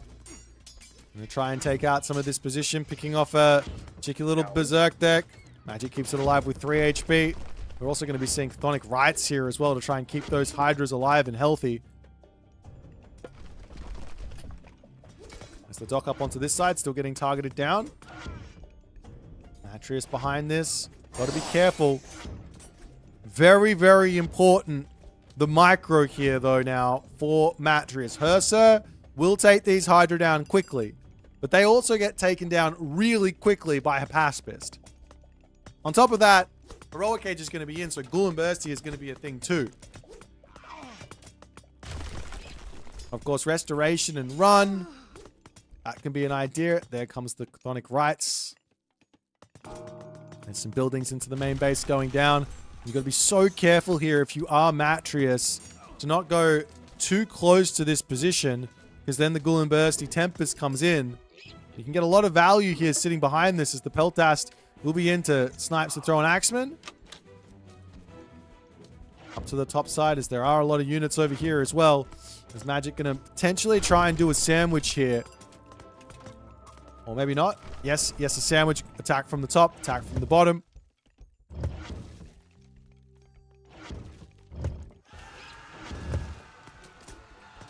There's Matreiuss coming up here. Going to take down the market as in comes those Hursa. There goes the Tempest. And I mean, Bronze will come down. Restoration as well, but you're sitting in the middle of a Tempest. This is just never a good idea. The Ghoul and Bursty on the back there as well is going to be so brutal. Bolt onto the Ghoul and Bursty. Bolt onto the Rock Giant. And units are just getting frozen up here. Is there enough stuff for Matreiuss is the big question. Lots and lots of units are just frozen from this Tempest. And it does look like Matreiuss is somehow coming out on top here. The Hydra are all still alive. And remember, Chthonic Rights is in, so they will get 4 HP back a second.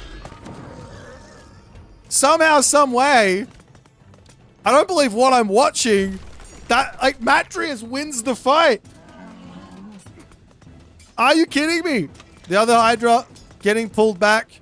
Still taking damage from the town center. It will end up going down. Villagers popping out here to shank. That's getting heads over onto the Hydra as well. 3-headed Hydra onto this side. This one gets out of range. 30 HP. Another Hydra behind this. I mean, look at the damage this guy does to the town center if it will ever decide to actually attack. Please attack. There you go. It's like 100 damage in attack. Are you kidding me? Town center going down. But I mean, after all is said and done, Magic is still fine here. He's got an equal military div. He's got a whole bunch of favor in the bank. I basically want to see a mix of Draugr and Rock Giants here from Magic. That would be a nice way to answer all these Hydra. Berserk's in, Hursa in. Of course, more Hapaspist for Matreiuss just makes sense. How long does it take to heal up the Hydra if it's regenerating at 4 HP per second? That's like pretty quick, right? Down onto the bottom side, Hoplites checking things out here. There's double Pegasus onto this side as the Hoplites can kill off some villagers in the main base, and Matreiuss is going to pull back for the time being. It's not really a rush anymore. He did have to kill the town center, sure, but now he's done that. He's only a handful of villagers behind. He has his town center up on the back, and he can slow down a bit. There's no Ghoul and Bursty Tempest problems. Of course, there is the late game Frere that we're always terrified against, but you do have some really potent Mythic Age shenanigans as the Peltast running to their death. Magic gets a couple of shots off there. That's got to feel good. The only issue with taking fights now for Matreiuss is that the Rock Giants cause so many problems. Your Hapaspist get torn away from dealing with the heroes. The heroes kill your Hydra. Of course, the Hydra are amazing against these rock giants. I wouldn't be surprised if they're doing like in excess of like 400 damage a shot. Well, this one right here.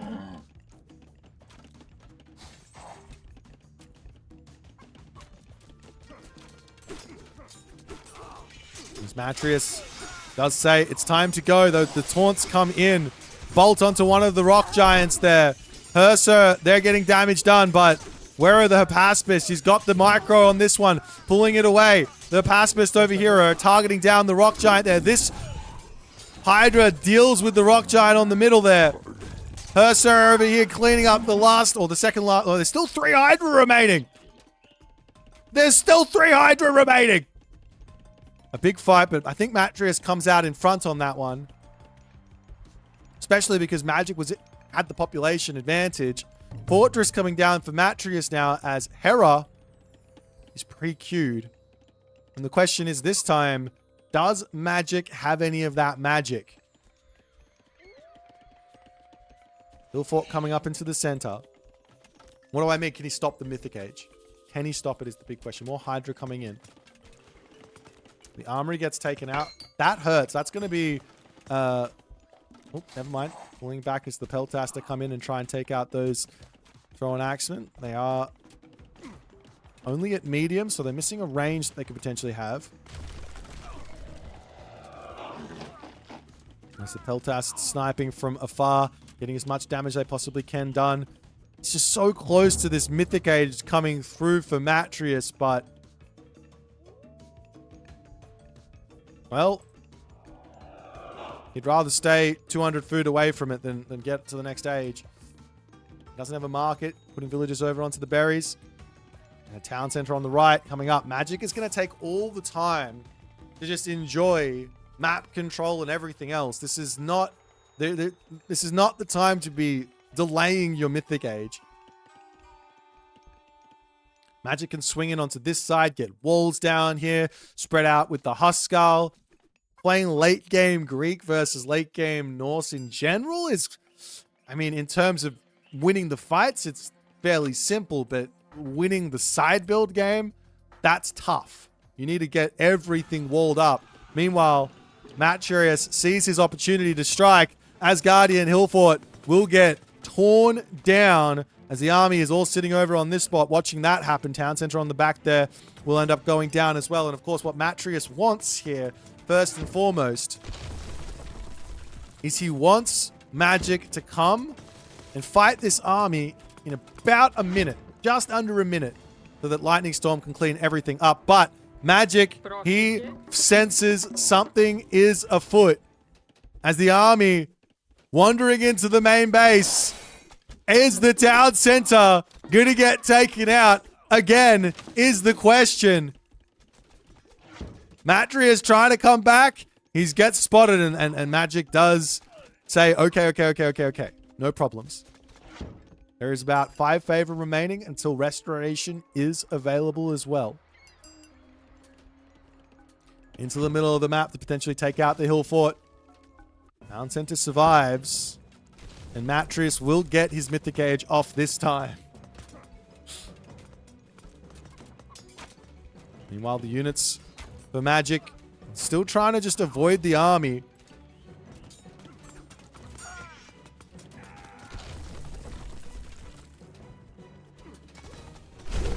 In comes the Mythic Age. Lightning Storm will get dropped down, and Matreiuss, he is going to be making a very quick movement over onto this town center, finding villager picks here. Lots and lots and lots of heroes getting brought in. There's still 150 favor in for Matreiuss at the moment. As the Hydra, even taunted, even with the boosted crush armor, that is going down quickly. Magic's town center here is going to be picked off up to the top. Magic searching for any amount of damage over here as hell is coming through. This game is not over yet, ladies and gentlemen. I've seen Nidhogg do a lot. It's going to be important, though, for Matreiuss to hold on to this restoration, because I've seen restoration deal with a Nidhogg before, As the Hydra, how many heads does this? He's got 1,000 HP, 4 heads. 4 head. All right, I'm sorry. Sorry about that one. I had to. The Pacifist will come around, dealing with all this. Another bronze from Matreiuss as they look at that armor. Main town center can get torn down here as well. Surely that's what Matreiuss is going to go for. The Hydra trying to pathfind it. Wait, no, he's not. He is targeted on. No, I don't know what he's doing. He's trying to kill off the units here. As more blue units coming in. Town center for Magic still going up through hell. About to have it here. What is Matreiuss doing? The town center would have already been dead and he would have stopped the hell. But in comes Mythic Age for Magic. His Nidhogg gets dropped down. There's not enough favor for the restoration. So all those Peltast are going to be getting taken out. Look at this guy. He's done 12,000 damage. Are you kidding me? But this is where the game flips. Yeah, you killed off the town center. Yeah, you're up 20 villagers, 30 villagers. But now the Nidhogg's out. The Hydra's trying to stay alive. Turning around onto this. Can he keep it there? Does pick off some of those other units as the Nidhogg flies in. Bellerophon will come through. Medusa are going to be on the way. There's a lot of villagers on wood. Is there only the one temple for Matreiuss? I always say get 2 temples as Zeus so that you can spam out those myth units when need be. Monstrous Rage is going to be an option here as well for Matreiuss. I totally forgot about that one. It makes the units attack faster. Look at the damage. He does 125 hack. Nidhogg is now down. God Powers, I would say off the table, but there's a restoration, and I think considering the fact there's a 5-headed Hydra, I think it's okay. I will consent to a restoration over more myth units at this point in the game for that Hydra to get back up to full HP. Town Center coming back up for Magic over here. He does have the Town Center on the backup.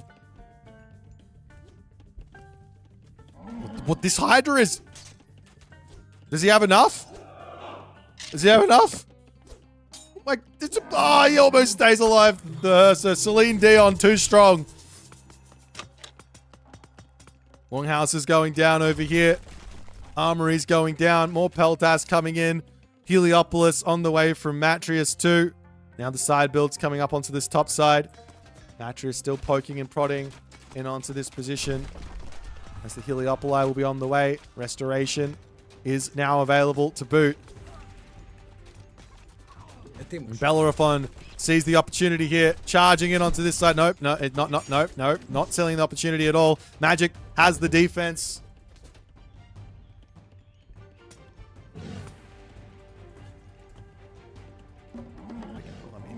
You can't see that.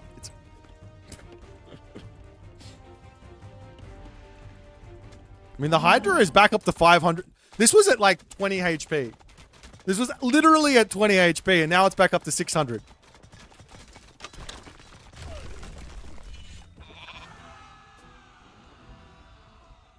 Matreiuss has his 3rd town center. He's at full population. The other thing you have to remember, this is a 3 population myth unit. A 3 population myth unit. Meanwhile, this guy, that's 4 pop. This guy, that's 4 pop. One of them is not like the other. More side builds coming up for Magic. He can pull this game back from the brink without question. He's hit the Mythic Age. His armory upgrades are coming through. He's got champion upgrades. He's got a ton of throwing axemen in here. Restoration will be available for Matreiuss. If he wants to take this fight, he can. And he probably should, to be honest. He's pulling back. Turns. Medusa gets sniped there as well, as a couple of units do end up falling, but very, very cautious for Matreiuss at the moment. Fortress over here going down. The thing is that Matreiuss needs to finish these walls off, because if he lets these units get in onto the back and these side builds keep coming down, that's where life gets really, really tricky for him. The hero's trying to get in onto the fire giant there. The queue is gigantic for Matreiuss at the moment. He needs armory upgrades over that crazy queue. But we'll see if it's going to matter as he charges forward. Restoration in hand. 5-headed. Never mind. That's the third bronze. The third bronze. He doesn't need armory upgrades after all. Why get armory upgrades when you can just keep clicking bronze? Fire Giant goes down over here. Army marching through the center of the map. I'm going to throw an Axeman. Will obviously turn around, get that damage done. And Matreiuss, well, he's pulling out. We do have over onto this side. Hydra's getting snipes. Hoplite's looking for some damage where that's concerned. But there still isn't a tangible advantage secured for Matreiuss. Magic, on the other hand, he's got himself 3 fortified town centers. And the Hydra goes down. He didn't get Monstrous Rage, did he? How sad.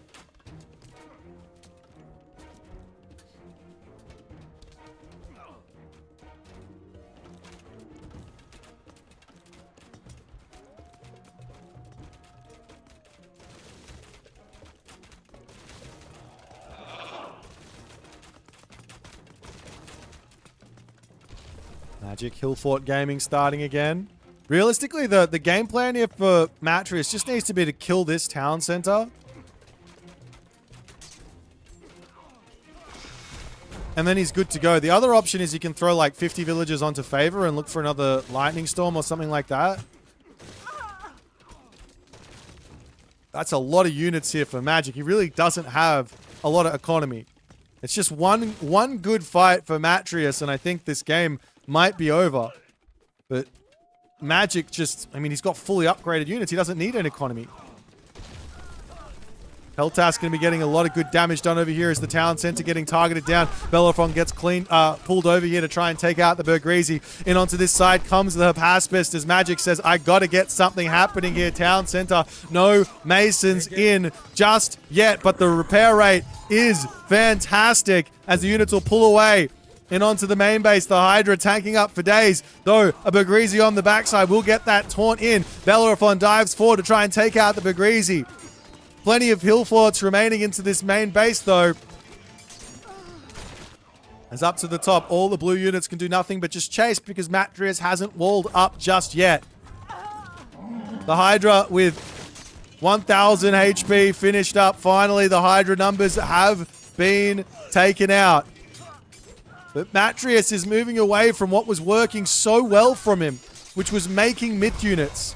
He still hasn't gotten himself his armory upgrades. What is he doing? The Rock Giants coming in clutch for the moment. Jason, Heracles in queue.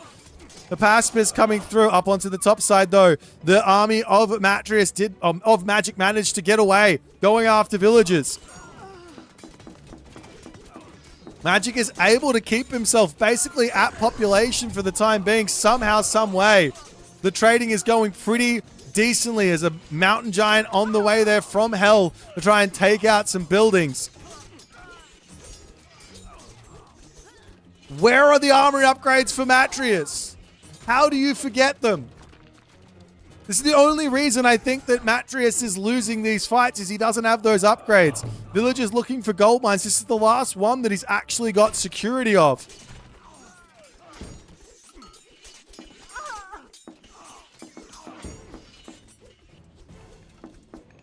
Raiding all the villagers over onto this side. Fortress does end up falling. And Matreiuss' hopes of winning this game, his grip on this game is loosening. And I think that Magic, it's the only a way that Magic knows how to do. He is causing so many issues for Matreiuss here. Jason pops out. Look at this guy. Trying to take out the mountain giant. A difficult time. I'll tell you what unit was winning. The Hydra. Where are the Hydras gone?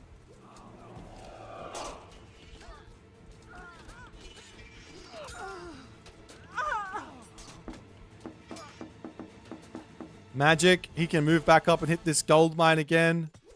I mean, the gold mine's over onto this right side. They've got to get dealt with at some point. Heroes trying to come through and dealing with these myth units as they're tearing down the fortress. The Bellerophon coming in might get denied as well. In fact, it does get denied there. As Magic looks like he is not only in a winning position, but he has actually won this game as Matreiuss taps out. What a comeback from the Magic Man. Are you kidding me? All I gotta say is Matreiuss was winning when he had myth units. He stopped winning when he stopped building him. Magic was losing when he didn't have myth units. He started winning when he was building him. There's a correlation there. I reckon there is.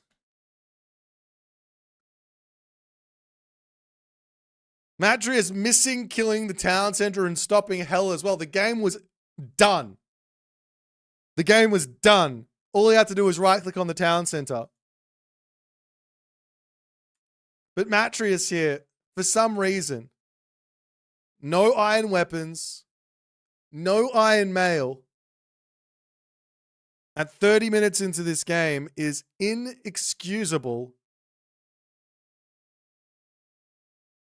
On top of that, not using that second restoration, I think, as a way to get through the gigantic army of Magic, I think that was just simply put a mistake. He needed to drop that. He needed to use it in that moment. And that might have been a different game, but the Frere gets the win, ladies and gentlemen. Magic now up 2-1.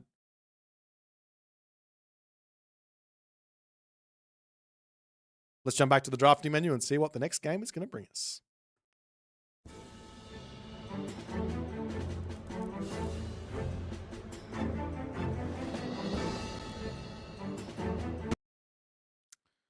I forgot to do this thing.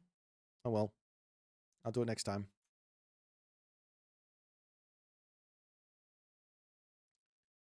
Alrighty. So our next map is going to be Elysium.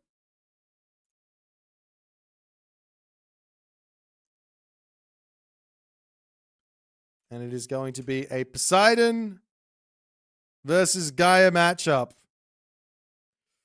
Well, Magic gets his next matchup that he wants to play. He wants this matchup. This is one that he's been eyeing off. If there is a god here that Magic wants to play his Gaia into in the Matreiuss pool, it is Poseidon. Poseidon versus Gaia. I've said it before, I'll say it again. This is probably the hardest matchup in the game for Poseidon. Personally, I like Ares in this matchup, but Mosca proved that Poseidon can play a pretty mean Hermes fast heroic to make life very, very difficult for Magic. But Magic is incredibly clean with it. And even in that situation where Mosca played an insane game, Mosca still had a technical losing position after all was said and done and somehow managed to find the dub. Which is sort of the story of this tournament to some degree. Chances are slipping through players' fingertips. Everybody is getting chances to win these games. Without question. Looking at the remainder of Matreiuss's god pool, he still has his Odin, which is scary. He still has his Isis, which has been very, very consistent for him. And he's got that Amaterasu, which he has managed to find a win with today as well. It's best of 7. So even if Magic manages to get through the Poseidon here, he still has to get through what is coming next. So we could be in for a bit of a long series. All right, guys. Elysium is the map. Matchup Poseidon versus Gaia. Can Matreiuss equalize here or not is the big question. Let's jump into Elysium and find out.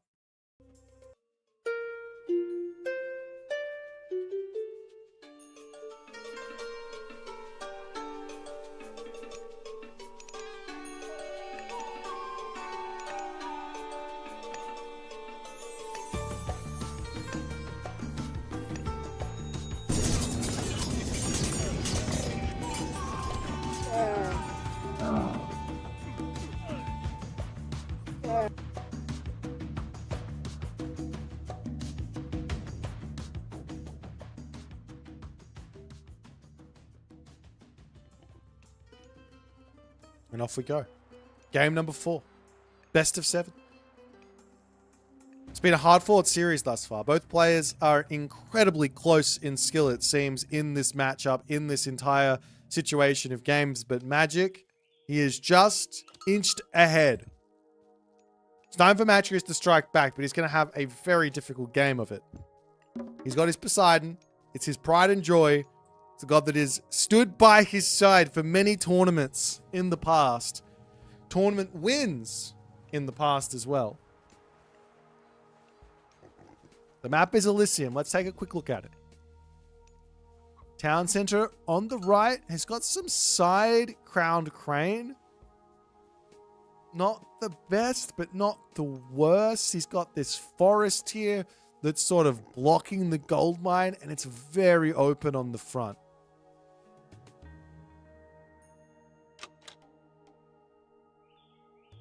I don't know about a second town center here from Matreiuss. It might be a little risky. But then again, whenever I say that, we often see those sorts of ideas happening.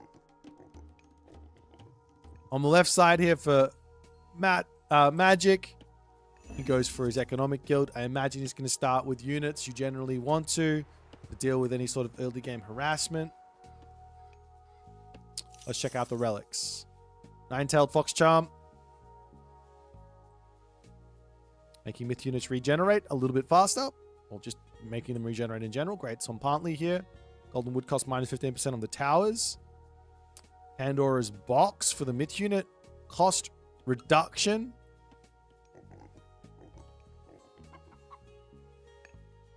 Am I missing something, or is there another relic? Oh, there it is down the very bottom corner. And Text of Imhotep for the build time. Some really interesting relics here. If you grab both Pandora's box and Nine-tailed fox charm, I actually reckon it might be worth going Centaur versus Gaia. Might sound crazy. Probably because it is crazy. But one of the reasons why it might be worth it is because, well, you're just going to keep on healing up your Centaur. And get some damage done, take some damage, heal back up, etc., etc. And they're cheaper, obviously. As Magic will spend the time to throw up this long wall and prevent any sort of early game pressure from coming in.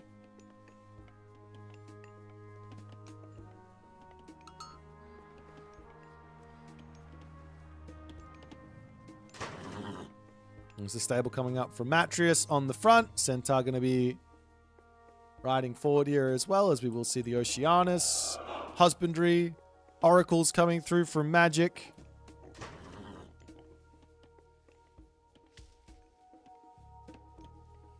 And in comes the Centaur, and of course, Magic is ready to just simply garrison, no problems.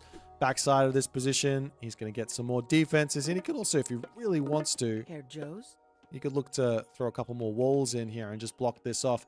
Or alternatively, a wall on the back could also be a valid option. As Magic searching around up onto the top side, Matreiuss sees the villagers here and get a little bit of damage done. But they will, of course, simply just run and have an Oracle potential to get taken out. Of course, there will be a Caladria here to get the heals. He's going after the Citizen, and that will not be taken out anytime soon. Oracle on this top side, though. Does it have enough? It stays alive. So just some power harassment from Matreiuss here. He does have a couple of Hippias coming in. The question is always, how many Hippias is he going to go? Does he go 3 into the Heroic Age? Does he go 3 into a town center? Does he go 5? Does he go 10? Matreiuss... Well, Magic here actually isn't over... He's not really falling for anything here. If there's any sort of bait and switch,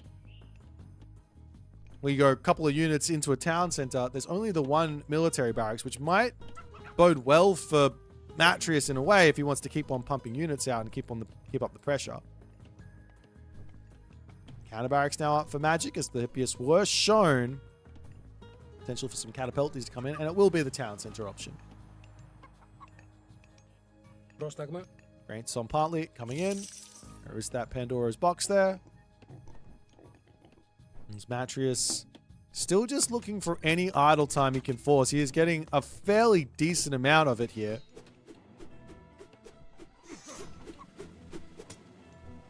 As the villagers move on to the berries on the back.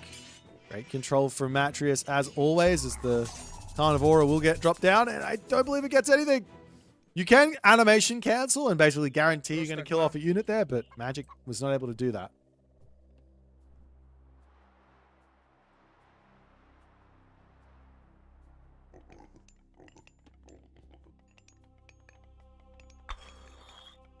Matreiuss getting up his walls. His talent center will be in.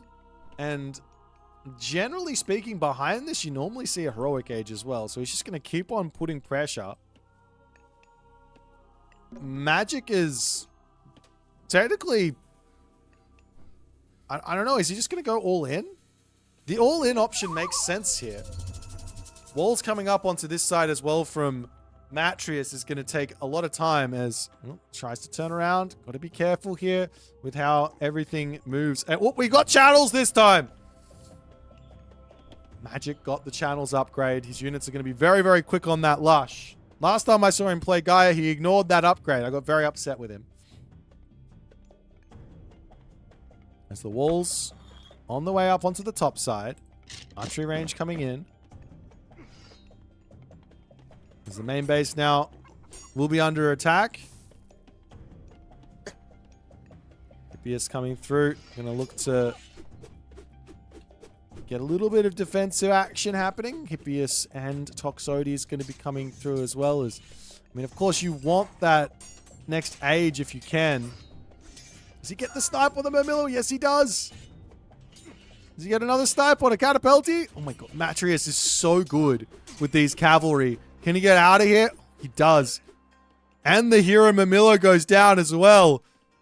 Beautiful defense from Matreiuss. No, I spoke too soon. One Hippias down, two Hippias potentially down as well. He gets back. Town Center now on the way for Holy Town Center.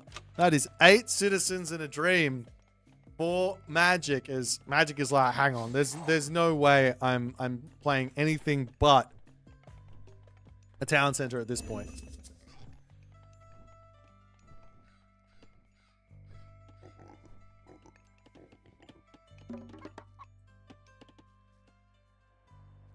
Well, now it's equal on the village account for a little tiny bit, which basically means that Matreiuss is well in front on economy. He's in front on military.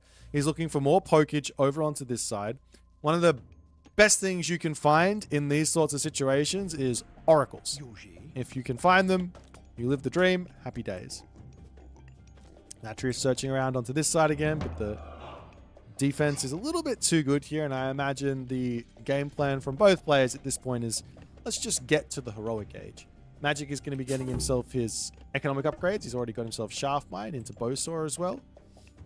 One thing that has always been a sort of tried and true part of playing Atlantean is that because you get more villagers out than your opponents can, that means that your economic upgrades are a little bit more impactful than everyone else's, right? Because you're going to have more units out, so more value. Of course, then your opponent catches up and they get more value from their upgrades once they get to full builds or whatever. But if you grab the economic upgrades early, then it's a really big boost to your economy.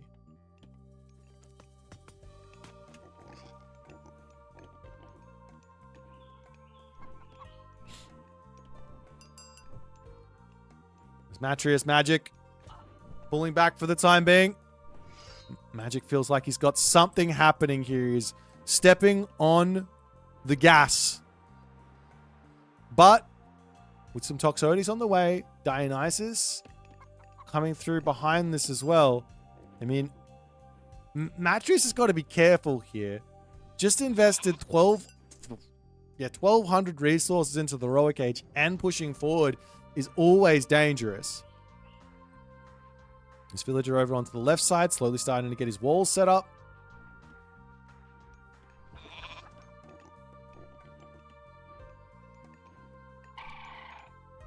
And Magic's now Well, he's on his second gold mine. He's still got a little bit of gold in the main base, but he does have to defend this.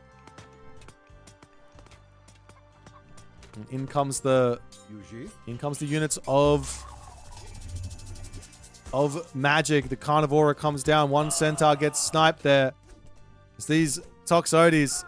I don't know what they're doing at the moment. They're not really a unit you want to go into super early on in this matchup. You get caught out by so much stuff.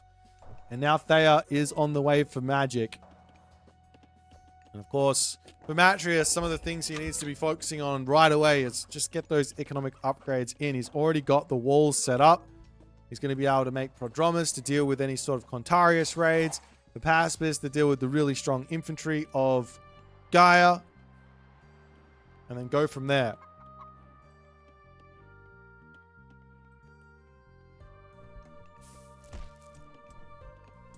As the heroes come forward, we'll clean up the Magic Carnivora. A little cheeky raid over onto this side as the Pegasus is just tracking those units. And what are you doing over here? Well, some Murmillos would not go astray to come up onto this spot and defend that. And there's also going to be options of more Hydra, apparently, for Matreiuss, as he's got 50 favor in the bank. He's actually going for more Centaur here. Villagers trying to repair the wooden wall, but where are the units to play defense?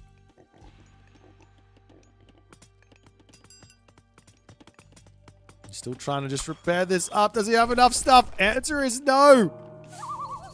As the Murmillo charging in. And on this side, house goes down. Units coming up to the top side. There will be a couple of units already over here. Palace getting dropped by Magic for the time being. Centaur is in for the defense. A couple villagers going down is nice for Magic. But Matreiuss defends there. He does see what's happening on this other side. There's not really a push on that side just yet. As these Murmillo getting shot down on the retreat. Great trade there from Matreiuss after losing a villager or two and getting those Murmillos back. That's got to feel good. Back in onto this spot. Ball's back up. The Paspist getting taken down. Great consistency here from Magic. You lose the position, leave. As soon as your opponent leaves, come back. And there you go.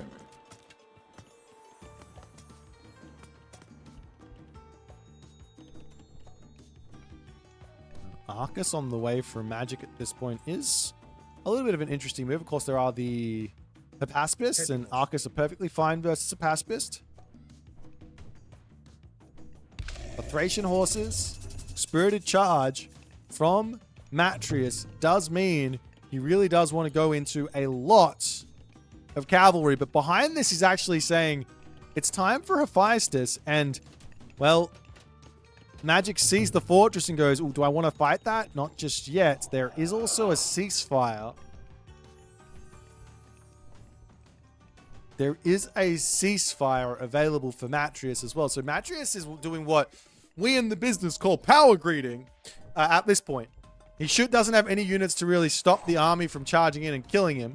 He does have some units, but it's not easy. And he might have to drop a ceasefire here in this game. Wait, is that a second lure? I didn't even notice that. He dropped the second lure? Matreiuss is insane. Temple going to get sniped here. Watchtowers does come down as the heroes on the front getting cleaned. And of course, Magic goes, I know I need to get damage done. He takes the temple down. That does leave a whole bunch of militia to play defense. And I think there's no upgrades for the infantry just yet. So they're kind of naked units. And the Centaur are going to be enough to play defense for the time being. I'm sure a temple will just get dropped again. For Matreiuss, does he have his armories up? He's got one. And Magic's best bet here is actually to look for town center control. Down here, down here. Temple for Matreiuss on the left is the idea, as this oracle is just going, what is happening here? Why is there a temple coming in onto that? What's happening? I don't understand. Meanwhile, Arcus are going to be wandering forward. And they do have a little bit of damage they can do onto this gold mine. As well, to some degree here, Matreiuss, he's got some trouble afoot because he's only got 3,000 gold left over there. finishing these walls off and securing this gold mine is going to be really, really important.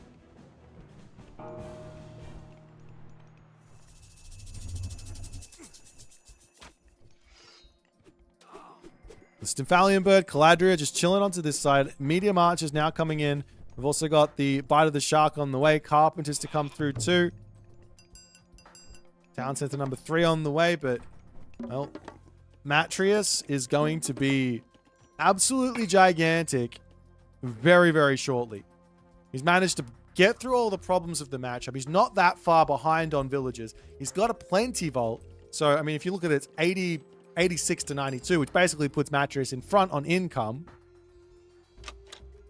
And the armory upgrades are going to be in momentarily, as we will be seeing Atlas for Magic.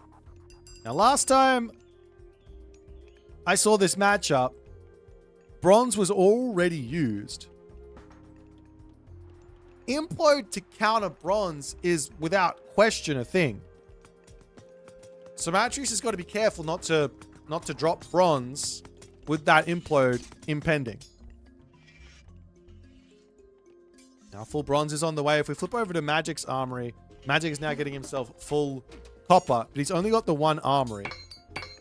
I think, yeah, he's only got the one armory, which does slow him down considerably. Is there a Polyphemus out as well? No Polyphemus for Matreiuss does mean that the Dryad spammage, it's going to be a little bit of an issue. Now full iron on the way. There is still ceasefire, so implode into ceasefire into run. Sort of works. Is Matreiuss just trying to retreat back and find an angle to actually take this fight? He's waiting on the full iron, you'd have to imagine. Up onto this side, though, Hippias coming in to get some citizen picks, but there are units sitting, waiting, watching. He's over onto this left side, happily ready to take the fight as the Centaur special does run out. Got to keep on going back and forth versus that special. You don't want to sit into it. As the units are over on this right side, they send Matreiuss packing here. More Centaur are coming in. Take a look at the HP and the damage of these Centaur, by the way. 21.3 pierce damage per second. And of course, their damage over time is also gigantic. 27 on that attack. As in comes the implode. But this means that bronze is still going to be a thing. And I think that Matreiuss, he should just click ceasefire after this. Like, ceasefire right now is perfectly valid. No problems with that. There he goes. Then he can get himself back up to full pop. Back into a good spot. And he can look to use his bronze to find some more value, though. Magic is slowly taking more of the map. Another palace coming up over onto this left side.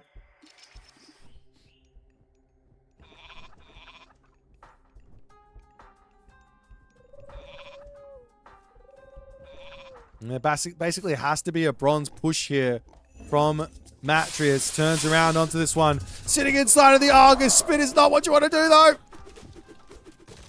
Oh. Magic gets the spit off and the escape. So a little bit more time on the back of Matreiuss to get himself fully sorted. Trying to charge forward and actually take out some more units and getting that value in. Got to feel good, but fortified town centers and more gold mines getting secured is the name of the game. Do we see a market up for Matreiuss? There is one over on the right side of the map. This Magic is just going to continue to retreat.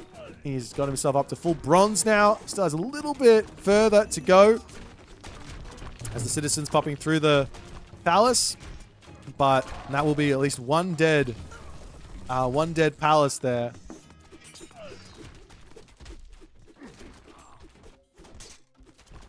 Matreiuss in full retreat. But he's got plenty of units. Just missing himself fortified towns, and is on the way. Champion infantry going to be coming through too. Do we have another MVP Hydra incoming? Carnivora gets dropped. Gets taken down in a couple of shots. No, it's still there. Not taken down. Heliopolis on the right side gets cleaned up. And Matreiuss on the back here. He just needs more military buildings. This happens all too often. All too often to Greek players. It happened in the last game. Not the last game. The game before. No, yes, it was the last game as well. It happened in the last game. It happened in the Hades game as well. There's 2,000 wood in the bank. Now we see more military buildings from Matreiuss. He's got all of them pumping up. He goes, oh crap, I got plenty of resources, but buildings are necessary. He can also go for levy in all of his units as well. Villagers making the trek across here to try and get onto this position, as the villager will not be able to finish the walls.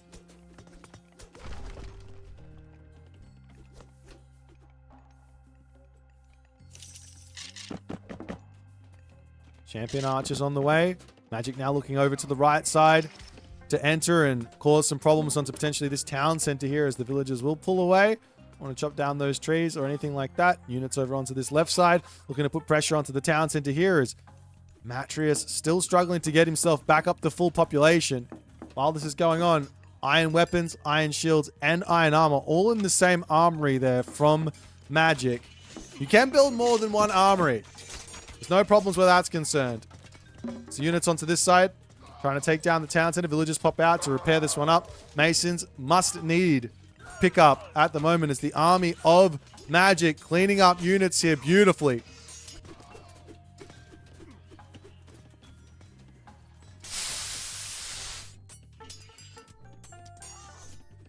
The villagers can get back to work. So these heroes and things can deal with everything else, but onto this side, the villagers need to pull themselves to safety. The wall is finished back over onto this side, so Matreiuss can get onto the gold mine there. Not the end of the world at all. Into this position as well, he's got defender's advantage, and he is slowly picking himself up to full population. He's got so many resources here. And one of the best ways you can play this is Poseidon, and we saw this from Moscow, is go into Fortress Gaming. As the destroyers, well, they're coming in and they will make short work of town centers, short work of this position. We're just trying to come into the middle, as Magic says, that's my middle. Double palace. What are you going to do? Right now, Magic is playing a very calm game, and Matreiuss says, I don't want to play anymore. He had ceasefire as well here. I'm not sure he's lost in any sense of the word. Surprised he taps out here. This is a very, very winnable game. And he does tap out, and Magic is now one win away from Athens.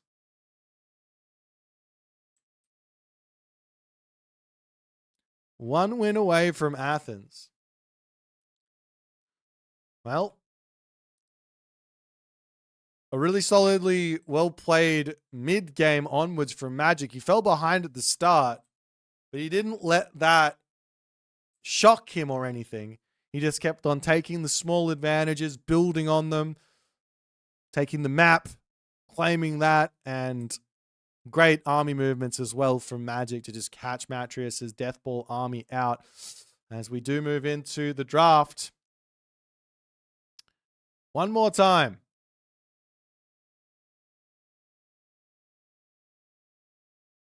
All right, let's go.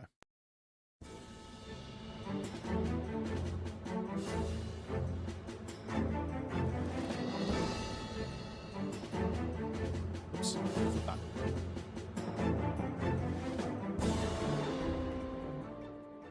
All right, so Guy gets the win in that one.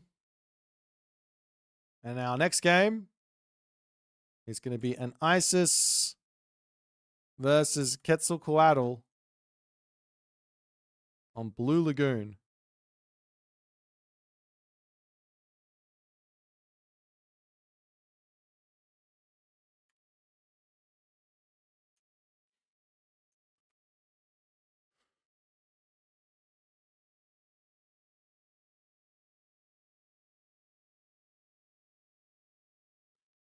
All right, guys. It's potentially one more game. Will we see the extra game? I'm not gonna lie. I don't like this matchup at all. I don't like playing Egyptian into the Aztecs in the slightest. But Matreiuss has been finding his way through quite a bit with these Egyptians. He's got a really cool style. He's been playing for myth units. He's been playing for Eclipse shenanigans. He's been trying to grade out the mythic ages to get through impossible situations. He's been caught out by Magic a few times in this series, though. So we'll see if we can manage it this one.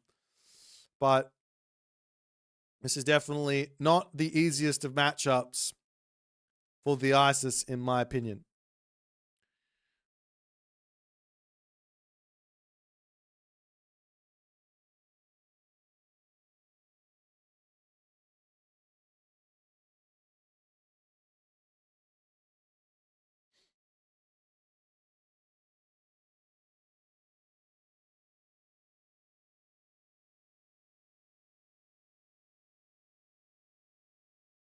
All right, guys. Just waiting on the players to get going. I think there's an emergency. I don't know what type of emergency. I'm just making it up. Hold on. What is happening here? They just haven't started yet. Okay. So for everyone who's just tuning in now and you're not really sure what's happening, well,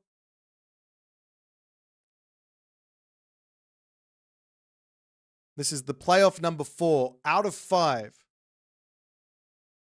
for the Road to Athens.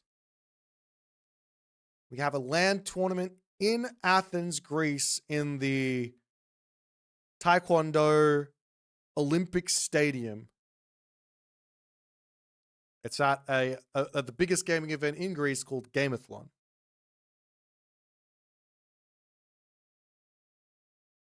So it's kind of a big deal. So the winner of this series will be at Gameathlon. The loser has to back it up again and play next week to see if they can also make it to Athens. Now, I'm fairly sure that Matreiuss, win or lose, he's probably going to come. But Magic, he's got a much longer journey.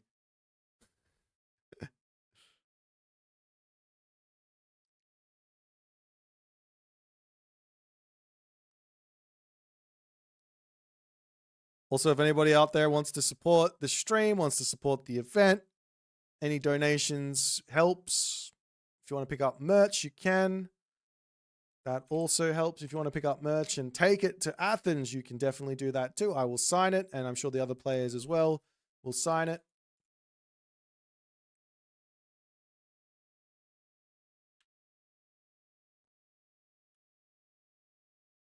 And all the other good stuff. I want to thank everyone for tuning in as well today. It's been an amazing month. We still have the one more week remaining, but we do go into August. And during August, just because this qualifying sort of portion is over, we've still got some other events coming up in August. I'm going to be announcing those at the end of next week. So keep that in the back of your mind. There's some really fun stuff happening in August for Age of Mythology, or at least for my stream in Age of Mythology and everyone in this community.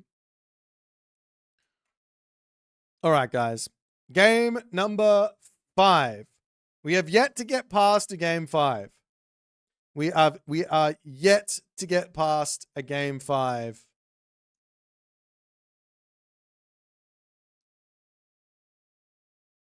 For these finals. We've had 2 4-0s. We've had 1 4-1. Well, we might see another 4-1 here if Magic can win right here, right now.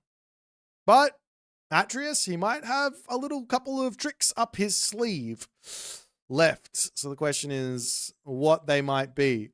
I still like the remaining draft that Matreiuss has here. If you can get Odin into Susanoo, and he can get maybe a Matreiuss into Fushi or Kronos, he can definitely bring this one back to a 7-game series.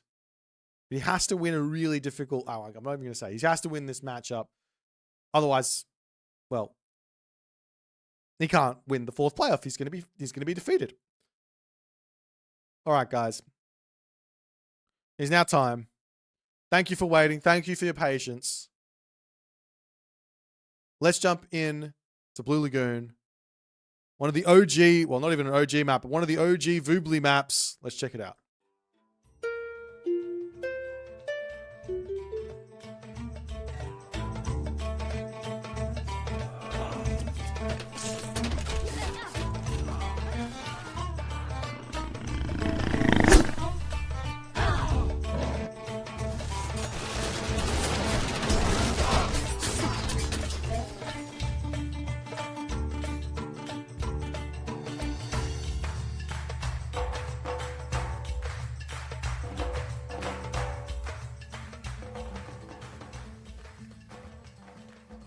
And off we go. Right-hand corner of the map, Matreiuss as Isis. Left-hand corner of the map, Magic as Quetzalcoatl.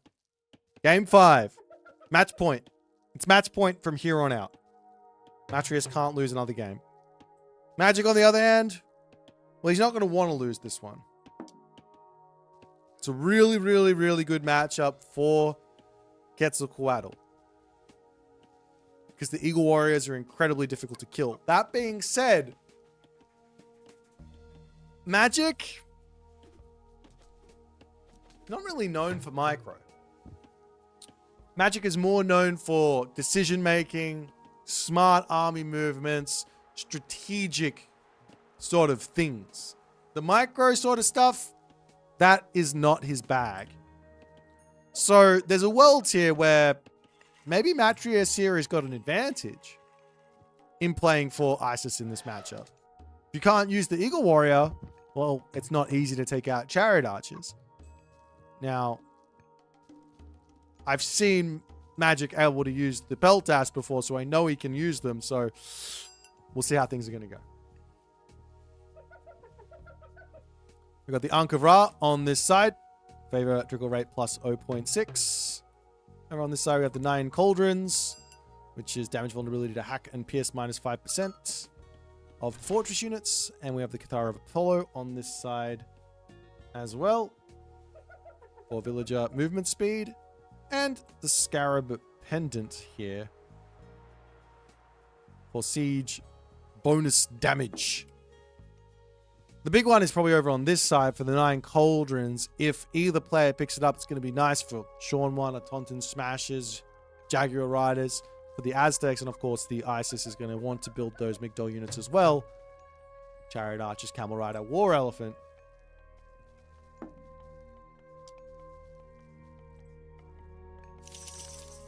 As the temple coming up for Matreiuss.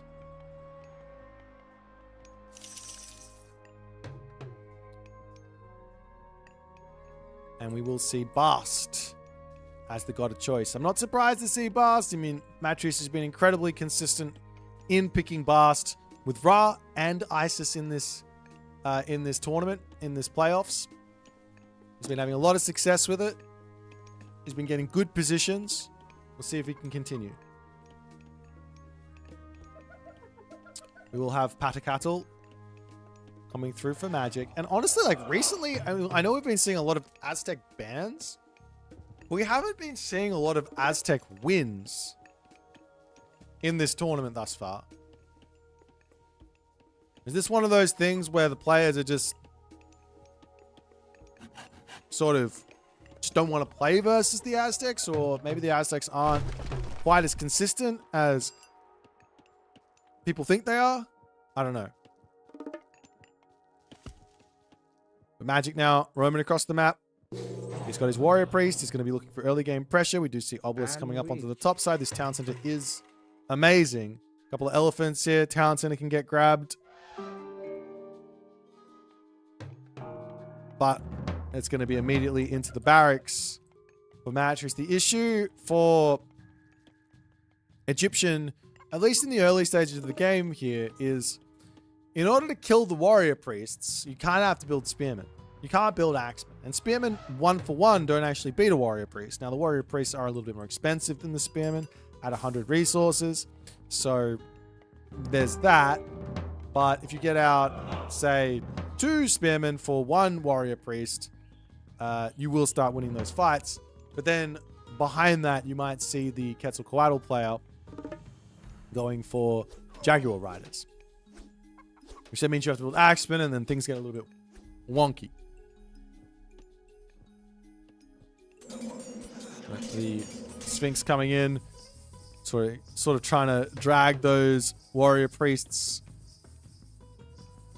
into their doom, but Magic is going to be very quick here. He's got 5 of them out, and he is continuing to look for that early game damage as the Spearman will move off here. And actually, Magic, he decides to run. Of course, the damage that's going to come in onto these Spearmen can just get healed off by the priests, and that's the main idea, I think, for Matreiuss here. A little bit of skirmishes, don't lose anything, pull back.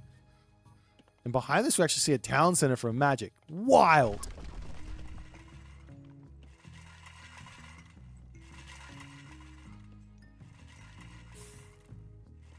Absolutely wild here from Magic.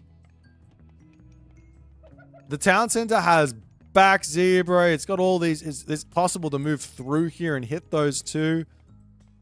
Are we going to see the same thing from Matreiuss, though? He gets himself medium spearman charging forward here. He will see the town center going up.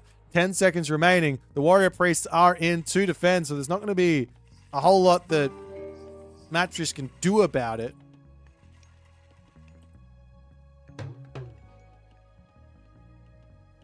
But Magic is setting up to play a very defensive game, and the question behind this is, are we going to see a town center from Matreiuss, or are we going to see a heroic age from Matreiuss into a timing push? Because this is a very, very bizarre timing to put up a second town center versus Egyptian.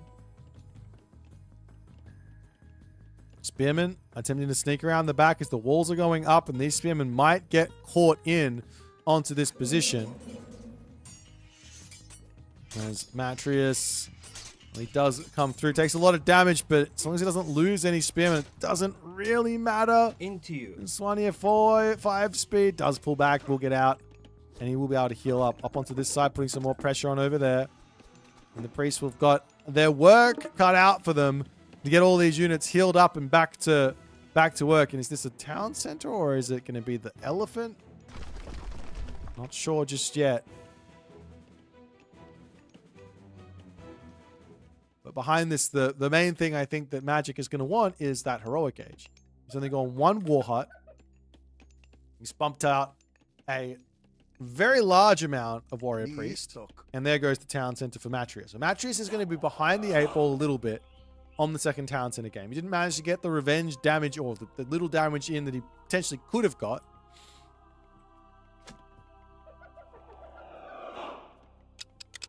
And in comes the Quetzalcoatl army. There is this really scary Tailwind Agave Bloom move here as well that he's not going to use it.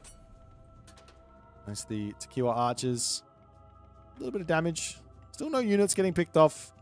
And Matreiuss gets his town center up. He's behind by about 6, 7, 8 villages, which is not a small amount of a villager differential. Especially when you're playing as Egyptian. Normally you want to have the town center up first as the Egyptian. But Matreiuss will get secured over on this right side. He has to get the wall down here. Magic here as well. With that town center going up, it gives him kind of the green light to just say, time for the heroic age. We will see a marker coming up over on this left side. 23 villages on food, 6 on gold. Is going to be a perfect amount of resources to come through momentarily, as we also see the herdables making their way over here, potentially onto this livestock pen. And Matreiuss is getting himself his armory upgrades in. A bit surprised to see that. I would have expected just nothing and a heroic age after the town center is up, but still, armory upgrades will be somewhat of a help as the spearmen coming in onto this side, poking in. There's only really one route into this position without trying to knock down the wall here. He could send some units to knock this down and then go into the main base this way. He really wants to make something happen, as the nobles huts, though, are on the way for Magic. And of course, Quetzalcoatl has some big units coming out of those.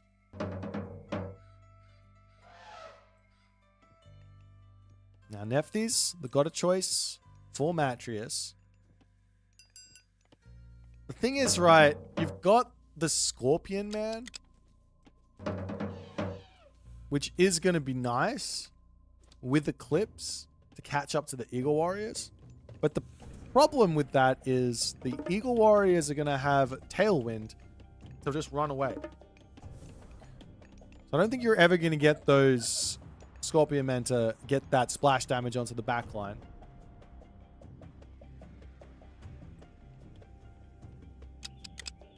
Nonetheless, in comes Hand Axe, adds of Wet, as well as Ballistics.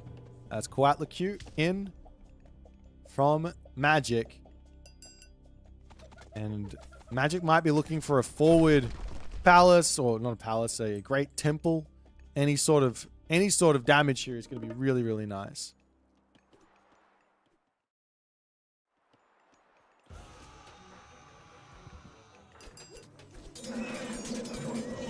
Matreiuss, he knows he has to kind of sit on this monument to the priest as well, so he doesn't get eaten up by that earth monster. Migdol Stronghold going to be coming over onto this side, and can he get that finished or not is the big question. Spearman coming through. There's no empowerment on this side either, as the Ayotochli on the way. Ancestors Eclipse gets dropped down. In comes the Scorpion Man to defend. I do not believe this town center is going to be getting taken out on this day, as the minions will charge after this. You don't really want to sacrifice them to the warrior priest because they get a whole bunch of favor there. But Ancestors Eclipse to just defend the town center, that hurts. Now there's no real push coming in this game. I mean, maybe a Mythic Age behind this, I guess. As over onto this side, the warrior priest still in, still getting some good damage done. We do see the units coming through here as the minions trying to get something happening. Spearman numbers are quite large, but the minions get cleaned up. These ones will sneak past here as well, and that is it for the big attack from Matreiuss. And there is still this very, very scary earth monster in the back pocket for Magic. Magic's in no real rush to need to finish this game.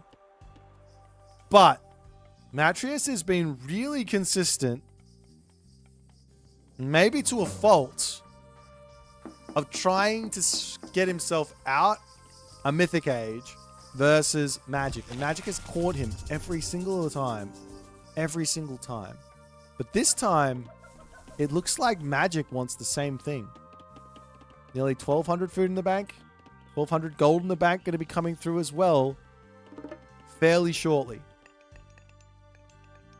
Doesn't have himself Shaft Mine, so a little bit behind where that's concerned. The Chariot Archers poke their head over here.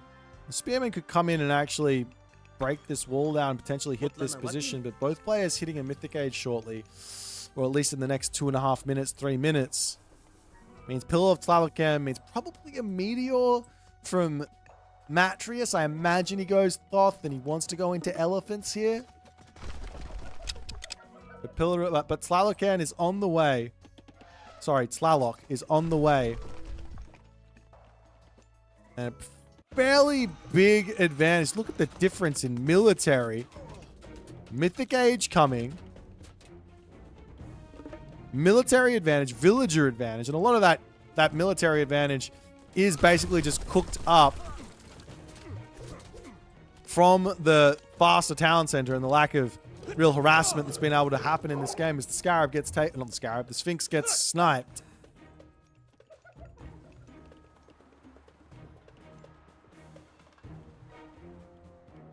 Matreiuss does click up to the next age now. He's in the corner on the berries, over here on the zebra. Eating himself the rhinos here. Is another Migdol Stronghold behind all of this to come through. Main base under attack is the Monument to the Villagers goes down. Does Matreiuss go into this town center? He does. And at least the army is in. That's going to force Magic out of here for the time being.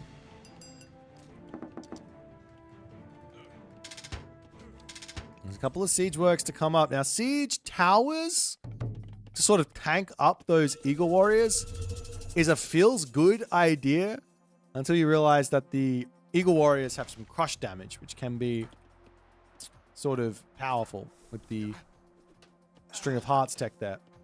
Comes into the main base. These units are looking for more value, more damage, but the army of Matreiuss is in here, trying to scare those units away. But there goes the Earth Monster. And Magic here, I think he is looking for some massive damage. Comes in to take out the monument to the soldiers there as well. The units will pop out on this spot. And in comes the Pillar of Tlalocan. As Matreiuss needs to just run here. He will have a meteor at some point if he can get there. But the town center is going to be going down pretty quickly. I don't know why he picked this town. In fact, he canceled it. He canceled it into this town center. Chariot Archers dying on the left side. Camel Riders getting picked off over here as well.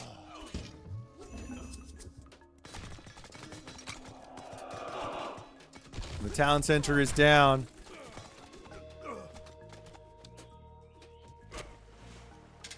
Siege works on the way for Matreiuss.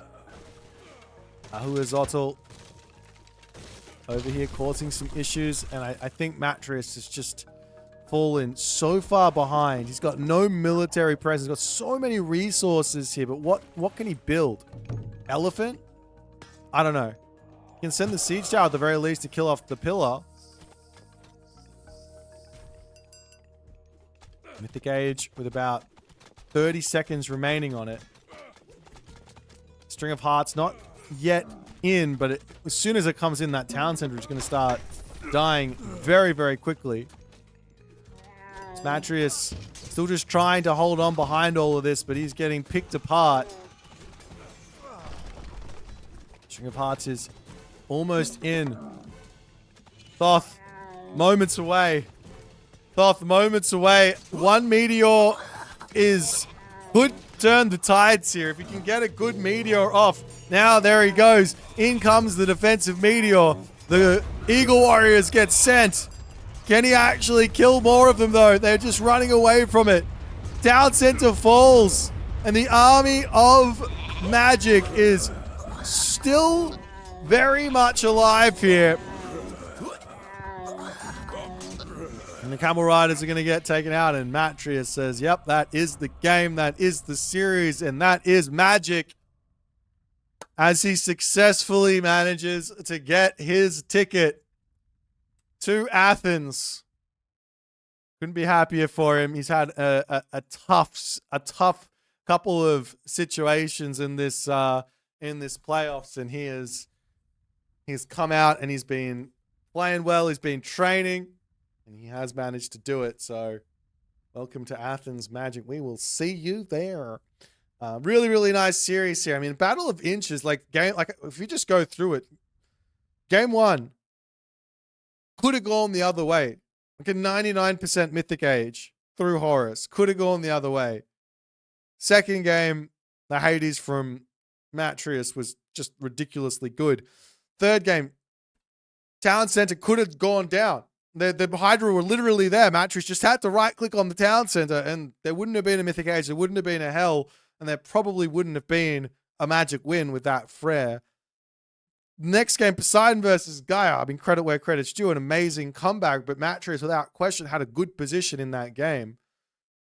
The Quetzalcoatl game was pretty clean. A pretty clean win from Magic. I love that sort of offbeat town center grab in the middle after the early game pressure with the Warrior Priests. Very, very tough for Matreiuss there. But better luck next week for Matreiuss. Magic's terror is now over. He won't have to participate again, but we'll see him in September. Joy, joy.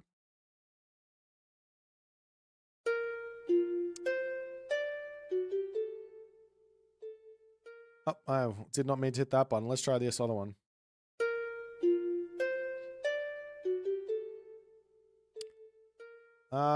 I should ask you in Discord, but would you like to do a cheeky little interview there, Magic Man?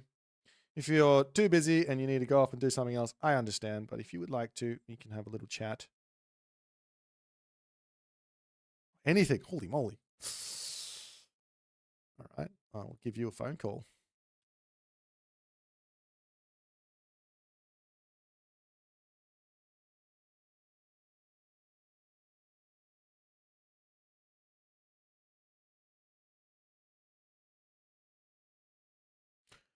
Checking 1, 2. Do I have a magic? I don't have a magic. He's in my. Can you hear me now? I can hear you. Hello, hello, hello. Can you hear Hey. me? Can you hear me? Oh, can't hear you though. Hold on one sec. Lol. Actually, let me just do one thing. Can Okay, Tw- can you hear me now? Yes. Can Twitch hear Okay. magic? Did I get it set up right? I always screw this up. Yes, they say hi. But I'm sure you can see. Yeah, hi. Congrats, Magic! Yay! Yeah, man. That was stressful, man. All of these qualifiers, it's very stressful. Yeah, I completely understand. It is stressful. But I imagine it was more fun than just doing like one go through and then just top X gets in. Do you know what I mean? Yeah, I agree.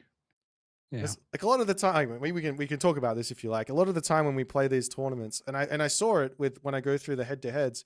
There's so many random matchups that are really interesting that we just miss out on. So having a opportunity to see everyone having a different bracket throughout the tournament has been super entertaining, I think. Yeah, and it's also like a good opportunity to learn as well. Like Yeah. I think this sharpened my skills a lot the last few weeks as well. Yeah, I mean this tournament, as opposed to the last couple of tournaments, I was noticing whether it was stress, nerves, jitters, or whatever, you were coming into those games and it looked like if you got a good position, it was vintage Magic, right? But you were making like those I'm not sure what I'm doing mistakes early on. But this week, I didn't see any of them. Everything was just like, no, he's got the early game sorted. He's playing well. Did something feel different this week than the others, or is it just you got matchups or any thoughts, comments, feelings? I think my main issue has always been the same for the last like 4 years. It's before a major tournament or an event that I care about, I just cannot sleep. Like today, Yeah. I posted in our clan Discord, I slept 4 hours. I was awake from 1 a.m. to like 3 a.m. or 3:30 a.m. I just like in bed, can't sleep. I try everything. I just can't sleep. Right. So Yeah. that happened today. That happened yesterday. But I think the difference now is I'm starting to like get used to it and just like be able to play even with terrible sleep.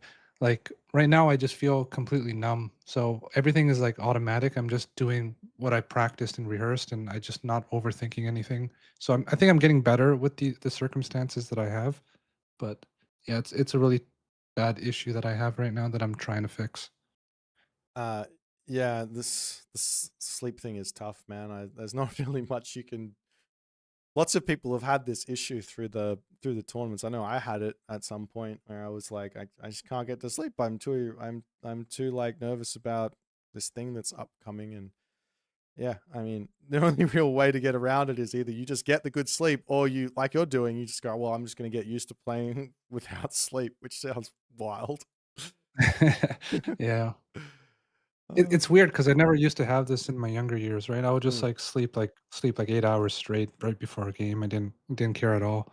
But now as I'm getting older, I guess my body's just not as good under pressure as it used to be. But yeah, I don't really know the reason. Yeah. No, I wish I could help. I wish I knew. If I knew the answer, I'd get some good sleep. That would be nice. All right. Well, we can talk about this. Let's talk about this series and draft wise. I think this is probably the most unique draft you would have faced, right? Like Matreiuss Oh yeah. doesn't play any of the DLC gods, and he does play an incredibly mean Greek and Norse. You decided to ban out his Norse. Is there a reason why you said, "I will get rid of the Norse over we get rid of the Greeks"? What was the thought process? No, honestly, I just banned out what I didn't want to play verse. I Yeah. think, like for example, Thor, the onus is somewhat on you in order, like you have to do damage or else they're going to get an economic advantage. Unless you're playing a civilization like Gaia or maybe some Chinese civilizations, I don't want to be in a position where I have to do damage in order to win. I want to be in a position where, he has to do damage to me in order for him to win. Yeah, So yeah, Thor, I feel like kind of has that going for him. And then Loki, I just didn't want to deal with like annoying raids and stuff. Like right now, I don't have the energy to deal with it, so I just banned that yeah. out. Yeah, that makes actually a lot of sense. Unfortunately, we didn't get to see the Odin from Matreiuss. I know that he's got a really, really mean Odin. That would have got you working very tough, but I'm sure Yeah. he was saving it for later in the series for a specific map. Um, okay, well, the first matchup was Ra versus Uranus, which is, like, I guess traditionally a a Tar versus sort of Oceanus sort of matchup. Did you sort of feel it very different, played very differently with the Bast? And two, did you know how close, or have a feeling of how close the Mythic Age was from coming in when you hit that town center in his main base? I was trying to like desperately search whether or not he had the second TC. Yeah. Right. So if he had the second TC, then I'm like, okay, I can probably just chill back. But I couldn't get my units behind his base to scout it. So then I just did an assessment. Like he has 3 Migdos and this much army. There's no way he has a second TC. So he's probably just going up to Mythic, right? Because he doesn't Yeah. want to engage. So he's waiting for something. So then I just kind of just pulled the trigger and went for it. But I didn't know how close he was because Yeah. after the game ended and he resigned, he said I was 99% Yeah. up. So Yeah. I got lucky there. Yeah. I mean, I don't know if you, I don't think the game would have necessarily been a loss for you in that position, but like definitely would have continued on. He would have got some damage back, and it would have been really interesting. But man, it was an entertaining moment for sure. Okay, so next game, Hades versus Shenong. Are you going to play some Greek now? I've been saying Greek's good Uh, for a while. Every other pro player doesn't agree, apart from Matreiuss. I'm seeing no, it. It's there. I agree with you. Okay, I agree yes, with you. Like, yes. no, like especially the way like Mosca and Matreiuss play, it's just like even Poseidon versus Gaia, it doesn't feel like it's Gaia favored when these two guys are playing Yeah, it, right? yeah, So like the Hades one, I played that somewhat bad because I mean as soon as I saw that he went to Apollo, I should have realized there's no point trying to push in. I just need to camp and get to age 4, yeah, yeah, get yeah. the dragon and just relax, right? But I don't know why I tried to like put siege a Hades TC if by it, Yeah, it was ridiculous. So like yeah, I mean, I played bad, but at the same time, I do think that like what he did has a lot of merit. Like just like manticores are gonna shred, I think, a Chinese army. So, yeah. yeah, I think what he did was really good.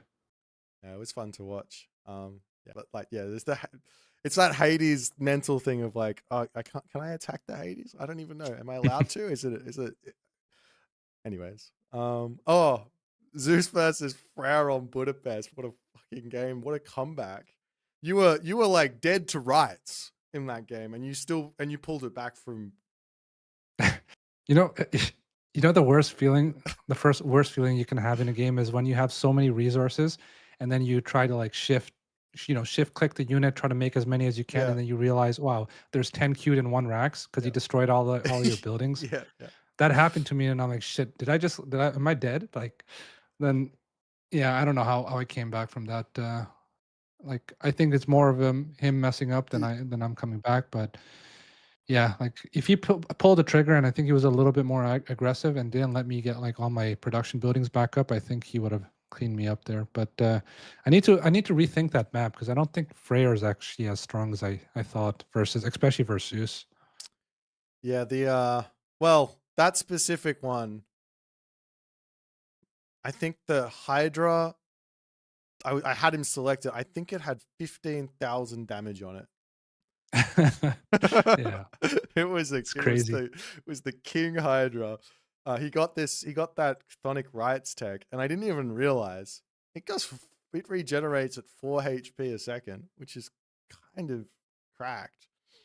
Wow, I didn't know that 4 HP a second. That's Yeah, insane. yeah, it's some good stuff. Well, Yeah. that was that game. Um, Poseidon versus Gaia. I mean, this one was close. I don't really know where it necessarily went wrong for Matreiuss outside of you just outmaneuvered him because he seemed like in a good Yeah, spot. like after the game is over, I always watch your stream to see like, both sides so I can see how he was. Like, and I thought he was in a okay position. Like he wasn't winning, but he wasn't in a terrible position. I think he could have played it out. Yeah. Um, I mean, the cool thing is when guy has production buildings on two different sides of the map, and he responds with his army on one side, then I just like come. It's kind of like having what's it called?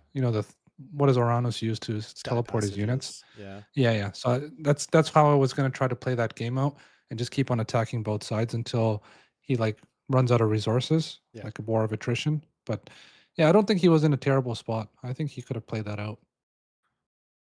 Yeah. I really like the the the contrast of your game versus Moscow on that Ghost Lake one versus this game versus Matreiuss, and how much more, I don't know, patience that it seemed like you had. You had like the game plan set, gonna get the map control, take that with palaces everywhere, pressure here, pressure there, and just slowly find a win. It was actually really, really, I don't know. I don't have a good word. It was just fun to watch. It was just like a little bit of a masterpiece of it wasn't necessarily a comeback, but you didn't like have an advantage or anything. It was just a nice like little bit of an advantage here, then little bit of an advantage here, and just slowly but surely you just finally you cracked him.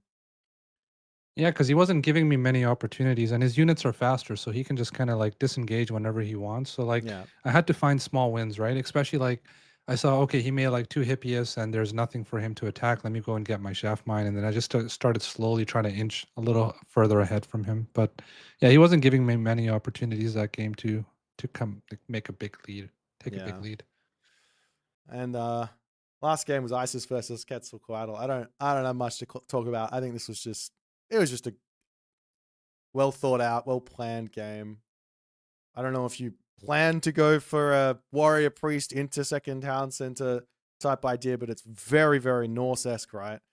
So it kind of just all fell into place for you.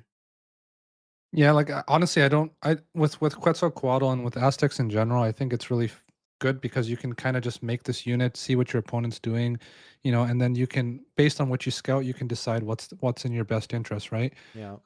Eh, I think the TC was in hindsight a little bit risky, but since Quetzalcoatl has like a big eco advantage early on, I thought I can kind of like negate, an army differential if he just comes at me with one TC. But it was a little bit risky. I think maybe I shouldn't have done that in hindsight, but it worked out. Yeah, it did work out. Well, I'm happy for you. Congratulations, Magic. It's going to be exciting to see you in Athens, and I hope that the tournament goes well for you over there as well. And maybe we'll see some more Magic streams and shenanigans over the next month or so. Yeah, I'm gonna get back to it now. Now that I'm done with the qualifiers. So yeah. Yeah. All right, man. I'll see All you right. Thank later. you. Talk to you soon. All right. Okay. Bye Okay. bye. Bye. Thank you.